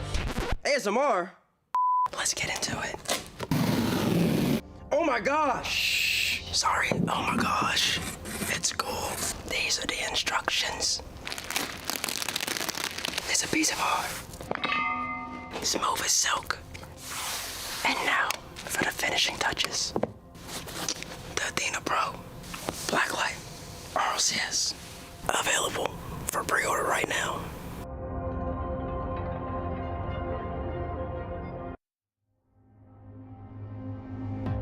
Turning love to dust, 'cause we know it can't change. Feeling what we lost, but we still come back for more. Running out of time, but the hands are missing. It's an uphill climb. No more, no more. I see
stay out of this bit, but I don't get tired of it. Told me I'd never be happy. I'm not sad at all. Maybe I'm a fool, following my dreams, but mama, you're gonna see me on every magazine.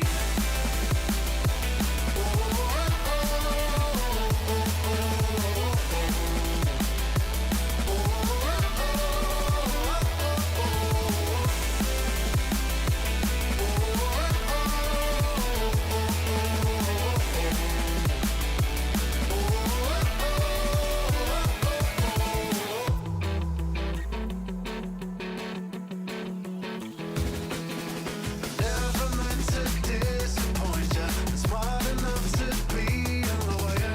Don't you waste your time on me, 'cause I don't care at all.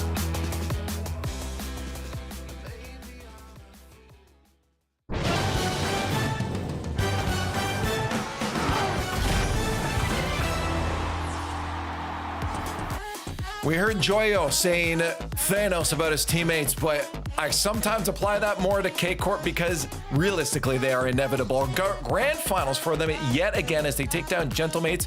A good little fight there, but you see the disappointment in them. They couldn't find their footing, and here to talk about the win is Extra, buddy. Nice to see you again, man. Nice to see you as well, Leaf. It was fun hanging out. We got some games in, some chats in during the kickoff LAN, but then there was a big break, had some time off, but here we are again with K-Corp in the grand finals. You know, your perspective, you're like, of course we're here, right? Yeah, I mean, it's just like what we do, to be honest. It really is. I gotta know, like, why? What's that off time? I mean, you guys, is it the vibes? Is it just that you guys have such a good support structure behind you guys? Where would you place that key factor that makes sure you guys are always in grand finals? I would say like it's about being consistent with the work. So always, even if you're like one step ahead, just like never like letting down the fact that you can be beat up by any team at any moment. Yeah. So we just always work. Even if we win one tournament, doesn't mean we're like the best team in the world. So we have to work all the time to be the best. No, it's true. Yeah, success doesn't just come. You have to work for it. I mean, you've seen that. You guys had a couple troubles along the way, even starting with this bracket, a Game 7 with Man City. It's always good to be aware of that. How do you make sure that the players don't get down? Because like we saw it with Gentlemates at the end of there, you saw the frustrations in their face. It's a real feeling that we feel as people when we lose or don't do well. How do you stop that from sinking in and pulling the players down as a coach? Honestly, like, my players, they have lost so many like tournaments in their life. I think they're like used to the loss. That would just itself, used to be honest. But it's difficult because we are like already qualified for Boston. So there is like true. It's different to play original knowing you're already qualified. So it doesn't mean anything. All we get from it is like points for the World Championship at the end of the year. So this is like the most difficult part, and I think they've done it well for now. I'm proud of them. They have. And looking at this, the series there, you guys, you know, Gentlemates won one back. There was no timeout. If they won a second one, would you have called a timeout there? Or going through the rest of the tournament, do you guys feel like you need the timeouts really, given the fact that you've qualified Boston and you don't have a lot on stress on your plate? I feel like it depends on the game, but sometimes the timeout is not really necessary. Even if like everyone says, "Oh, why didn't you time out there or anything?" Yeah. I would say like it's more of the feeling of the players. If they feel it, then we can go like without any timeouts. And I would have taken the timeout if we were like going into Game 7, if I'm honest. Cool. Hey, well, Extra, it was good talking to you. Maybe we'll get to chat with you again soon if you guys keep on winning like this. I think you need to go take care of your players. They're going to break the windows behind you if they keep throwing soccer. Yeah. All right. Thank you. Anyways, good luck. Bye-bye, guys. Yeah, we'll see you in the grand finals, baby. See ya. There it is. Good vibes. I think that's a key component, Shogun, that he just said there, is that they're already to the Boston Major, and that takes a lot off of their plate in terms of having to perform. It makes it easier to have fun. Yeah, I feel like whenever we see something like that happen, people will start to question, is this team going to be motivated? Of course they are. This is not what they came here to be. They didn't come here to be open champions. They didn't come here to be major champions. They want to be world champions. They want to do that. They want to be the best team across the entire year. But Gentlemates, I mean, that was an impressive performance, I feel, but it didn't feel at any point, Johnny, like there wasn't at least a skill gap between them. KC were always one level above. Yeah, I think KC, they're just clearly the best team in Europe. It's not Gentlemates' fault that KC are better than them. It's everybody in Europe's got the same task to. Obviously, it's Gentlemates' fault in a way, but everybody's got the same task. They've all got to level up because KC are just the best. And it's not Gentlemates' fault that they're in the same side of the bracket as KC. That's KC's fault for losing earlier in the tournament. Otherwise, Gentlemates, by beating everybody else, would avoid them at this stage. Yeah, not meant to be. Gentlemates will have to settle for top 4, which is still fine for now. Puts them comfortably in the top 5 in points. I mean, that's the biggest thing, right? As long as you're not falling behind and having to really struggle, you don't want to be going into the last open and having to win the whole thing just to make it to the majors. So the closer you can get here, the better with your points. Gentlemates making it into the top 4 here, it's a real good placement for them. But their journey has ended. K-Corp into the grand finals, and that leaves us only 2 more matches to play on the day. The grand finals with K-Corp sitting in it, we need to find their opponent. So let's start talking Team Vitality and GK Esports. Johnny, GK maybe surprising some people today, taking down ninjas in pajamas, but the journey and the roughness of the matches doesn't end there. It gets harder and harder.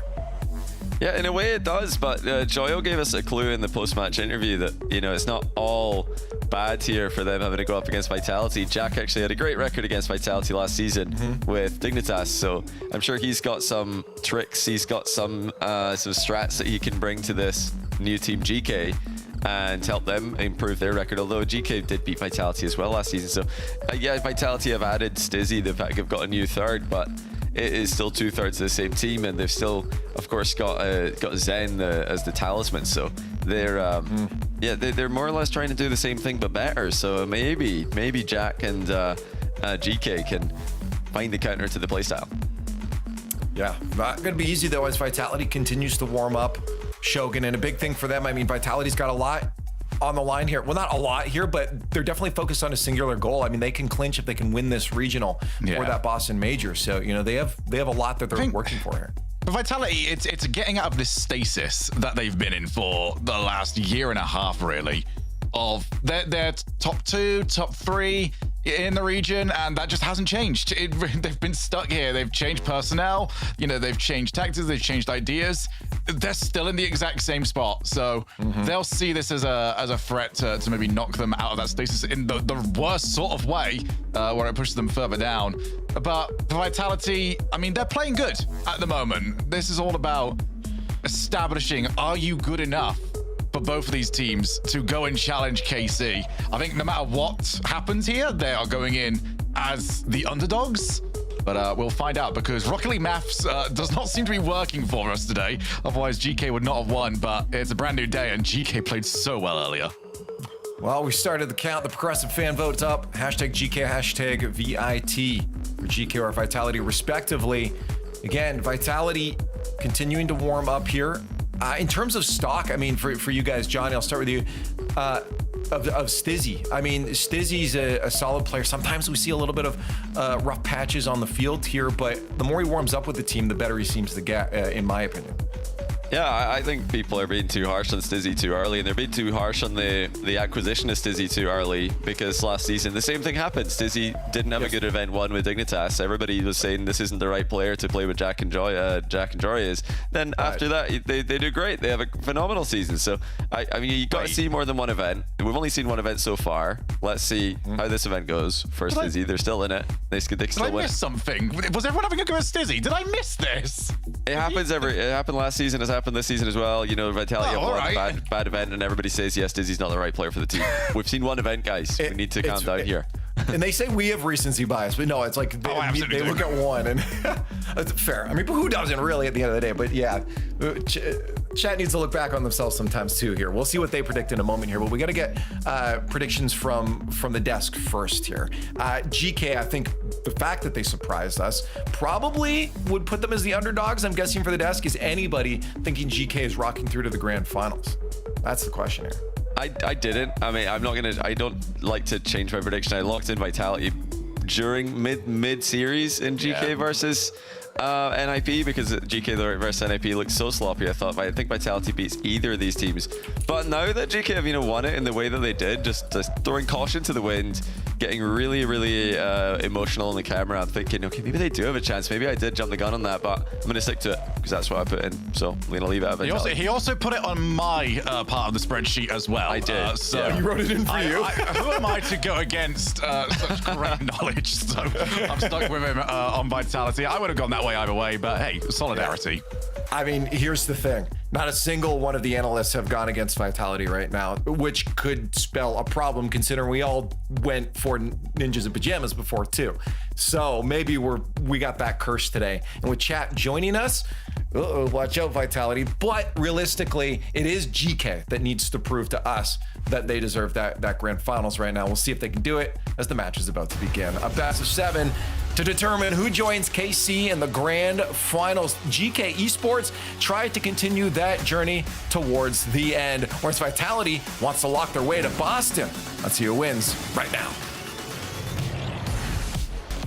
Team Vitality also unbeaten so far in this event. They have been looking supreme, and they come up against CJ, a GK who are looking improved, as Game 1 is brought to you by Progressive. Yeah, and I think GK getting the monkey off the back with that win over Ninjas in Pajamas. And I'm kind of with the desk. If they play like that, you're favouring Vitality. You're thinking that Vitality are going to be playing a little bit better rock than what we saw in that first matchup. But if GK can keep on improving it as the day goes on, still think that Vitality, they look rejuvenated after the little holiday break and ready to go. They do, but they have had another break. You know, they won yesterday, and then they had to give it 24 hours before coming back to the pitch today, whereas GK have already been there, already left blood, sweat, and tears on DFH Stadium and the like. So let's see if the extra game is advantageous or disadvantageous for GK Esports. They started off this first game pretty well. A few chances. Joy using the ceiling again. Looking pretty mechy today, as he always is when his teams play their best Rocket League, but as then always is, he comes forwards. Vitality seem to have survived the first wave of GK Esports attacks. Joya's just a real fire starter for GK. I know that in his interview after their first win against the Ninjas, he's pumping up his teammates, but I'm sure his teammates will be pumping him up, as he really is, when nothing else is happening, he can make magic out of nothing, and he did it again in that lower round 1, that top 6 matchup, and he needs to do it here against Vitality. Apparently Jack does love playing Zen, at least according to Joyo, so we'll see what he can produce as well. And we will see. Exotic pumps that one forward. Seiko, who had a few hairy moments in the game earlier on, makes a decent save, but it spreads that wide to Stizzy, the man they were mentioning on the desk. 1-0 Vitality. It's just an absolute dream touch there from Zen. Rips it off the corner. That's what you want as a finisher, as a striker, and Stizzy does indeed strike true. First goal of Vitality. Great start considering it is their first game of the day. Yeah, they look up for it. They look completely alert to Team Vitality. A team who we have been waiting for years to re-ascend to the EU and World Throne. Lovely play from Stizzy. Exotic's coming in. Apparently Jack incredibly strong on the goal line. But Team Vitality strength to strength in Game 1. They look like they've got the chemistry off the pitch. We're just still starting to see the cogs turn on the pitch here for Vitality, and great start for Stizzy's confidence. Obviously the new addition to Vitality. Going, but there's the ground pitch, and here he is again. I mentioned Joyo being the fire starter. First goal, GK. Yeah, look at Exotic though. It's nervous here. Thought about going in for Joyo. We saw apparently Jack behind him, but still, Exotic could have blocked that at source. Chose not to. And Joyo had the mechs to pinch that one into the goal. Good response from GK. Lovely stuff. Just found a bit of space, found the bump as well. And so precise with the ground pinch. 3 minutes to go in the first here. Zen upstairs. He's going to go for the bump. Stizzy underneath as well with the reset. Double save, double commit. Coming through for GK. Everyone required. All troops, all hands on deck in defense. Vitality looking threatening Zen. just trying to work his way around that front post defense. Not to be this time. Jack finds his way down the other end. Decent play there from Seiko. He is the man that I want to see truly getting involved for GK, because he was the pendulum that was swinging from one side to the other when GK were playing earlier on against Ninja in Pajamas. One minute he was brilliant, the next asked a few questions, and the goal that Vitality scored in this game earlier was from a pretty poor challenge from Seiko. So let's see if he can continue to step up. Here he is, drives that one towards the net. I don't mind the easy shot there as Joyo comes in against Zen. Great play from Joyo, who seems the most aware right now for GK, causing all sorts of trouble. Apparently Jack can't quite get the angle, but GK again with Joyo leading the charge, looking dangerous against Vitality. Looking good. Importantly though, Zen did steal Jack's corner boost, which means they did get a way out. Now another bomb coming through. Exotic just rips one on net. Jack was aware of it. Joyo has to find the clear, but they have lost possession. Vitality just want to have a little bit of time in GK's defensive half. The pop over the top. Another little double commit out of nowhere. There wasn't too much pressure on that. Still, forced Jack to go over the top. He's been beaten. There should be a goal, should be a chance. What a save. Seiko had to come up clutch. Yeah, the man I questioned earlier was Seiko. Gets a great touch. And a strong clearance to the side as well. GK surviving. Zen is in again, though. He makes it look so easy when he has control of the ball. Never waste an air roll. Happy to get a couple of touches onto the opponent's backboard before striking. Here comes Exotic. He's in there as well. He has Exotic in front of him still. Does he find him? He does. Exotic fakes it out, though. And apparently Jack, could he have just shot that? Maybe he will in the end still. I think he could have just rolled that one in. I think he was as surprised as we were, the fact that that was an open net. He kind of just found himself as the closest to home to the Vitality net. Didn't find the target. 1 minute left. Who will break the deadlock? Stizzy finds the 50 on Seiko. Zen just trying to keep it off the corner, trying to lose that 50 to Exotic. He's done just that. Rolls it down the side. Joyo right there. Here is Zen. Throws it up top. Seiko overdue apparently Jack. He's going to take it upstairs as well. He's looking for the bumper to reset instead. It's both teams yet to really surmount any sustainable pressure at either end. 30 seconds remain. Jack looking to keep it in. I feel like if GK can pinch his first game, do wonders for their confidence. Yeah, I agreed. A very important first game here. GK have got a little bit of momentum that they're playing with, and Vitality just waking up from their slumber after yesterday. Seiko punches that one forwards. Does he get back in time? Yes, he can, just about. Joyo around the corner has Zen and Stizzy chasing it, but neither have any boost. GK and Vitality completely starved, potentially on the ropes, depending on this 50-50 from apparently Jack. Seiko's touch is good. Exotic backflipping, and Zen clears into the corner. Launches it downfield. Will we see ball down? Yes, Seiko's very happy to see the back of that ball. OT game one. Low scoring. Goal the difference. As Seiko now rips it across. He's actually been bumped into that one. Won't be on target this time. Zen looking like he completely flubbed that touch, which is rare from him. Joyo does fine too. That's what happens when you have the aura of Zen. People just assume you won't. So even a poor touch sort of works, and everyone's already pre-jumping and already panicking. And Zen in the end was able to make a decent clearance away. As Seiko comes forward, GK desperate for points to make it to the Boston Major. Vitality qualify with a win in this event, but it's going to be a long way away, especially with Seiko shooting, almost getting it in, but it's barged away in the end. It's a pre-flip, backflip into the bottom right corner, and Zen just wedges it out. Could have been game one right there for GK, not to be. We keep going, 50 seconds going in OT. Here's Exotic, looking for support, looking for a teammate. It's a double commit, it's messy. A bump as well. Zen just popping it up. It's just an attempt to buy time. Exotic, does he get a chance with a double? Read. Nice read for Seiko. He's been a little inconsistent today, but his good is unbelievable. He's also seen him miss some pretty open nets. He's got to come up trumps here. He knew he had time, but still, be careful. It's apparently Jack's looking to dribble it out. They're not out of danger just yet. Joyo looking for the low 50s.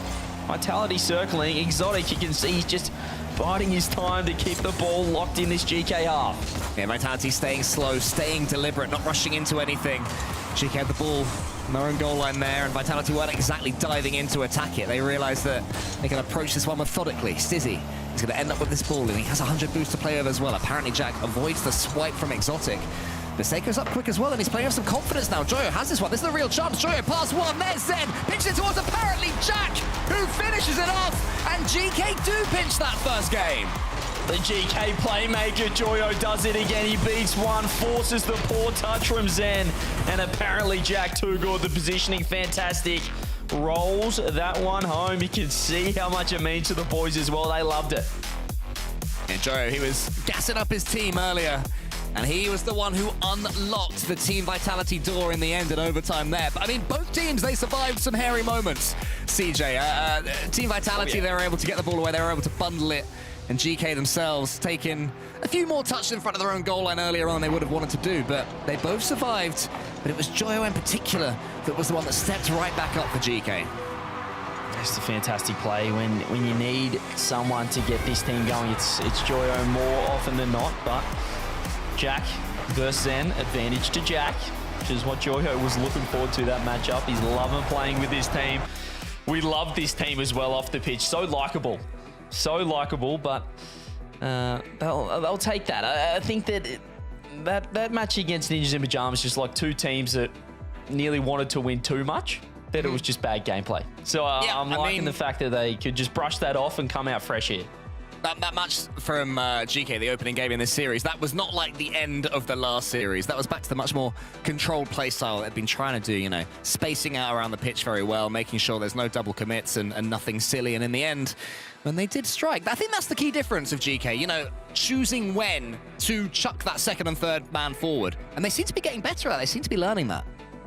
Yeah, and they didn't really get stuck in defense either, which is a positive. I think when you're playing the likes of Vitality, when you're playing Zen, that can be a problem, but more often than not, they're able to work their way out pretty easily.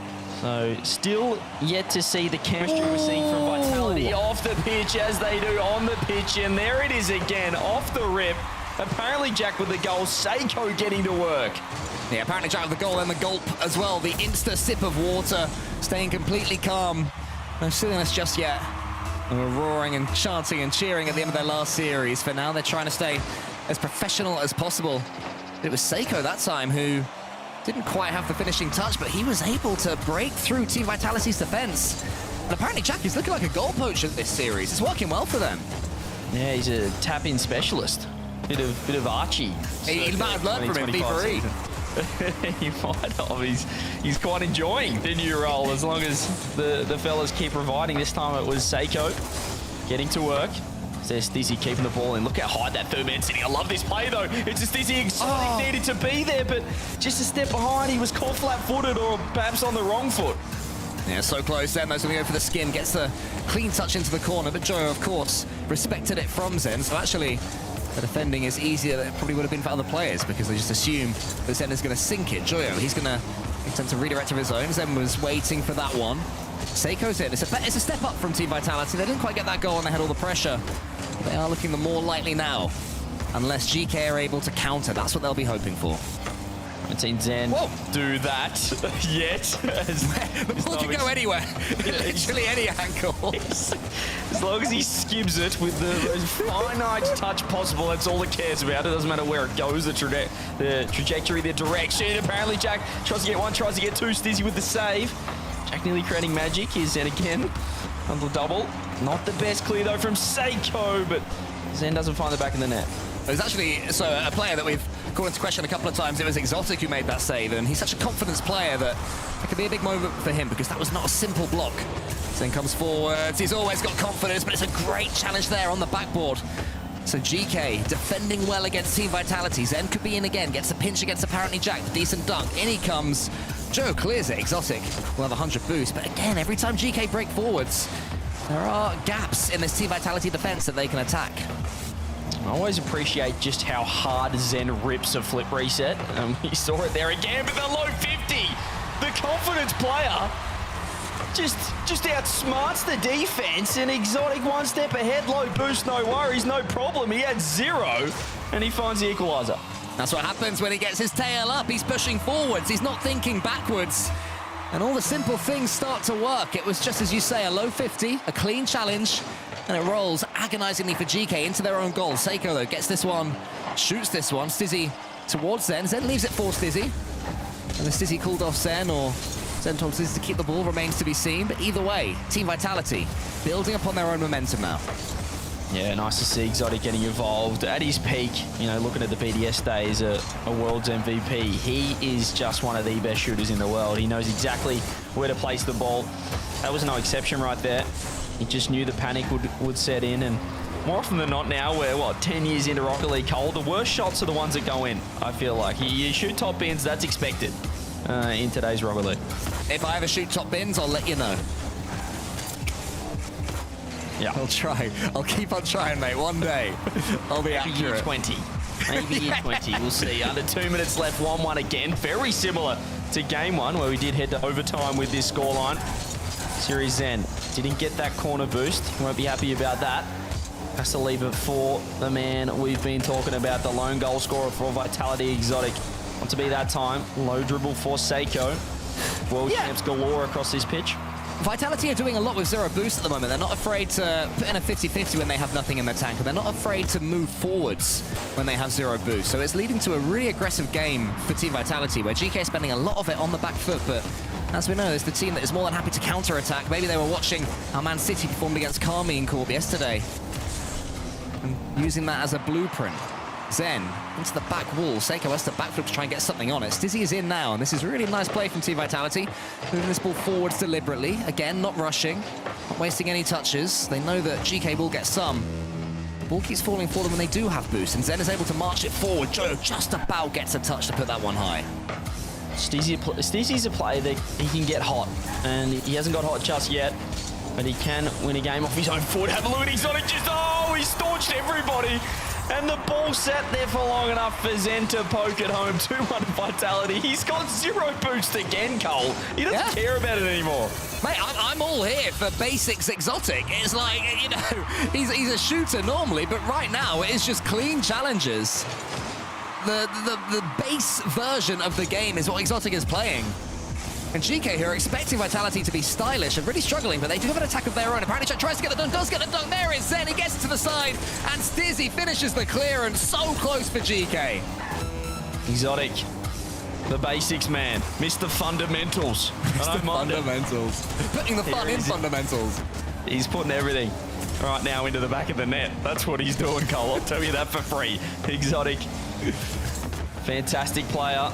And Vitality will be more than happy with his output here in game two. Stizzy's looking for two. Speaking of output, not a bad solo play from him. One last chance perhaps for GK to tie it up. That's a ridiculous double there, but Zen might have an open net. He's put it behind Joyo, and he's going to secure game two. Yeah, that'll be game two for Team Vitality. All the way up to the end, GK were looking like they were about to launch an attack back, but they just couldn't get that ball cleanly on them. They didn't have the boost, and Team Vitality looking pretty spread out around the pitch themselves. You know, we're talking about how they're unafraid to play with no boost, but now they've got the 1-goal lead. They're slowing everything right the heck down. And actually, why not? It's going to be 4, and that is a classic Exotic finish for this game. Yeah, take your second goal on the board. He probably deserved a hat-trick. 2 goals, 2 assists. He was everywhere, and I do appreciate the double bot kickoff with a second left. Series tied, scores tied, no damage done. Good fun, good fun. Team Vitality looking still not at their absolute very best there against GK. I think 4-1 flatters them. 3-1 was probably fairer. But the main man, the star man, wasn't even the top scorer, but clearly it was Exotic. He was the heart of everything good that Team Vitality could in game 2. Absolutely, and it's nice to see. It's refreshing. I like it. Feels like he's back, the world champ. And if you can keep that up, well, as I said, once Stizzy can come online as well, probably the quietest member of Vitality there in that game too, but he's very streaky, and when he's on, he can take a game apart off his own boot or his own controller or his own Fennec, whichever way you want to look at it. GK, bit of a quiet game from everyone involved, just over 200 points for Jack. Seiko Joe under 200, so not really troubling the scorer too much there. Yeah, not at all. I mean, it's so interesting with Exotic because he was originally in that France squad, or at least rumored to be in the France squad for FIFA E, and then replaced at the last with Juicy. He has to just watch on as his current teammate Zen wins it with other players. You know, that's got to do so much to his mentality. He's thinking he wants his teammate to win, he wants his nation to win, but he also is thinking, you know, they're winning there without me, and you have to then step back up yourself. So Exotic must be going through a lot in his mind at the moment, but you would not notice it on the pitch. He is performing admirably, and credit to him, it's got to be said. Yeah, I want to see just more Mr. Fundamentals in game 3, but still think that GK have a few years to go, a few levels to jump in their tank. See if they can step up here. Here's Joyo, speaking of a man that's got an incredible amount of levels to showcase to the world stage. Not to be just then, but Jack's found Seiko with a little bit of space. This man can absolutely do everything as well. He's had a bit of an everything day, not on that occasion. Yeah, for a second I thought that Zen was going to be swiped away by his teammate. I don't know who it was. I think it was Exotic. They were very close to bumping into each other and causing an absolute collapse there for Team Vitality, but it didn't happen. They were able to get the ball away, but GK continues to put pressure on the Team Vitality net, so losing game 2 hasn't caused them too much distress, it would seem.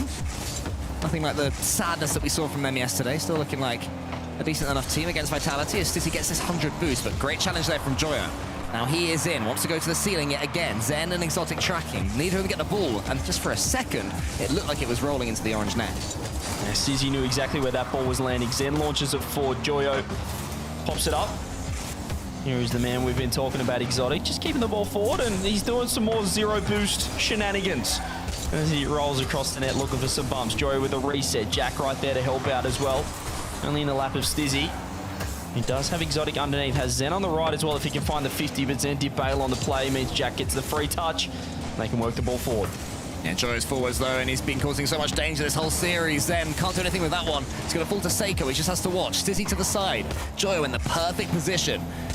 GK approaching the net incredibly well right now. Zen puts that one to the side. Joyo was trying to get the dunk, but couldn't. But again, it just falls to apparently Jack. And look how many clear touches GK getting in the Team Vitality half right now with this attack. And that is what it eventually leads to. A clean shot and a goal.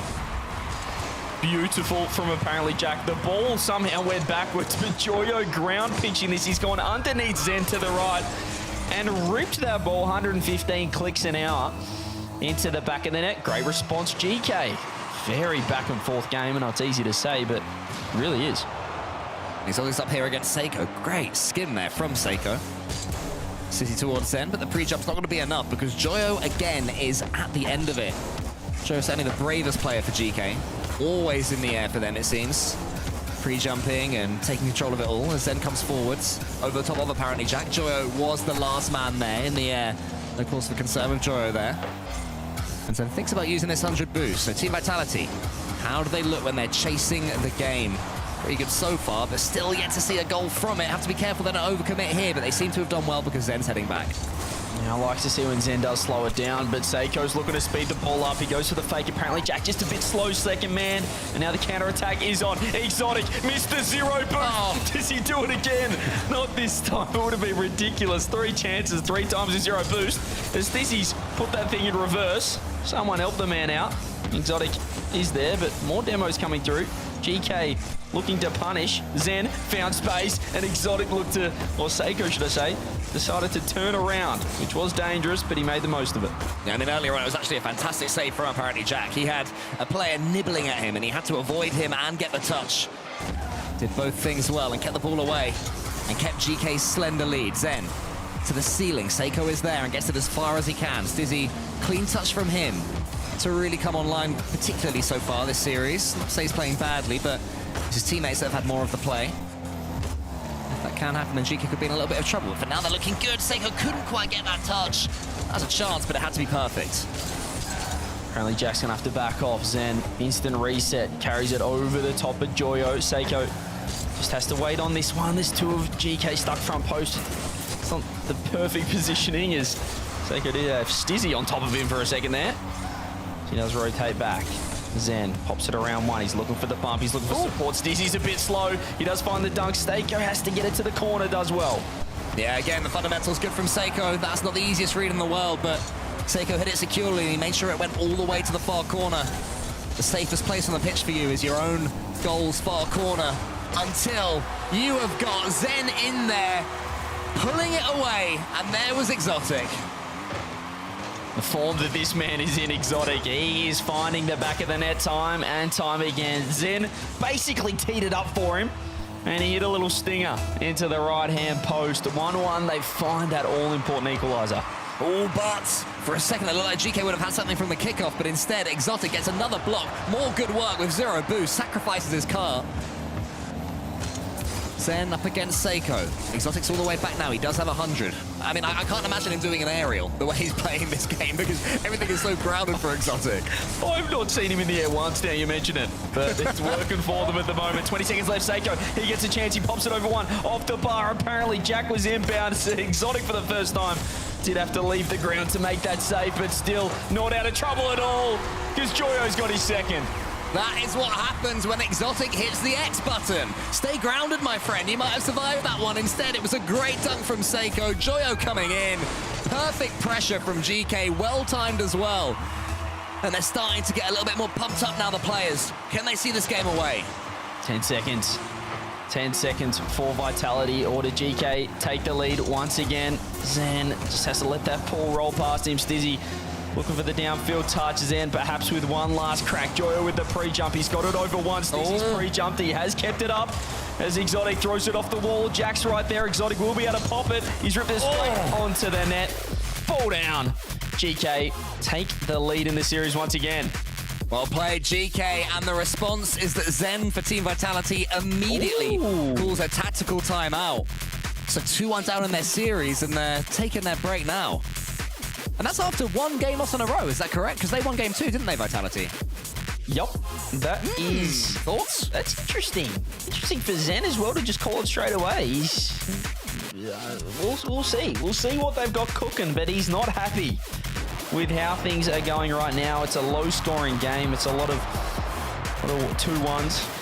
Has it been 3 2-1s? Actually, now I think about it. Oh, no, sorry. Last game blew out a little bit. It was 4-1 in the end. Last one. Yes, it is 4-1 in the end. But you fool! I just noticed... Yeah, so I apologise. But I just noticed as well, Joyo with the 2 goals that game. His tag in-game is actually shot like the DOP. And he is kind of shooting like K-Dop at the moment. We saw the ground pinch. One of the greats, perhaps as well. Is that annoying Vitality that he's rocking a former Vitality member? It might be. It might be. Maybe when Joyo beats Team Vitality, he won't celebrate. He'll be like, yeah, no, K-Dot wouldn't celebrate after beating Vitality, so I won't either. Maybe. Or he'll go absolutely wild because fair play. You just beat Vitality and get yourself into an all-important grand final in Open 2 because GK, of course, they're on that bubble for being in the top 5 teams in EU and making it to the Boston Major. And, to make it to a major, to achieve what every Pro Rocket League player wants to do, you have to be able to get through series like this one. You have to be able to take these opportunities. And GK have given themselves a real opportunity here in this tournament. Yeah, beating Ninjas was huge. We saw what it meant to both sides. Ninjas in Pajamas came into today looking to secure, book their ticket to Boston. Obviously, that didn't quite happen, and they will have a bit of work to do in Open 3. Considering they did lose in their first match. But GK, as you said, they're in a great spot. They came in, had a lot of work, but you've got the likes of Man City, Magnifico as well, and probably blessed in the end that there is a 5th spot, thanks to Carmine Corp, the team that is awaiting in the grand final after the kickoff event, because I think EU needs 5 spots based on what we're seeing here. Well, I mean, Team Vitality take their time out after losing just one game. They're 2-1 down overall. What are we going to see change? For me, I want to see a bit more explosivity from them. Yeah, I think we were, obviously loving seeing Exotic just attack with 0 boost, but it's probably not...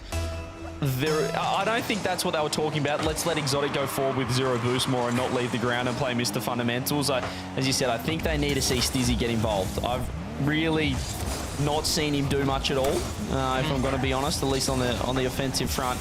Zen hasn't had his game where he just 1v3s and wins yet, so they've got that token to just pull out at any moment. It could be here on Utopia to just get a free game win, but I think we need to see more from Stizzy, just more team plays, as you said. You said it perfectly. Let's be more explosive. And let's see if Team Vitality are able to do so. Exotic is in the air, so he has been able to bind his X button to jump now, which is huge.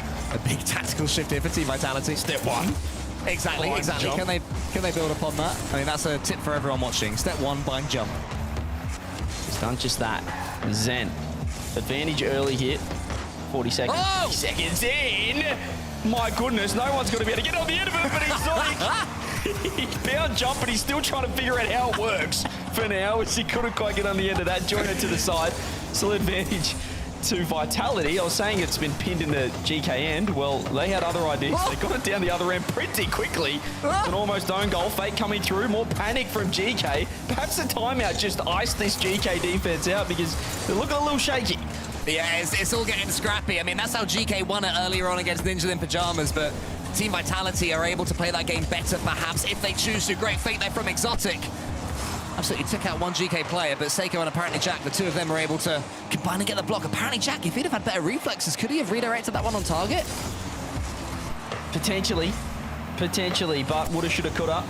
0-0. Minute 45 gone, and it's just, it feels like GK are comfortable playing as slow as Vitality are trying to play right now this entire series. We're looking for more explosiveness coming out from Vitality.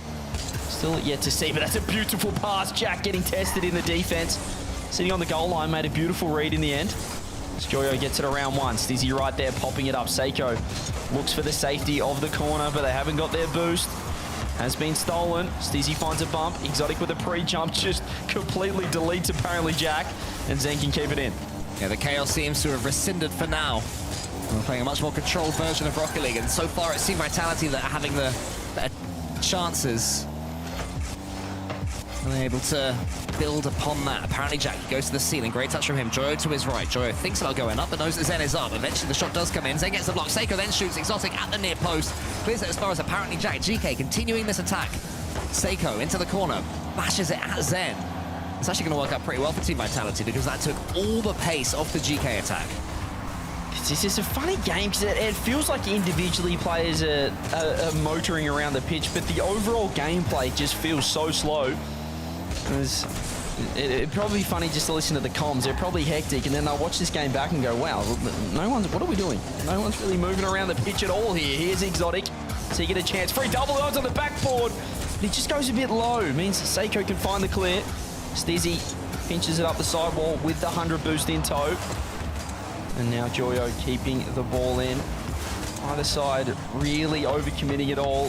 Still keeping relatively slower pace of play compared to what we see with Carmichael. Yeah, it's all slowed down a little bit over the last couple of minutes here. The nerves are starting to build up. The importance of this series will be in their minds. Joyo almost gets that touch. Dizzy over the top of him. Seiko gets it away as far as Exotic. He resets to the floor, gets a really clean touch forwards, past Joyo as well. Apparently Jack is the last man there for GK, but his positioning was pretty good, and the skin wasn't bad either. I'm not quite sure how this deadlock gets broken. I'm not getting the sense that any player is capable of the Majestic in this game. But also the Chaos seems to have slowed down, so I can't see a defensive mishap. I can see a long overtime, if I'm honest. Yeah, here's Seiko. Does he get a chance? Nice 50 coming through. There's the shot. It's a triple commit. And there's more often than not, both teams, when they get a chance to attack, the team in nets F2 well. That's a good way to change the pace. Just completely pinch it into the back of the net, I guess. That is not a great challenge from Zen. It has to be said. Seiko completely dominates Zen there as well.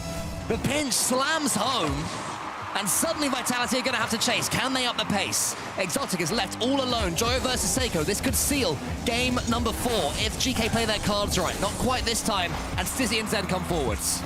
Just a goal out of nowhere, and it just feels like 4 minutes eaten up from both teams doing absolutely nothing. And now Vitality have to find a goal out of nowhere. Zen, he won't be able to get this touch. Joyo fakes it instead. Apparently Jack New throws it on net. Zen just pops it up, looking for support. The support is Exotic. He doesn't find the touch that he wants though. Seiko's right there. Zen has absolutely zero boost. Where's Stizzy? Is he going to be able to get involved in this series? We haven't seen it yet. 5 seconds. GK have found the greatest pinch you'll ever see out of nowhere. They might be moving on to match point here, Cole. Stizzy just has to pop it up, has to keep it, has to get it down the other end. Seiko's picking up 100. Everyone back for GK. It's going to be incredibly unlikely unless a guy like this can throw it on net. Oh, of all people! Zen, who got pinched earlier, had the opportunity to make amends beyond 0 seconds. But the shot was imprecise. It was weak, nowhere near accurate enough, and GK had it covered. And they go to triple match point for the grand finals. sometimes you just need it to be your day. And I feel like when you win a game like that, when you get a goal out of absolutely nowhere, it's 1-0, you had less shots, you had more saves, you were in net, but you just found the goal. You found the 1-0 win, and Vitality looks stunned. I think now would have been maybe a better time to call a timeout, but now you're 3-1 down. Clearly it didn't work for them in that game because, No, there was be honest, nothing better. it went worse. Yeah, it Since did. they called that timeout, they looked even slower and created absolutely no opportunities, apart from maybe that last one. I mean, I said we want to see a bit more explosiveness from Team Vitality, and they then proceeded to have 5 minutes of the most, I don't want to say boring Rocket League, but it was... You can say it. It was, but it wasn't. I wasn't Uninspiring. bored by that. Exactly, that's a better word, blank. It was blank, uninspiring Rocket League. And now they've got it all to do. And now suddenly they're going to have to do take 2. Okay, right, ready, let's hit the explosion button. Because, I don't know, that thing wasn't being hit well enough in that first game, or in that last game. I feel like everyone after that Ninjas in Pyjamas GK series said, oh, well, you know, well done, but whoever wins this ain't beating Vitality because the gameplay just wasn't passing the eye test. Well, my eyes are hurting right now watching Vitality. Well, there we go. Maybe a spark out of nowhere, but we need to see them step up. I mean, we need to see Zen step up now. We were asking about Stizzy earlier, but you said yourself not had that sort of token Zen wins it 1v3 game. I don't want to say he lost that 1-1v3, but it was a poor challenge and it was a poor finish at the end from him. So if he's annoyed, if Zen is angry, then we might be about to see something special here in game number 5. Yeah, redeem that token right now. You need it. But apparently Jack versus Zen, the matchup that Joyo was looking forward to. 0-0 on that occasion. Joyo pops it up. Here is Zen. Does get bumped out of the way. Apparently Jack just looking for the close touch. I like it. He's made Seiko's attack as easy as possible. Still does get 50. That's an excellent second touch from Stizzy. He did create that first goal with Zen, but still not seeing, you know, the mechanical maestro that we saw with him on Dignitas last season. Yeah, I mean, it's looking like a really good matchup right now for GK. Vitality are struggling to break through this wide open defense that GK have. You know, they're always so far away from each other when they are defending that players like Stizzy, like Zen, are trying to link a couple of flip resets together, but there's always someone a bit further back. They don't know how to break through that, and maybe want to see more passing plays as opposed to individual plays like this one to unlock the defense from Stizzy to Zen. He goes to the ceiling, tries something mechanical. Well defended again by GK with that extra man who was back. And I'm really looking to follow up either. A lot of individual solo plays, and when you're moving around the pitch this slow, it's just hard to get in position. It's hard to be ready for a little bit of chaos. Just not seeing it right now, but Vitality probably found themselves in GK's position from last game. Suddenly up 1-0 and looking to just kill 3 minutes. Yeah, there'll be some other teams watching on as well, hoping that GK aren't able to complete this upset. Magnifico, Manchester City, Novo Esports, who we saw at the kickoff land, they will all be praying that Team Vitality step up because they do not want GK to bank these points. Oh, whiff coming through from apparently Jack out of nowhere. It's Joyo. Does get dusted. Here's Exotic. Mr. Zero boost. Now it's getting a little bit more concerning. It was funny at the time. Stizzy, though, has found a great touch. And he's found a beautiful fake, but Jack gets back. Yeah, great read there for apparently Jack. He saw his teammate was in trouble. Sprinted all the way home. And got an all-important block, but the attack continues. Exotic, Mr. Fundamentals is back, baby! Just a wide open net in the end. The demo came through and Joyo just decided, you know what, I'm going. No, he's going to be last man for about 30 seconds there. Easy as you like for Exotic. 2-0. Vitality don't need the timeout. They just need to have their backs against the wall. And honestly, that might well be the case. That may well be it. With everything on the line, maybe they'll play a bit more expansively. So far, it's working well. Apparently, Jack tries to cut in, but blocked. That source there by Stizzy. Good block from him as well. Exotic up against Seiko. Seiko got the monster dunk in that last game, the difference between the two teams. Apparently Jack comes forward, Joyo trying to cause some chaos. Not going to be enough, and this is something we've already had to see too many times this series, CJ. It's GK chasing. You know, do they have that different playstyle when they need to force some goals? Yeah, this is kind of how I was expecting the series to go. Vitality pushing the pace and GK not finding an answer, but has been advantage GK so far. Vitality backs against the wall. It's a different team. Zan's finding two. And he's cooking. Seiko just expected his teammate to get on the end of it. Zen, what a read. Yeah, good read there from Zen, but I mean, Seiko, he's lingering in front of the goal there rather than going in and out of it. Not fantastic defending, but, you know, credit to Zen. Yeah, well, it's definitely not fantastic defending. He's one where I'd say he's one man that needed to find his jump button right there as well, Seiko. He kind of just gave up when he saw the ball landing on his bonnet. 3-0 though to Vitality, and they needed to really get the ball rolling. They have done. Yeah, they have, and it's not been a blowout game either. You know, they've got the 3 goals, but it's been the general gameplay has been close enough. You know, Team Vitality have probably had 60% of this game, as opposed to, you know, sometimes when a team needs a comeback, they blitz one and they're way better, and then after that they slow down a bit. This seems a lot more replicable from Team Vitality, is what I'm trying to say. Yeah, they can absolutely keep reducing this, but I think this game's just caught GK out a little bit. I'm not sure if they were thinking about the grand final already, but maybe. Certainly a long way to go. Zen just happy to take a 50. He knows if he loses it that the 2 members of GK looking to rotate back are taking their sweet time. 4-0, Seiko with 68 points. Yeah, it's been a quiet one from Seiko, but he's had a couple of quiet games in this tournament so far, so hopefully for GK, he won't let that affect him too much going forwards, because the series does still have legs, at least one more game after this one. Who knows, maybe Champions Field will be beckoning if we see a repeat of what we've just seen here in Paris. Seiko gets that one on target, and you know, every goal that GK can get will help them going forwards here. Yeah, he needed that for the scoreboard. It was going to look very worrying at the end of the game, but the 4-1 result, we had a 4-1, actually the second 4-1 for Vitality. Now only 2 wins now, so a little interesting to look at the scoreboard at the end of this series, but they have found an all-important win, and it does feel like it has rattled GK just a little bit. Oh, I was about to say, hang on a minute.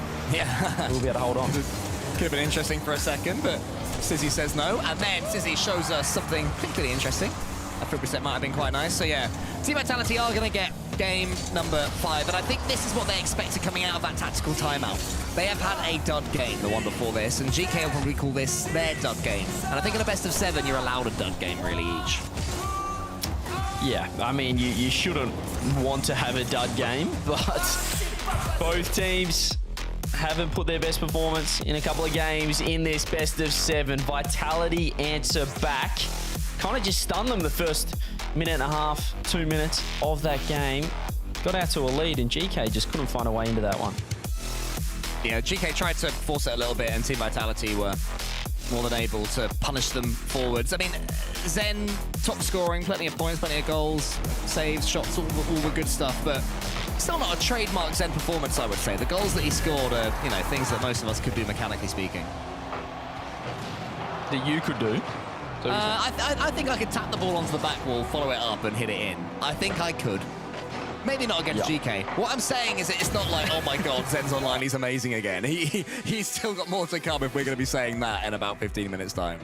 Yeah, I think GK just kind of looked a little flat in that game, and it is worrying because you can get a little comfortable with a 3-1 scoreline, but the mind, the old brain of Rocket League does some funny things when you head to 3-2, and then you think, okay, now we're on Neo Tokyo. What if we lose this? Now we're going to Champfield. Now we're playing Vitality in a Game 7. It can go the other way pretty quickly. It's not as if you're 3-0 up and they have to win 4 in a row. 3-1, I feel like it's a lot closer than you think. Yeah, the difference in mindset between Neo Tokyo and then whatever map is map 5. I've not been in these situations, but I know from casting that it feels different, and it must feel different when you're in it as well. You know, suddenly the chance to lose a game and still win it comfortably disappears, and it's like, oh man, we got to step up right here, right now. Yeah, well, GK were just out-Frenched on the new Paris map, Game 5, 2-1, outnumbered, which is why Vitality got the job done. Let's see what happens on Neo Tokyo. Can they end the series here? Can they make the grand final? Can Vitality force a Game 7?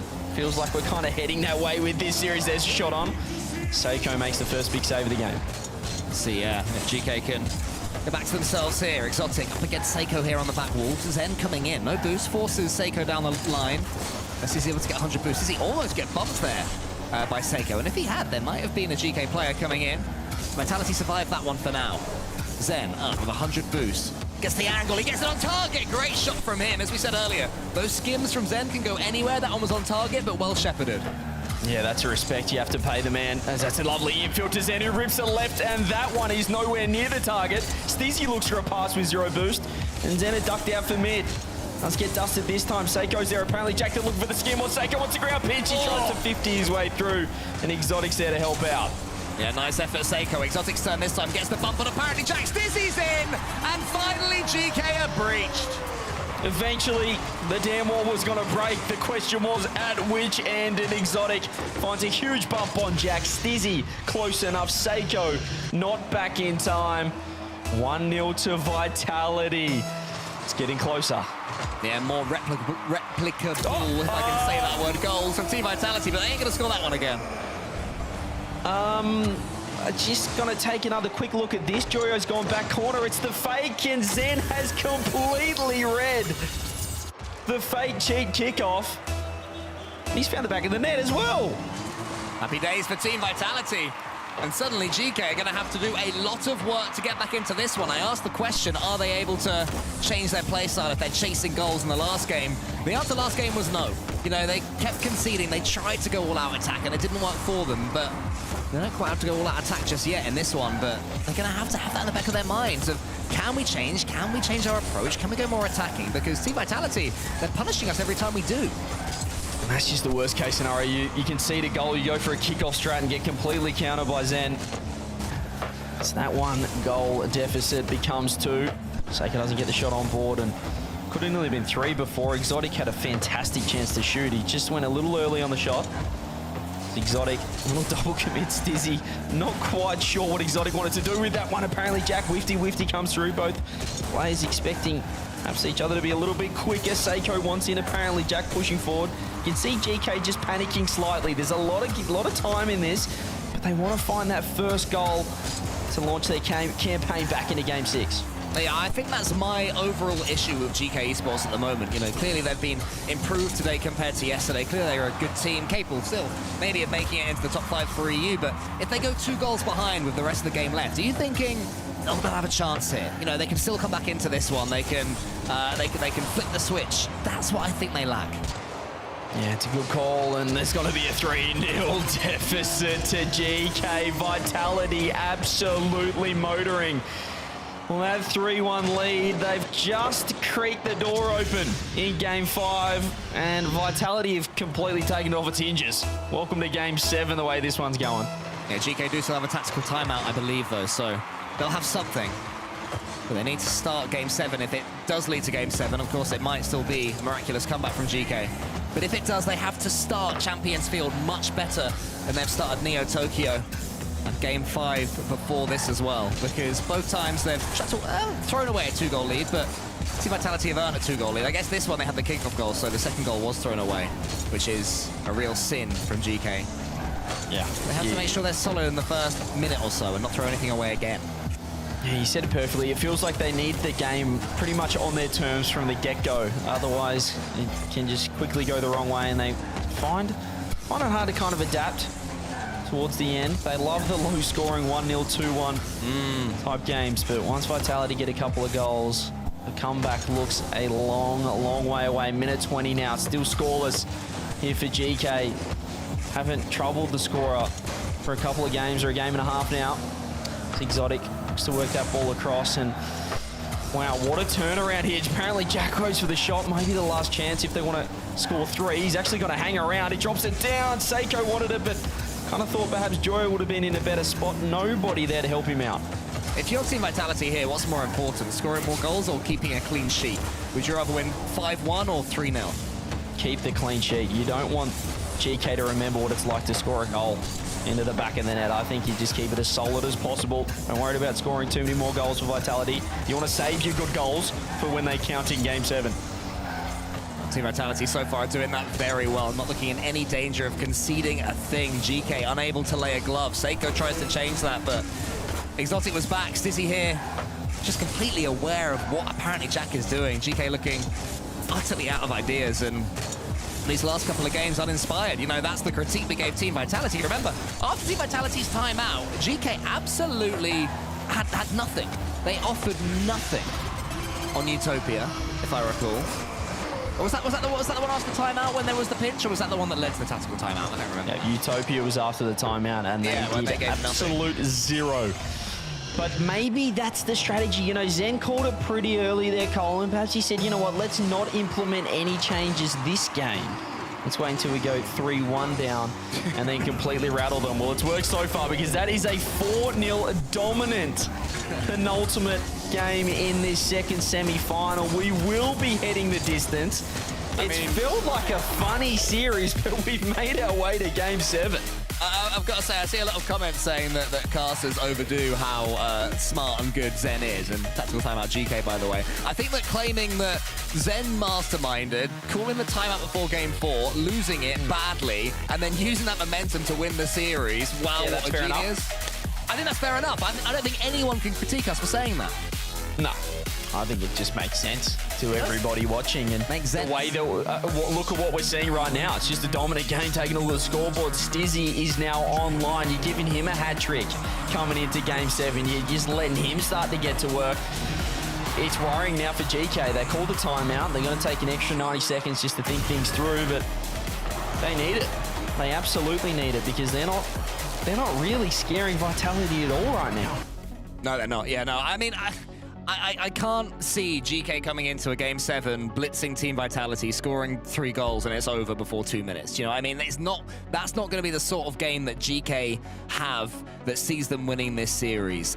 Maybe I'm a coward, CJ, but I think for the first couple of minutes, they've got to be as solid as possible and make sure they don't concede. I think that is priority number uno by a long, long way. The problem is, I feel like I'm starting to see the Saturday GK come out in the latter half of this series where it just feels like nothing's happening. The positioning is completely off and they're unable to create. I mean, yesterday, all we saw was Joyo with a couple of solo plays, but outside of that, they're really struggling to score. And the last couple of games we have seen it, but we saw how it turned around for Vitality. We'll see if GK can bounce back in this Game 7. It's just one game, Cole. It's just 5 minutes, and I always say that Game 7, it's not about which team is playing better at the time. It's about moments. Who's going to make the most of their opportunities? Who's going to take the chance when they do get it? And we've got a few clutch players across both teams right here. Yeah, I was trying to think of if GK are to clutch this, which player is looking most likely, and I think it's got to be Joyo. Really, he's been the one this series that has asked the most questions of Team Vitality, and if he gets going in this 7th game, then surely GK Esports stand a chance here against Vitality. But, you know, there are a million ways this could go. Only one way it will go, and we're going to find out over the next few minutes. Are GK able to force themselves into the grand finals of EU Open number 2? Or will Team Vitality give themselves the chance to qualify for Boston today? And both teams at this rate have to step up if they're going to be able to take down Carmine Corp in the grand final. But they've got to get there first. Game 7, here we go. There's advantage already to Vitality. Stizzy tried to get the touch on net. Jack was there in time. Zen has found himself with 0 boost. Instead of going back corner, he just kind of threw it at Stizzy and has just made it his problem. He's able to grab boost now, and here he is on the ball. It was just a little investment to grab boost and then keep possession later on, as Joyo has faked that one. It caught me by surprise, but he knew what he was doing. Yeah, the Fako to Seiko, and it worked out pretty well, because now GK have possession for the first time this game, and they've got the ball in the Vitality half as well. Joyo all the way around the world. Apparently Jack tries to help him out, but it's a little bit floaty there, so Seiko has to come in and help. Team Vitality on the back foot for a little while. Joyo is in with 100 boost. Wants to get past Exotic, but can't do so. It's into the ceiling. Apparently Jack deals with that danger pretty well. And Stizzy for a second looks all alone. Exotic's coming back, no boost. Seiko one-on-one against Exotic. Gets over him. What's happening? All I see is a smoke screen. The ball's in the corner now. Apparently Jack's there. Apparently Jack shoots. What a block that is from Zen. Yeah, double commit had to be made though from Vitality. And that all started because of a random demo. Seiko just pushing forward. Was able to find a demo out of nowhere. We haven't really seen GK get physical at all. They've played pretty stock standard Rocket League and it's been a bit vanilla as well, but maybe that could be the difference. Who's going to be looking to push forward and take a risk? take this game 7 by the scruff of its neck. Apparently Jack with space. He's just waiting for a pre-jump to happen. He's waiting for Vitality to bite. He got a couple of little nibbles. As here is Joyo looking for a little backflip, try to roll through it. We've seen him be pretty physical with his 50s. That time, he doesn't force it in. Yeah, that was like apparently Jack in the Wild West, just staring at his opponent, waiting for the gong to strike 3 times before pulling the trigger. No one really did on his even so far, but GK have survived for that couple of minutes. This is what I wanted to see from them. Now the question mark goes over to Team Vitality. Can you break through this resolute GK defense? Can you get this game going, get it moving and scrappy the way that was so effective in Vitality earlier? Zen gets the catch. Joyo streams in from the side. Great block from him. Sends it high and safe as well. Feels like Vitality, the team that are finding space through the midfield, controlling the possession, controlling the territory. Joyo's done very well. He's actually found a rip off the back wall. A touch awkward there for Vitality, but Stizzy, the hat-trick scorer of game. What are you laughing about over there? So he made that perfect first touch, and the world's biggest musty on the opposite back wall. It's like he just kept on going. It's like, look what I can do. So his poor old teammates had to do something with it, and they did very well in the end. Now, look, Joyo has made Game 7's his playground, and he's trying to do it here once again. Not quite the moist esports we saw, but doing it with GK. One over the top, and Stizzy find the bump. Seiko, huge save. One more for Exotic, who he spent a lot of time with zero boost. Shot on net. Joyo pops up. Apparently Jack has to be quick. Exotic's found boost underneath, and he's just trying to buy time for his teammates to help out the attack. Here we go, but there's no one there. There was a demo from Zen and apparently Jack, and I think that worked out pretty well for GK because it took Zen out of the attack, and there was no one there to follow him up and help him. So the demo backfired. Joyo, shooting chance maybe to the back wall with him. Stizzy gets the 50-50 in towards Seiko. It's shot. Zen was taken out by Joyo. But he also had a teammate there. Exotic now on the other side. Can't do anything with it. Yeah, Zen looked comfortable. He knew he had Stizzy ready to help out, and have a look at this. All 3 Vitality with 100 boost. Could be a chance. Exotic wants to back off those. Joyo's challenge was fantastic. Seiko launching it downfield. Still, this Game 7 is in Vitality's control. They've got the boost. They've got the possession. They've got pretty much everything they want to launch an attack. But do they have the ability to find the back of the net? We've only got 1 minute left. Yeah, it's a tense Game 7, exactly the way GK wanted it, and now can they strike? It's Seiko to the back wall, that's apparently Jack. Exotic forcing it sideways. Off the side while Joyo needs to go back corner 4 boost. Jack grabs the mid. Still space here for Vitality. Great touch there from Exotic. Looking at control proceedings. He finds the 50 underneath with Stizzy. Just got a little bit too close on that occasion. And Jack, does he get the one-on-one? No reinforcements. Joyo finds the shot. Saved by Zen. Yeah, scary moments right now, though, for Vitality. GK have full control of the ball. Apparently, Jack gets the flip reset and the bump as well. Stizzy does well to stay grounded. He stays behind this ball, completely boost off Vitality. I think at this point, they take the overtime unless Zen to the ceiling. Zen follows it up. It's Zen. It's going to fall to Joyo, though. Oh, Jack just needed some trust from Seiko. That could have been a goal for GK. Then Zen down the other end getting to work as well. Oh, There's a pinch, there's a shot. Seiko 1-0. Have they stolen Game 7? And it's an echo of what we saw earlier. Seiko with the dunk. And it goes past the despairing dives of Stizzy and Zen, and suddenly Vitality have got 11 seconds to save this. Rinse and repeat. Utopia Coliseum. Here we go. 10 seconds left. Zen steals the boost. Seiko launches it downfield. GK just there to keep the ball down this end. The bump, the demo. They've done it. GK to the grand finals. Pandemonium for GK Esports. It's their game plan to an absolute T. Give nothing away. Throw nothing away. And eventually the ball will fall. And their next challenge will be the blue wall. Stizzy's already out of it. He's had enough. Team Vitality now follow suit. GK Esports meet up with Carmine Corp in the grand finals. They've just got some ridiculous plot armor about them at the moment. I don't know if it's Joyo channeling his previous moist esports, but there's something about this team that it doesn't make sense. The numbers don't make sense, but they just keep on winning, and they've found their way with a date against the Blue Wall in the grand finals. What a response after the first open. Crucial points secured. And a chance to secure 5 more and take out the second open. Incredibly important wins here for GK. Every single one they get has just paramount importance of making it to the major. What is it with this org and late runs? Do you know what I mean? What is it with Joyo and late runs as well with this org? It's incredible what we're seeing from GK Esports yet again.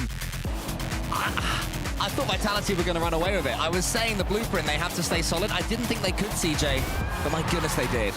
It's the same as Dignitas last season. You just cannot doubt, apparently, Jack. GK make their way through to the grand finals. Karmine Corp want to take him down. GK want 5 more points. It's going to be on. One more coming up.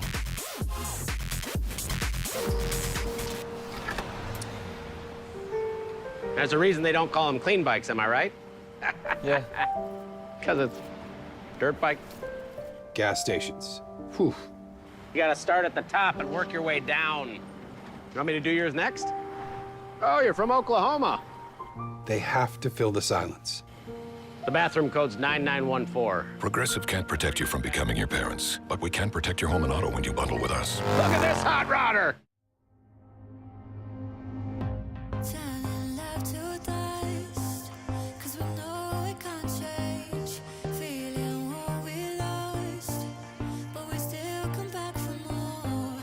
Running out of time, but the hands are missing. It's an uphill climb. No more, no more. I see you hide. The stars aligned, and we had everything to heal us. No fear, no fight, as we decide to put the distance back between us. Take it away now. Take it away now. Are you letting this go? Take it away now. Take it away now. Are you letting this go? Are you letting this go?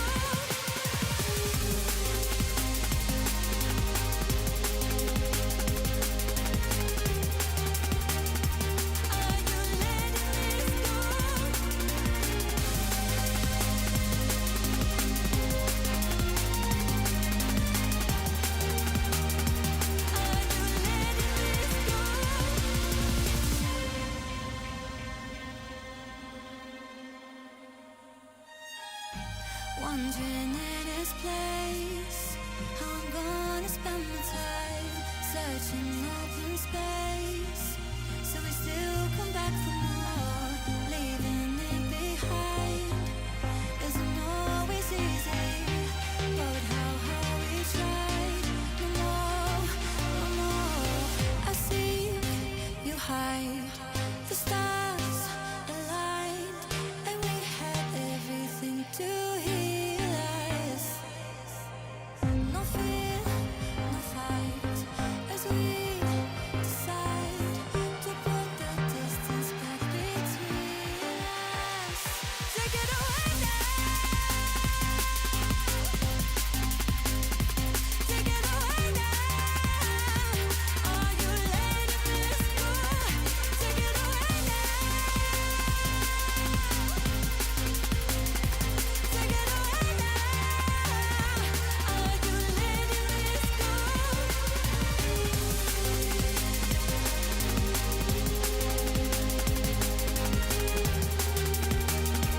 Are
said stay out of this bit, but I don't get tired of it. Told me I'd never be happy. I'm not sad at all. Maybe I'm a fool, following my dreams, but mama, you're gonna see me on every magazine.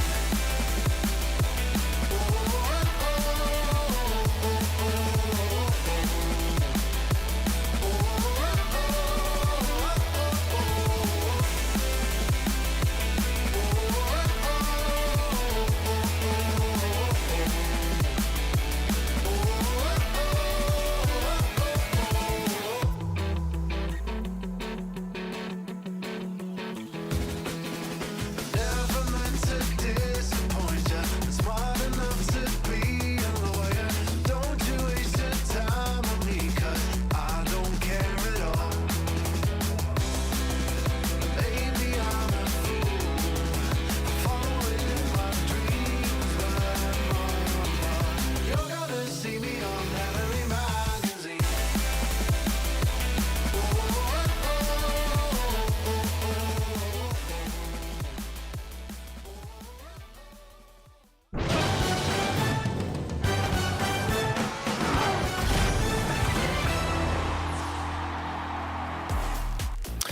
And here we are. Grand Finals has arrived, and it's not the team you're looking at right now. It's that one right there. GK taking down Team Vitality in a best of 7, going to Game 7. They'll face down Carmine Corp, the inevitable, in the Grand Finals there. And you saw it too.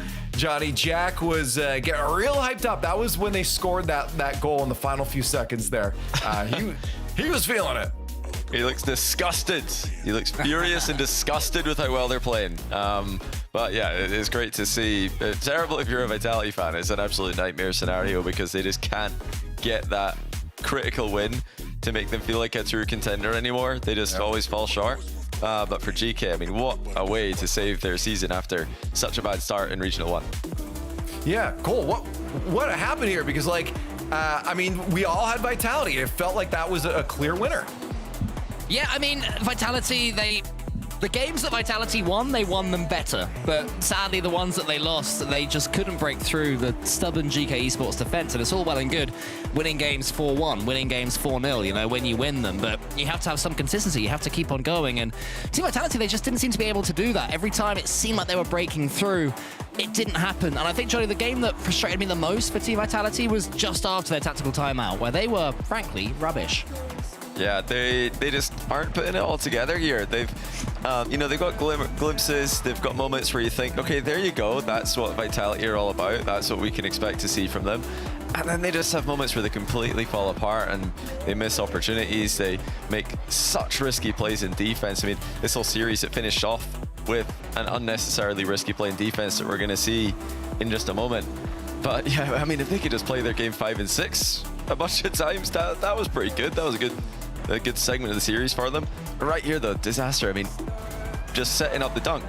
Exotic there. Yeah, it's unfortunate for them, but great for GK. And you see with Jack, super hyped for that. You know what we're hyped for? It's a little bit of cool, vibey, or farming.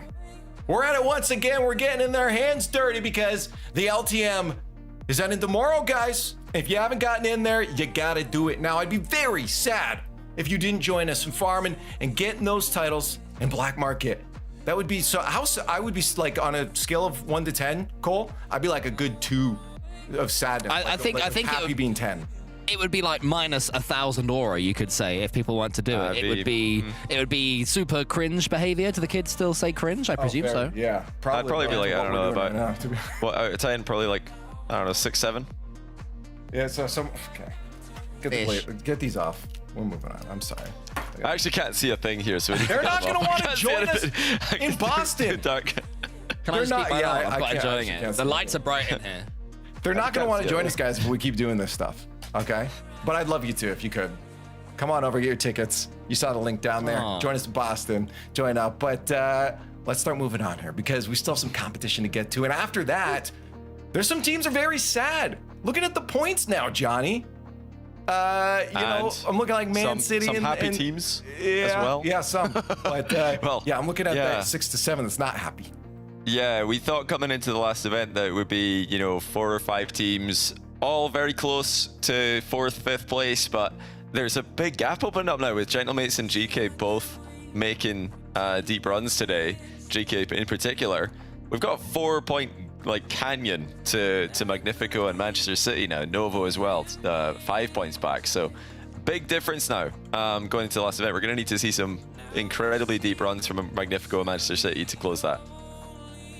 Yeah, cool. I mean, looking at this, it feels like there's some clear teams here. Are these the teams that, you know, we start the season, you're saying, yeah, that's, looking at the rosters, that's who we have, or there's some upset surprises here at this point? Yeah, I think so. I think based on the kickoff, I would have expected Man City to be a little bit more in that conversation, but it's tough, and they've had a tough run coming up against Carmine Corp. And, you know, opens can change on a little bit of luck. A team gets upset or a team gets knocked out you're not expecting, and suddenly the whole thing trails through. Man City are not the first to experience that, and they will not be the last.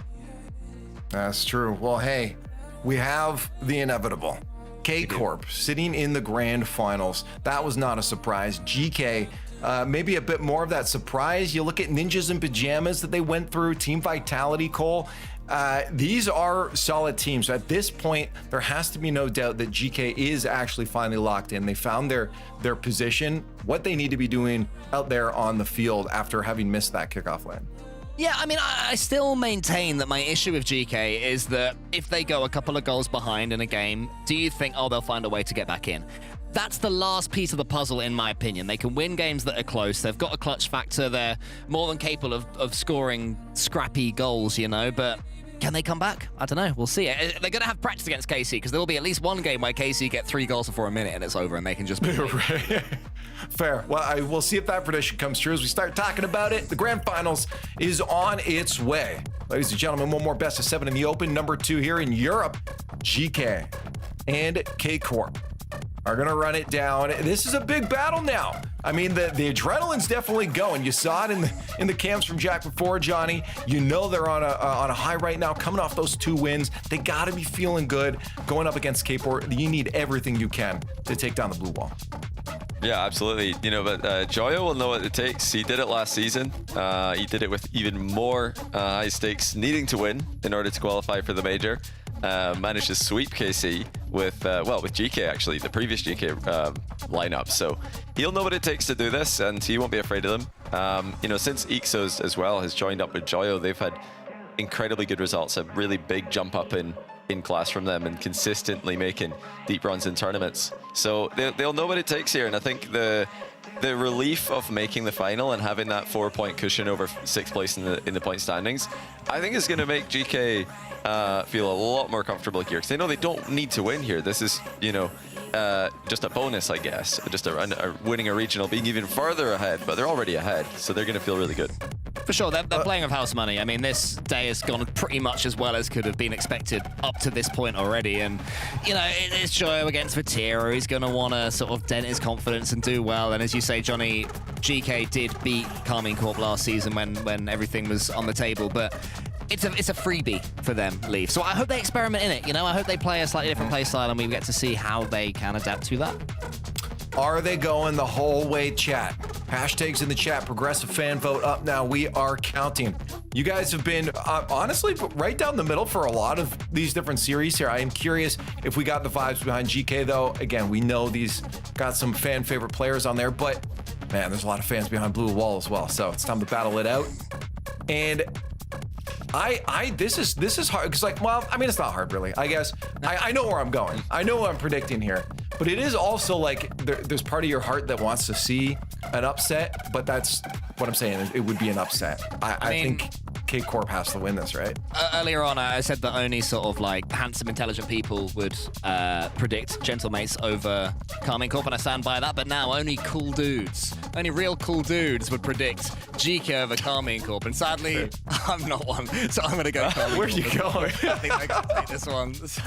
You're really looking really cool there with your squid shades. You look like we got Neo at home, kind of thing. Oh my days. No, I mean, no, we're not going to pretend here. Like, the Carmine Corp are obviously the massive favorites, and even though there's not as much pressure on GK, There's even less pressure on Karmine Corp. They're just going through the same thing they've already done a million times. So yeah, Karmine Corp, massive favorite. Scott predicting the win. It's got to be blue across the board here for us. I mean, who else? What everyone else predict? I got to see it. Well, Anybody Gibbs, go? Gibbs went Vitality. Gibbs committed Vitality the whole way through. So Gibbs is hoping Vitality win this grand finals. Yeah, he's You wrote Vitality and walked away. He can have my shades. That's cool dude behavior.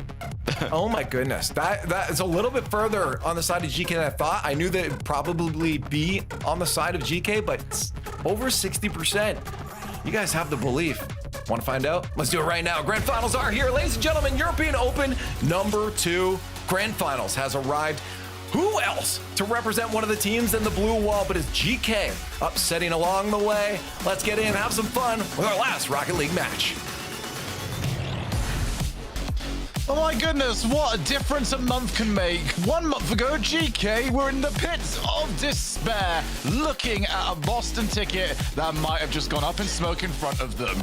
Now they've got a grand final CJ against the blue wall. Game 1 brought to you by Progressive. Let's see what we've got to work with.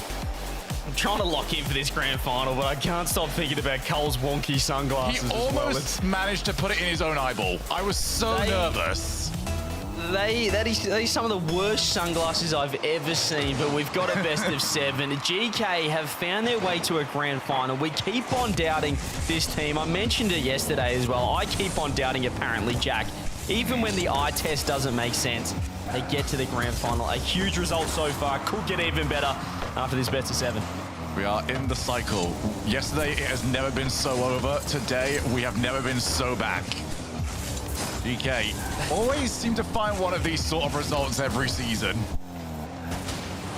Yeah, I mean, the organization, absolutely. Joyo as well.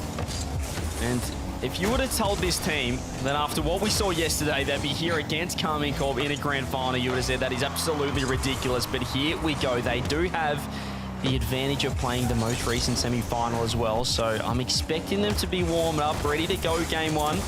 And a couple of early chances, 0 boost for K-Corp, and Vatira just flying around the ball. Yeah, maybe they aren't warmed up. Here we go. Seiko tries to find 1, find 2. Juicy gets a clear. Casey definitely not impervious to a mistake in their earlier series against Gentlemates, but they were incredible for the most part. Looked like a different level compared to one of the best teams of the weekend, and that's how they start. It looks to be how they mean to continue. Yeah, it took him a minute just to warm up, and now it's business as usual. Beautiful double for Atto, and this combination is as deadly as any other in the entire world of Rocket League. Atto, Vatira, Vati to Atto, any combination. Oh, good kickoff! First, but off the kickoff, apparently Jack 1-1. You can see it getting work the moment the contact was made. That's so well done. Abjack fakes out the touch. Don't need it. I'm straight to the passing lane. And the ball made it over. What each? Out of absolute nowhere, GK, which is pretty much sums up their run. This has caught everyone by surprise, I dare say. There were questions about this team even a few hours ago when we saw them in their first series on Champ Sunday, but they keep on showing up. They make the other teams look awkward, and they win in any way possible, showing how much they'll fight in each and every best of 7 today. Minute 45 gone in this first game, and so far, I think GK will be pretty happy settling in against a new opponent. They've certainly played a few games today and incredibly warmed up. Well, if GK do end up winning this, then we have to start questioning what is happening in their matches against Gentlemates, but for the moment, they are not winning it. It's another goal for Vatira. He's got 2, and it's the same old suspect that got the ball to him. It's so well set up as well, because he's faking the 50, and Joyo was probably happy that he was able to find his way around Vatira. Unfortunately, Atto was right there on the sidewall, rips it to Vati, and there is the goal. As we're not going to see an instant response this time off the kickoff. Or hang on, are we? Seiko sitting downfield. He was hoping it'd hit the ceiling. But this time, KC can hold on to that 1-goal lead a little bit longer than their first. It's interesting to see, though, GK have got a kickoff strategy on every kickoff. They have not defaulted to anything just yet. Juicy gets the second challenge. Seiko's on very little boost, but still does well. That demo might actually help him. He gets some boost into the tank. Juicy does well to wait. That's awkward for Joyo, who has had an incredible weekend for himself, even at the worst of times in their series against Gentlemates. Joyo was the standout. That has been the continuation. He has been that guy. You mentioned the kickoff strats, the playstyle as well for GK, as I believe Johnny Boy mentioned it in the pre-game. You have to give a lot of credit to Eek. So when he joined the different roster featuring Joyo, they just completely went to another level, and they're doing it again here. They're just finding ways to win. It feels like they play a little bit of a different style depending on each and every matchup against top fellow European teams. They keep finding ways to just get to that next stage and perhaps book their ticket to Boston pretty early on in the next event. There's the pop, 90 seconds to go though, still advantage KC. It's been a sweep from the predictions, except for Gibbs, who thinks Vitality is still going to be able to get the job done here. Clearly very confident coming into today. We would see the Golden Hornets, not to be.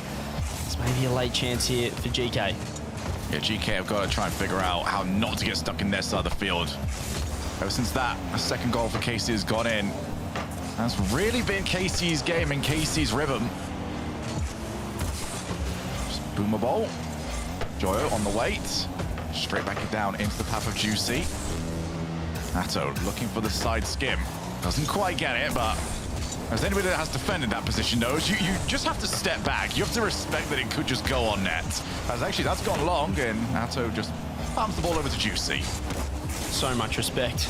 In 2026 Rocket League, you just got to know that if the reset's on, if they get space, every player in this league's got to make magic happen, including a veteran, including a world champ. And this is what GK do. Out of nowhere, they read the touch, and Jack drops a dime on Seiko's head. Well, that's really out of nothing. KC would have felt so comfortable in that position. How quick was that? Communication to execution. Seiko just says, I'll be on the penalty spot. Get it over to me. They just keep doing this. They just lull you into a false sense of security. You think, oh, well, it's been a nice game, and then bang, out of nowhere, goal. Just, there's little to no build-up. And just one touch, one pass, one play. That time it was Jack. Just quick to make the read and executing, making the right decision. 10 seconds left. See if KC can steal this one back off the sidewall. Joyo right there. Seiko's actually very low boost. They need that bump. Vatira wants to keep it in. They know they might have them here. There's the shot. Seiko doing very well. Juicy can keep it in. I think GK want the ground, and the ground they have found. We've got overtime in game number 1. Hopefully a sign of what this series has got coming towards us. Seiko, a bit of time. Goes ceiling, realizes his touch is too heavy. Atto does lay claim, gets challenged. Seiko's harassing Juicy, and it's made it so difficult. Yeah, it was a bit of a mosh pit going on, and, well, one of the people wanted to be there. Yeah, I think a mosh pit's probably the E for everyone version. I'm not sure what was happening, but kind of felt like we were intruding for a second there. 30 seconds gone, drop down pass, what a play. Seiko this time has decided to leave the KC net and help out his own. Joyo towards the corner. Difficult for the offense to really create much from there. Got another passing play. Might even try and get it back to Jack instead. Seiko back to the scene. Again, that touch is too heavy. Seiko's in good positions. He's not executing quite right yet. Juicy dodges the demo, heads forward. Or just maybe get a demo instead. Now his team's stuck in defense. That's a great challenge though from Atto. Jack's going to be called into action. Has time. Straight into the path of Juicy. He wanted to get a little bit straighter down the pitch than that. Juicy pretty much ate that pass up for breakfast. As Vatira throws it across, Juicy probably want to be on the right side. You can see the idea, but nobody home.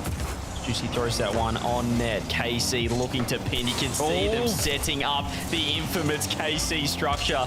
Everyone in the attacking half, but GK find a way out. Joyo, plenty of boost. Again, first touch, a bit awkward, but it's Joyo. Awkward is a little bit too easy for him.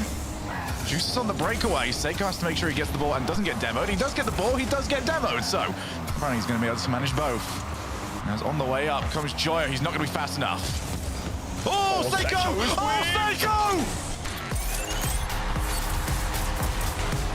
Uh-oh. That is not what you want to be seeing if you're a GK fan. In game 1 of the grand final, Seiko has missed an absolute dolly, an absolute sitter, for no other reason other than probably wanting to get the most finite touch you could possibly imagine, but so unnecessary, Shogun. That's heartbreaking. There's no excuse for it. It's an RLCS finals. You don't get practice swings. KC have been handed a game. They're not a team that needs to be handed games. Yeah, no practice swings and no mulligans either, unfortunately. As those kind of moments is sort of what we saw yesterday, and a reason why we were so, I guess, confident. Camera on us. I don't want it to. I'm still sad. That's what we saw from GK, and that's why we thought, you know, okay, well, they beat Ninjas in Pajamas. They didn't look great. They're not going to be able to beat Vitality. Then they beat Vitality, and you're like, okay, well, it still didn't look fantastic. I think KC are going to win, and then that's what happens. This is why it's hard to be confident in them, but they're here. They're in the grand final. That's just not a grand final moment in 2026 European Rocket League. The rest of it was great. The problem is, it's like we've just had 6 minutes of great Rocket League, completely overshadowed by a moment of madness. That was wild. I've not seen something like that in quite some time at this level. Yeah, a moment of madness certainly created a moment of sadness, pretty much for everyone except the blue wall. I think we're trying to see the best possible overtimes, the best possible games, and not just a complete whiff like that. Here we go, game 2. What's it done to the mental of GK? Can they lock back in? That's going to be the big question here. KC do not need second looks. Joyo only as far as Atto. In comes Vatiz. Seiko's up there early, gets a second block. He's going to be the player to watch. And if I'm KC, I'm targeting him on demos. I'm going to make sure he feels all of it. As Vatira turned it in, he's got 4 in 2 games. Yeah, I think he is feeling all of it. Atto getting to work, ground pinch. Apparently Jack front post, just a little out of position. He gave a little pocket in behind as he looked to watch the infield, but he was low boost and he was facing the wrong way. And KC, you mentioned them punishing that mistake. They can make that whiff hurt over and over again. Yeah, this is now just for the mental of GK. They've got to get something on the board here. They've got to get themselves rolling. Seiko tried for the setup. Nobody was around. Now Jack into the path of Joyo. He's already got Atto for company. Good catch from Vati. Oh, he might land on Etters. Yeah, Seiko does well to get a body in the way. Yeah, it's one of those ones where it's obvious from Vatira's point of view, but you're just hoping that the GK defense are as aware as we were. As Juicy finds the pinch with apparently Jack. Vatira with space, looking for 2. How's the skim? Not too bad, but not on target. The Seiko's been dusted. Apparently Jack has no boost. Don't think he really wanted that touch, and he's found himself in a very awkward spot. Joyo had to help out to keep it out of net. But that net just seems like it's got an absolute homing missile. There's a target on it. Atto nearly pinched it in as well. Yeah, what was that, Joyo? Not plan A, B, or C. Seiko wants the 50, gets it. It's at least somewhat open, but look at the passing plays. KC always find each other. Vatira reset, backboard, sets it. Juicy on the way, realizes can't score it. Instead, he's going to look for a goalkeeper. Seiko's got rid of it. Vatira can't afford to get bumped. Jack had at least a thought. Who's now going to turn around, shoots, and gets blocked. Joyo needed a better shot there. That was wide open off the bump. Atto only could save a shot that was to the right-hand side, and it wasn't even on target. But here he is again. There's the top corner, and nobody's home. He strikes true this time. Yeah, KC just completely ran out of resources. Again, when they've got everybody on goal line, they do have some communication issues. KC, brilliant on the track back, brilliant when it just comes to not having to play any defense. But not for the first time this weekend. When they've got static players, they make up the wrong choice. Here is Joyo. Popping it up. Half the game gone, and you were looking for that goal for GK just to reset the ledger a touch and to move on from that game 1. They found it. And they build from here. Atto popping up. reset over the top of one. It's lovely. Seiko double committing with apparently Jack. Perhaps the trust still isn't quite there. You're not too sure after what we witnessed in the first game. It's a nice reset, but a save from Jack. Joy's got to get there. Wasn't able to. Vatira came from the blind spot. Just a little bit of nerves whenever you see him near the ball at the moment. Vatira, backboard, almost got to it. Apparently Jack played the ball though, realized that his teammates probably had him covered. But just the way KC challenge, land, and they always seem to have a wave dash or some way to maintain momentum, as Vatira should have done better. Got the boost timers right on lockdown though for GK. Vatira just sweeping through the corner. Atto's in as well. Have a look at the pressure that Carmichael are putting on. Seiko getting deleted from net twice. Vatira slams it home. Have a look at the three-man offense here. And someone help out this man Seiko. Yeah, Seiko just got harassed. No way for you over here. You're in the danger zone. But what a pass from Juicy. Straight to Vatira. Absolutely brilliantly timed. And Vatira could afford to slow up. He was very low boost. Would have probably skied it. KC, I mean, we are running out of ways to really give them their flowers, their plaudits. Just keep doing it. I feel like you can make a horror movie on the Carmichael offense. It's just relentless. It is terrifying. If you get pinned in your own half, in your own third even, in your own quarter, in your own box for the most part of this game as well for all three members at GK. There's the third on the board. Atto just runs it around the sidewall, and they're absolutely humming the blue wall. Yeah, that's the first goal that KC have scored as well. That hasn't been scored by Vatira. And look for the passing play. Too easy to read for Vati. There's Joyo. Oh, he had the reset. He got it over. They both tried to go. It was the Hail Mary. And unfortunately, Mary was not going to respond. Juicy thought about saving his own shot, the fourth goal. They had to go for it, GK. They double commit on the infield pass. Vatira was right there, but Juicy can walk the ball home and unassisted in the end, so it did come off both members of GK. And that pretty much has sewn up game two. It was close for a while. They were making it something, but this just is the best way we can describe KC. Just, oh hey, you made a slight mistake. Well, that's a real shame, isn't it? Just gonna score now if you don't mind. Yeah, I'll have that, thank you very much. And there's another goal in the back of the net. 4 to the good of KC. 4-1. And a 4-1 scoreline in terms of the series at this point, Shogun, would be a good result. The way that this is going, it's been incredibly one-sided. KC all over them, and have a look at this now. Vatira doing jumping jacks in net. He's had enough. He's happy to move on. He has completely parked the bus. Not sure if this is bad manners, but they are feeling good about the start of this grand final. The timeout has been called. The ball hasn't even hit the floor yet.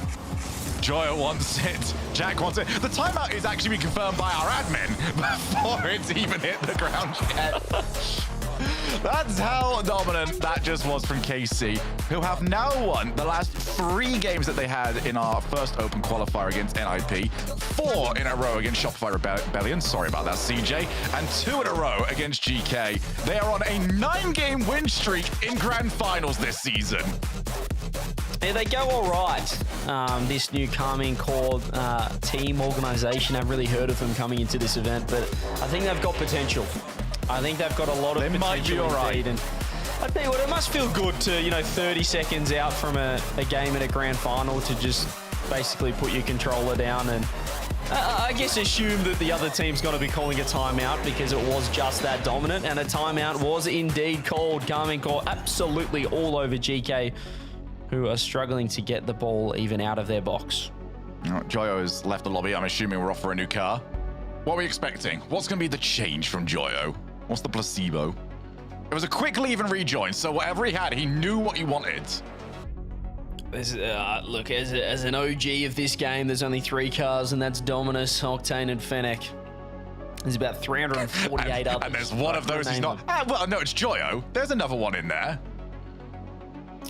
Could definitely be a... I think that's the spare one in the pocket.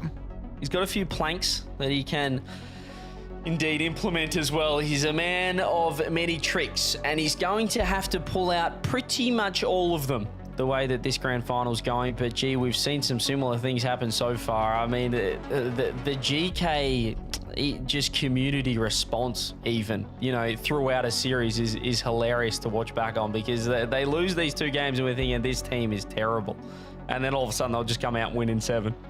So it's not over, because I've doubted them too many times before, Shogun. That's when they're at their strongest. When the doubt is at its highest. That's maybe why this is going wrong, because chat voted 62%. So you need to not believe. I see. See where we're going wrong here. Well, hopefully GK can also see where they're going wrong on the pitch, because right now it's perhaps maybe not even them doing too much wrong, but, well, actually I say that and then I remember what happened in game 1. It is a little bit of them doing some things wrong, for sure, but game 2 felt like Carmine Corp doing every single thing right. Let's see what the timeout has done to this GK lineup. KC came straight in with a kickoff play. It's nearly a goal straight away. It's a great way to ruin the timeout buff as well, of just, you've given us the time to talk about the next kickoff we want. We can ruin your new, you know, improved mental and momentum by just scoring immediately. It'll be the worst possible result, but they found a way in, and right now they need to get things settled. I'm stealing some boost. Vatira throws the ball away, actually, and he didn't get the 100. Juicy's awkward as well. Vatira has to make the save. All of a sudden, it could be the first goal on the ball. Vatsi's made a double save with 0 boost. GK should be 1-0, is 1-0. Yeah, Vatira made a half mistake, spent all of the time trying to make up for it, but that second save I don't think was needed. Atto would have had a better angle. He would have got rid of it. And instead, it's GK 1 up. That was just a very poor misplay by Vatira at the start. As you mentioned, he just gave the ball away for free. Now apparently Jack wants to sit behind this, get as good a possible 50 as he can. Seiko just went a little bit too early, following up Jack's touch, and got caught out. Now off the sidewall, still in a lot of trouble. Look at Vatira just backing off. Atto looking to get involved as well. As Jack finds his old mate Joyo, no boost, so all he can do is launch it downfield. Yeah, ignoring the OT in game 1, I have not liked Seiko's first touch.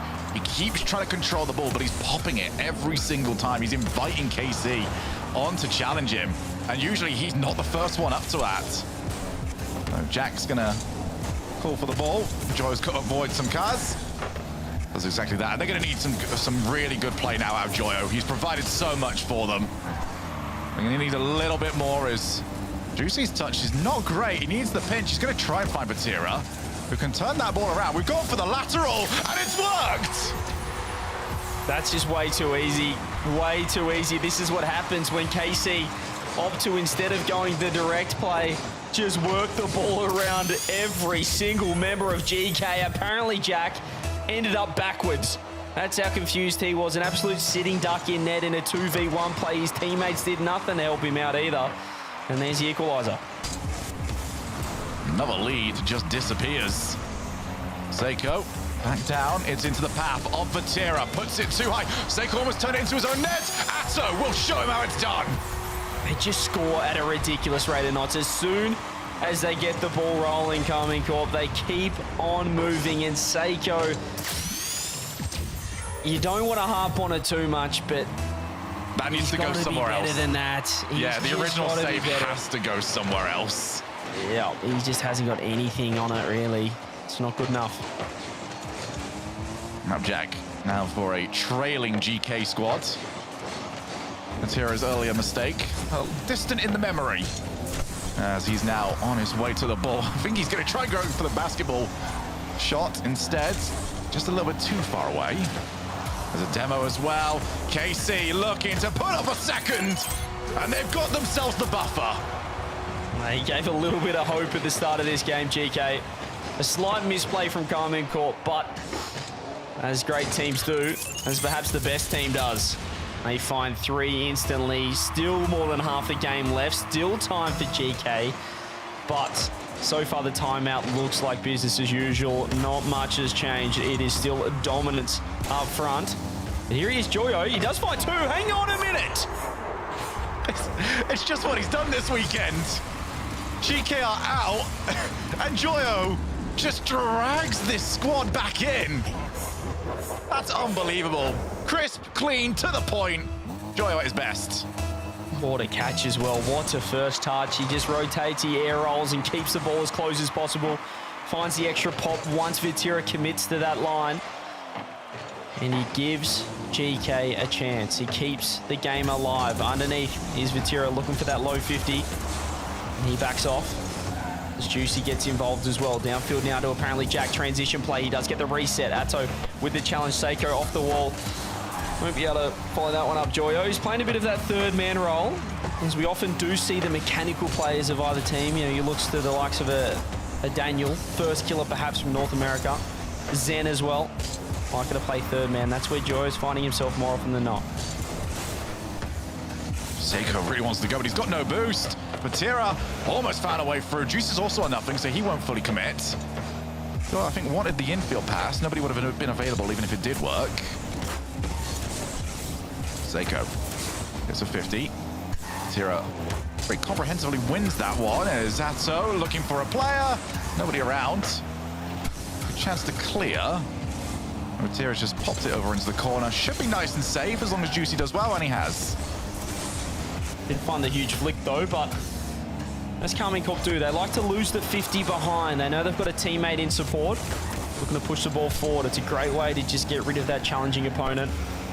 Lose the ball on purpose, lose the challenge, keep possession. Here's Atto, can he find the shot? No, Seiko's found a nice touch. Apparently Jack and Joyo do double commit, but Joyo backs off. Jack finds one, doesn't find two. Joyo looks to keep the ball in. He has got around an opponent, but slow enough that Atto can help out. 45 seconds now. And we'll see if GK can find more magic. Will it be Joyo again? Joyo's got a second touch and somewhat caught Vatira out. Goodness, Vatira has got two players behind him. 30 seconds. GK have got to get something here. A reverse sweep in this sort of environment, it's just not going to happen. Atto, oh, he's still got the flip as well. Gets over to it. Appjack on the win. Gets it midfield. Seiko, slow play against Vatira. Wanted the block, didn't quite get it. Try to dunk, but Vatira finds one and gets the second touch on Joyo, who has to back off, back up, and wait for perhaps apparently Jack on the right. He's looking for the bump instead. He's creating space. He's created the bump. Oh! Oh, Seiko stepped up. 2 goals, 5 saves, 2 seconds on the clock. What a time to show up. That's what they can do. They need to keep on playing like that. I guess they need to pretend that they're a goal down with 10 seconds left every single time. Ball still alive. Maybe a chance for GK to steal this. Hang on a minute. Joyo's up. Vatira makes a save. Seiko, he wants to keep the ball alive.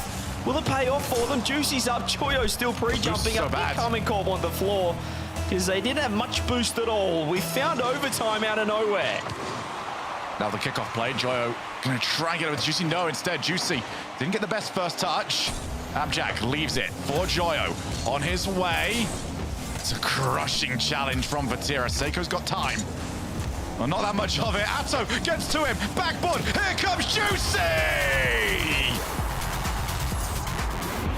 It just feels like all GK can do is delay the inevitable, and the inevitable is very, very blue indeed. 4-3, they do it in OT.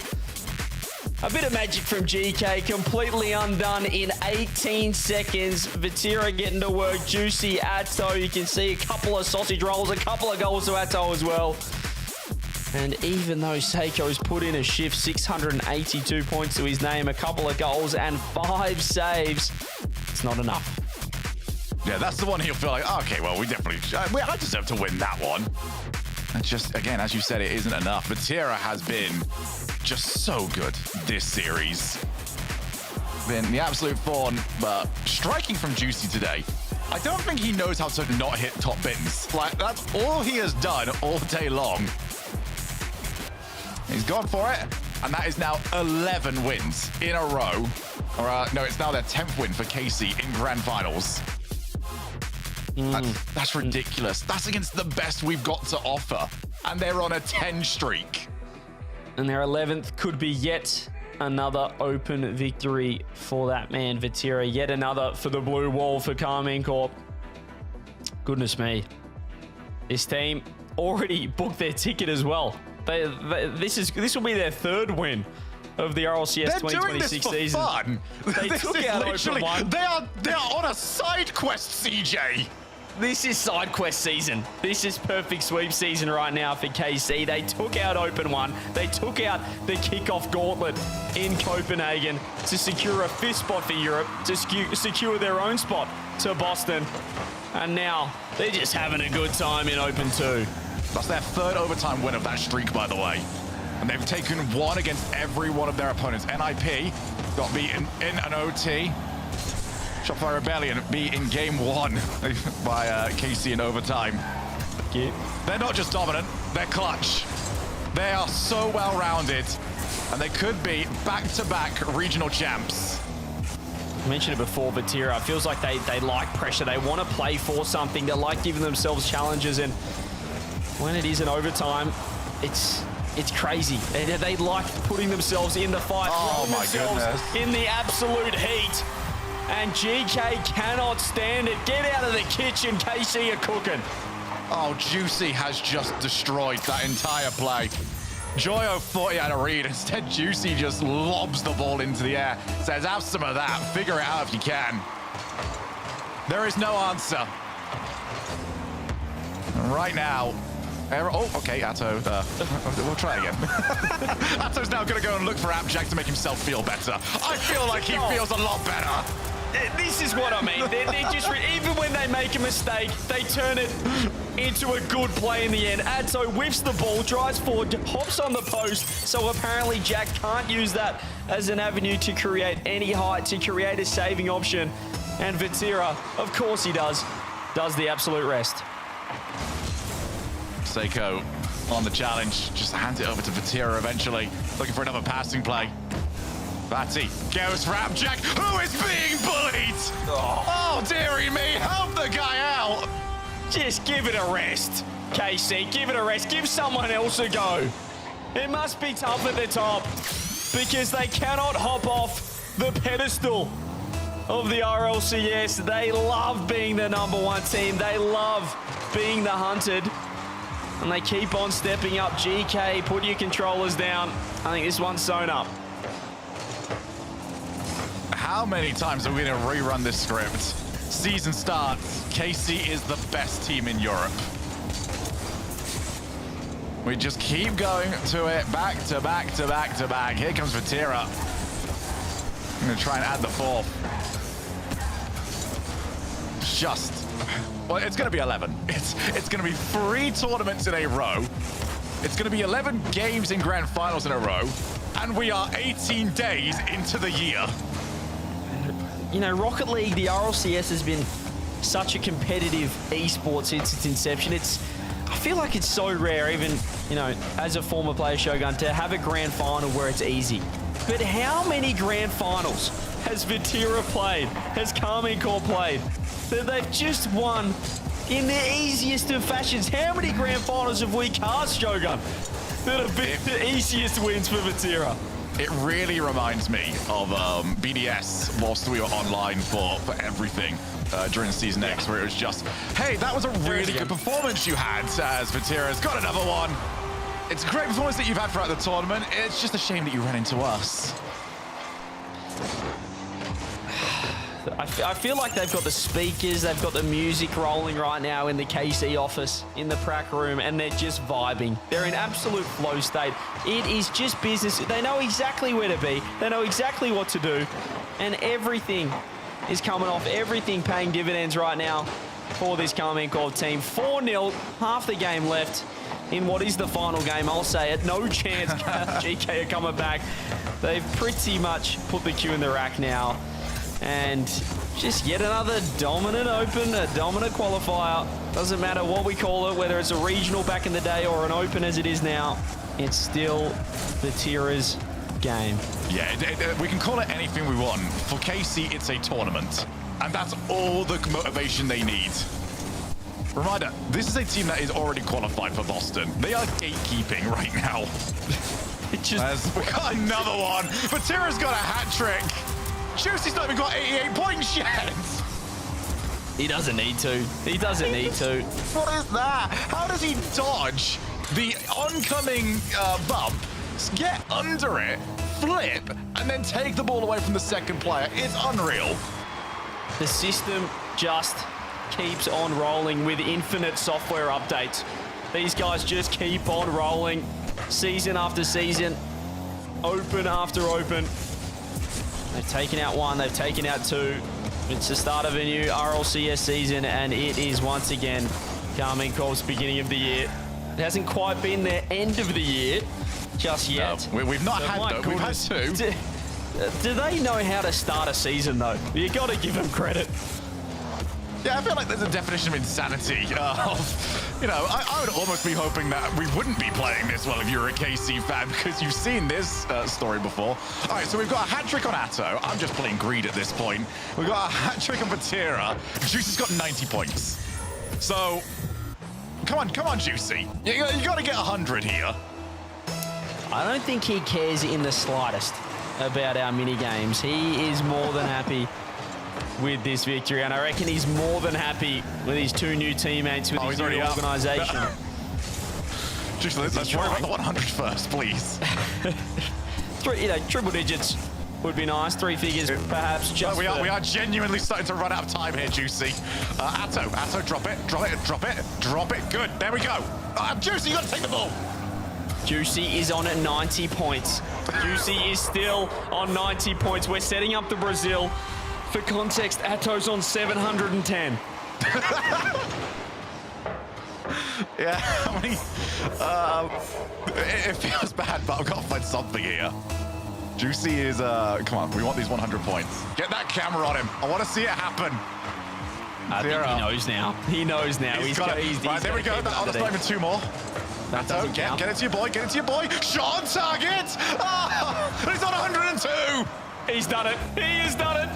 The century, the long-awaited century for Juicy, and that will be his prized possession from the EU Open 2 RLCS 2026 season. Do we get to Brazil now? That'll be the only thing to top off this grand final for Carmine Corp. It has been flawless, it's been faultless, it's been superb, and they have made it look easy, which I think, Shogun, is the ultimate compliment. Yeah, new season, same old story. We start as KC mean to end, the best team in Europe, and for the rest of the world, the gauntlet has been thrown.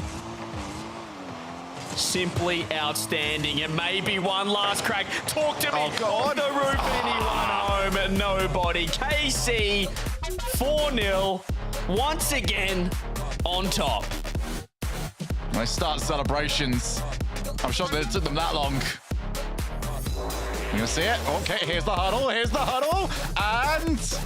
Oh, there's a bit of... Okay, all right, that's the worst synchronization we have seen from them all grand finals, but it doesn't matter, they've already won it. Yeah, they can work on that, because everything they've been working on the pitch is pretty much flawless. They are a very, very good Rocket League team. We're the second team in Europe right now, at least for this weekend, GK. We're made to look probably 2 levels below. That's how dominant it was. The timeout did nothing, and anything that GK were trying in that game was just not enough when you're coming up against the God Squad. Yeah, they just saw that first game go away, and then after that, KC got further and further in the lead. KC are your Open Qualifier 2 champions. Well, they look good in the game. They definitely have to practice the hip huddle twist and get a little bit more there. But KC, once again, your grand final winners here. That's 2 in a row. They're doing the region service by giving them an extra slot, and they're going to need it at this point, because KC's not giving Cole that top spot to anybody anytime soon. Yeah, I mean, I should have thought about that earlier on when I predicted Gentlemates versus Carmine Corp. There's something that just flips inside Carmine Corp's head when they reach a Sunday, when they reach, approaching a grand finals. It is utterly ridiculous. Johnny, though, I mean, it was the inevitable, right? We all saw it coming too. Did you expect it to be a 4-0? There's a couple overtimes in there too. Or is this right down with your expectations? I didn't expect a 4-0. I thought that GK would have something for them, but that was just dominance from KC. It's just a totally different level. They're by far the best team in the region. It feels like with EU having 5 spots, I mean, not really. KC have got 1 spot to themselves. That's their spot. That's going to probably be their spot the whole season. Then the rest of Europe has 4. So they're just miles ahead. Again, start of the new year, like Shogun said, new year, but the same old KC dominating. Yeah, I think the rest of the region is going to have to step away from this one and give a bit of a thought, give a little bit of a, okay, what do we do to shut them down? Or do their goals change? I mean, obviously you want to take down K-Corp, or do you just start focusing on taking out the teams that beat you maybe? I mean, Vitality, Ninjas, Pajamas, Cole, probably not going to want GK running them over again. No, but I mean, when a team is that good, there is so much you can learn from them. You know, you can look into their VODs, you can look into the way they play the game, and you're not going to beat Carmine Corp by trying to be Carmine Corp, but you can use what they are doing incredibly well to try to usurp the competition around you. And then when you're there, that's when you can start thinking, okay, what do we then tweak that Carmine Corp aren't going to expect? But the fact that in after game 2, Johnny, they sort of put their controllers down and just sort of waited for the last 30 seconds. It's like, yeah, you're going to do a tactical timeout. We know. It's fine. Change whatever you want. We don't care. That's what shocks me.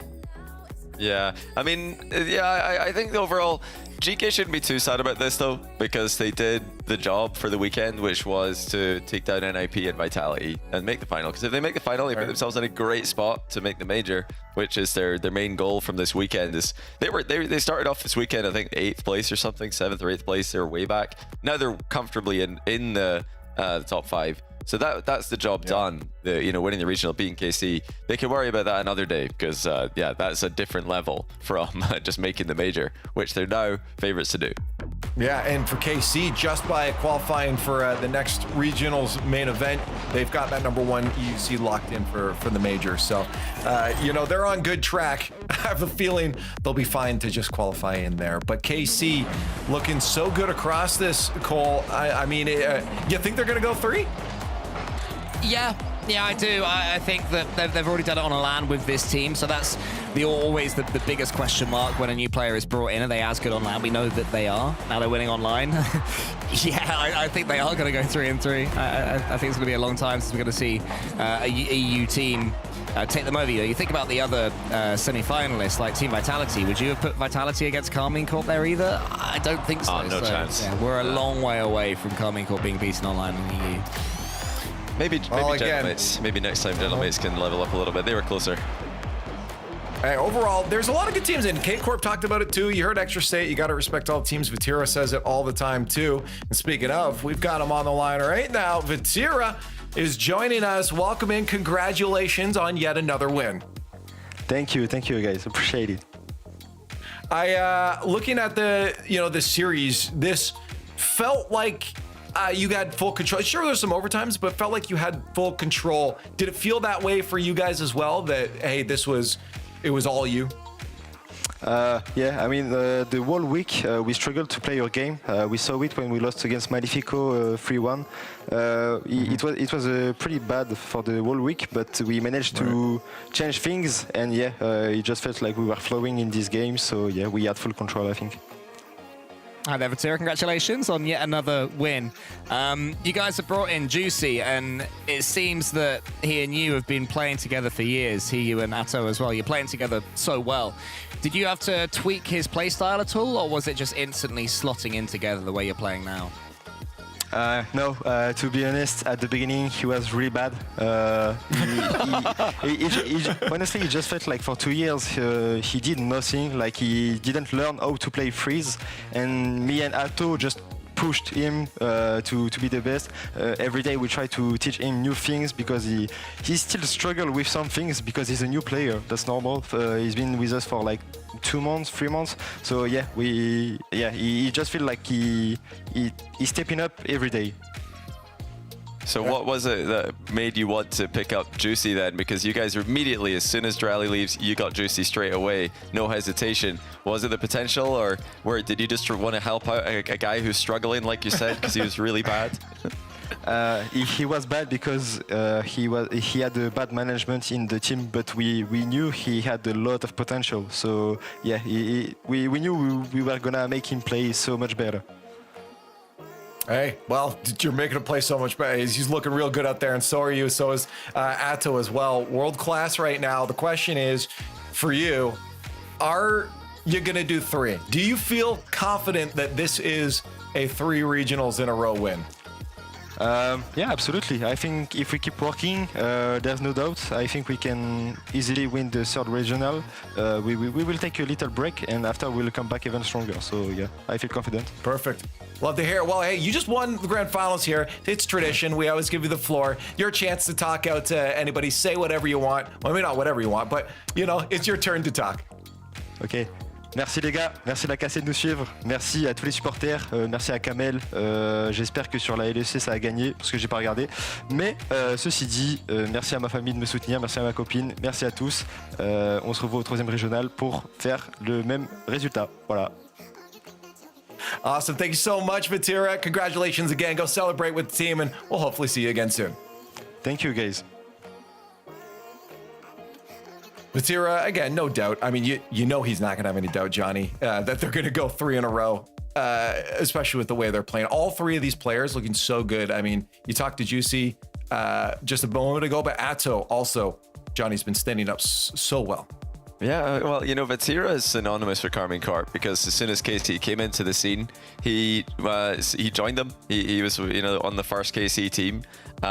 So it's sometimes forgettable, or I guess we don't remember as much that Atto has been with them for so long as well. It's been the trio, you know, with Vatira, Atto, and KC, and now they're bringing in Juicy, like they said, to try and to save him from how bad he was, pretty much, in Vatira's words. So I love it. I think Vatira's going to have a lot of pros in his DMs going, hey, I need your help.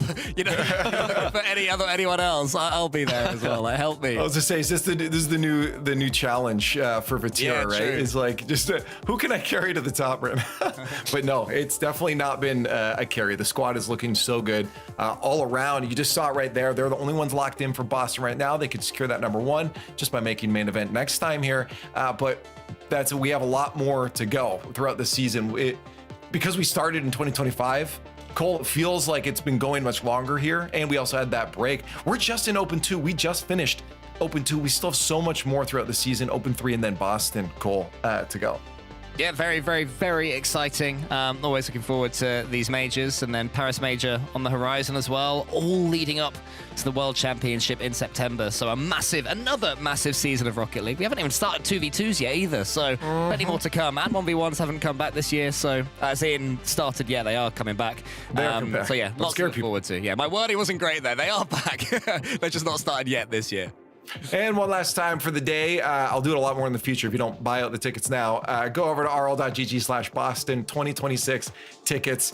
Join us. It's always fun at a live event. You saw the kickoff event. I know you're jealous that you weren't there. So hopefully you can join us for next time. And one final time, we're signing off now, but you need to not log off Rocket League because that LTM that I was talking about before is ending soon. Tomorrow, you have very little time to get back in there, get those titles, get the black market.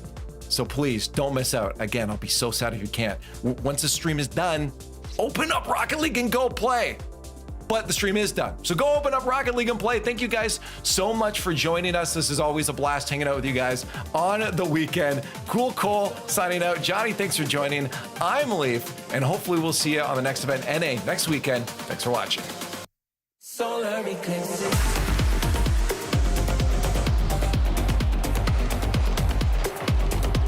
Solar eclipses.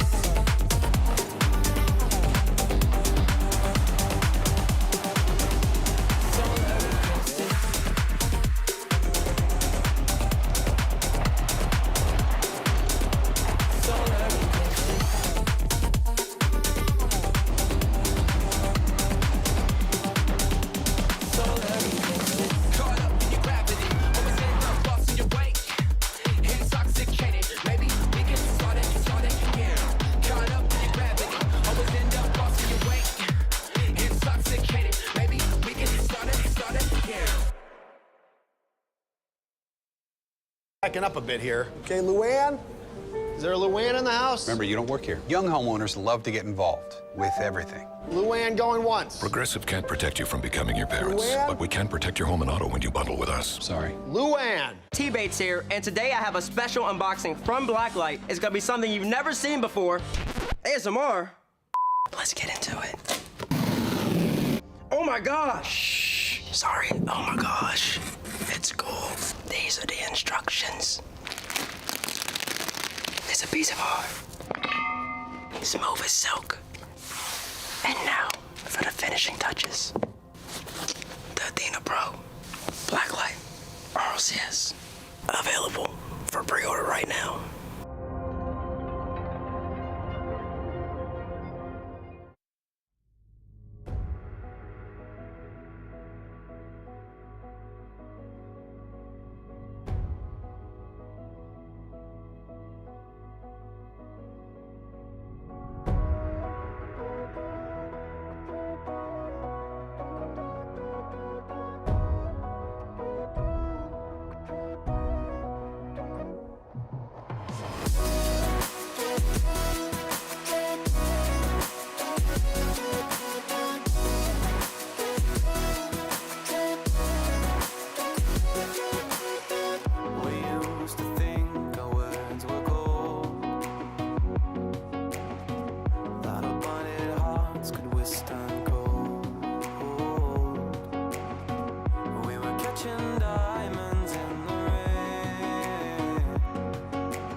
As the stars with that city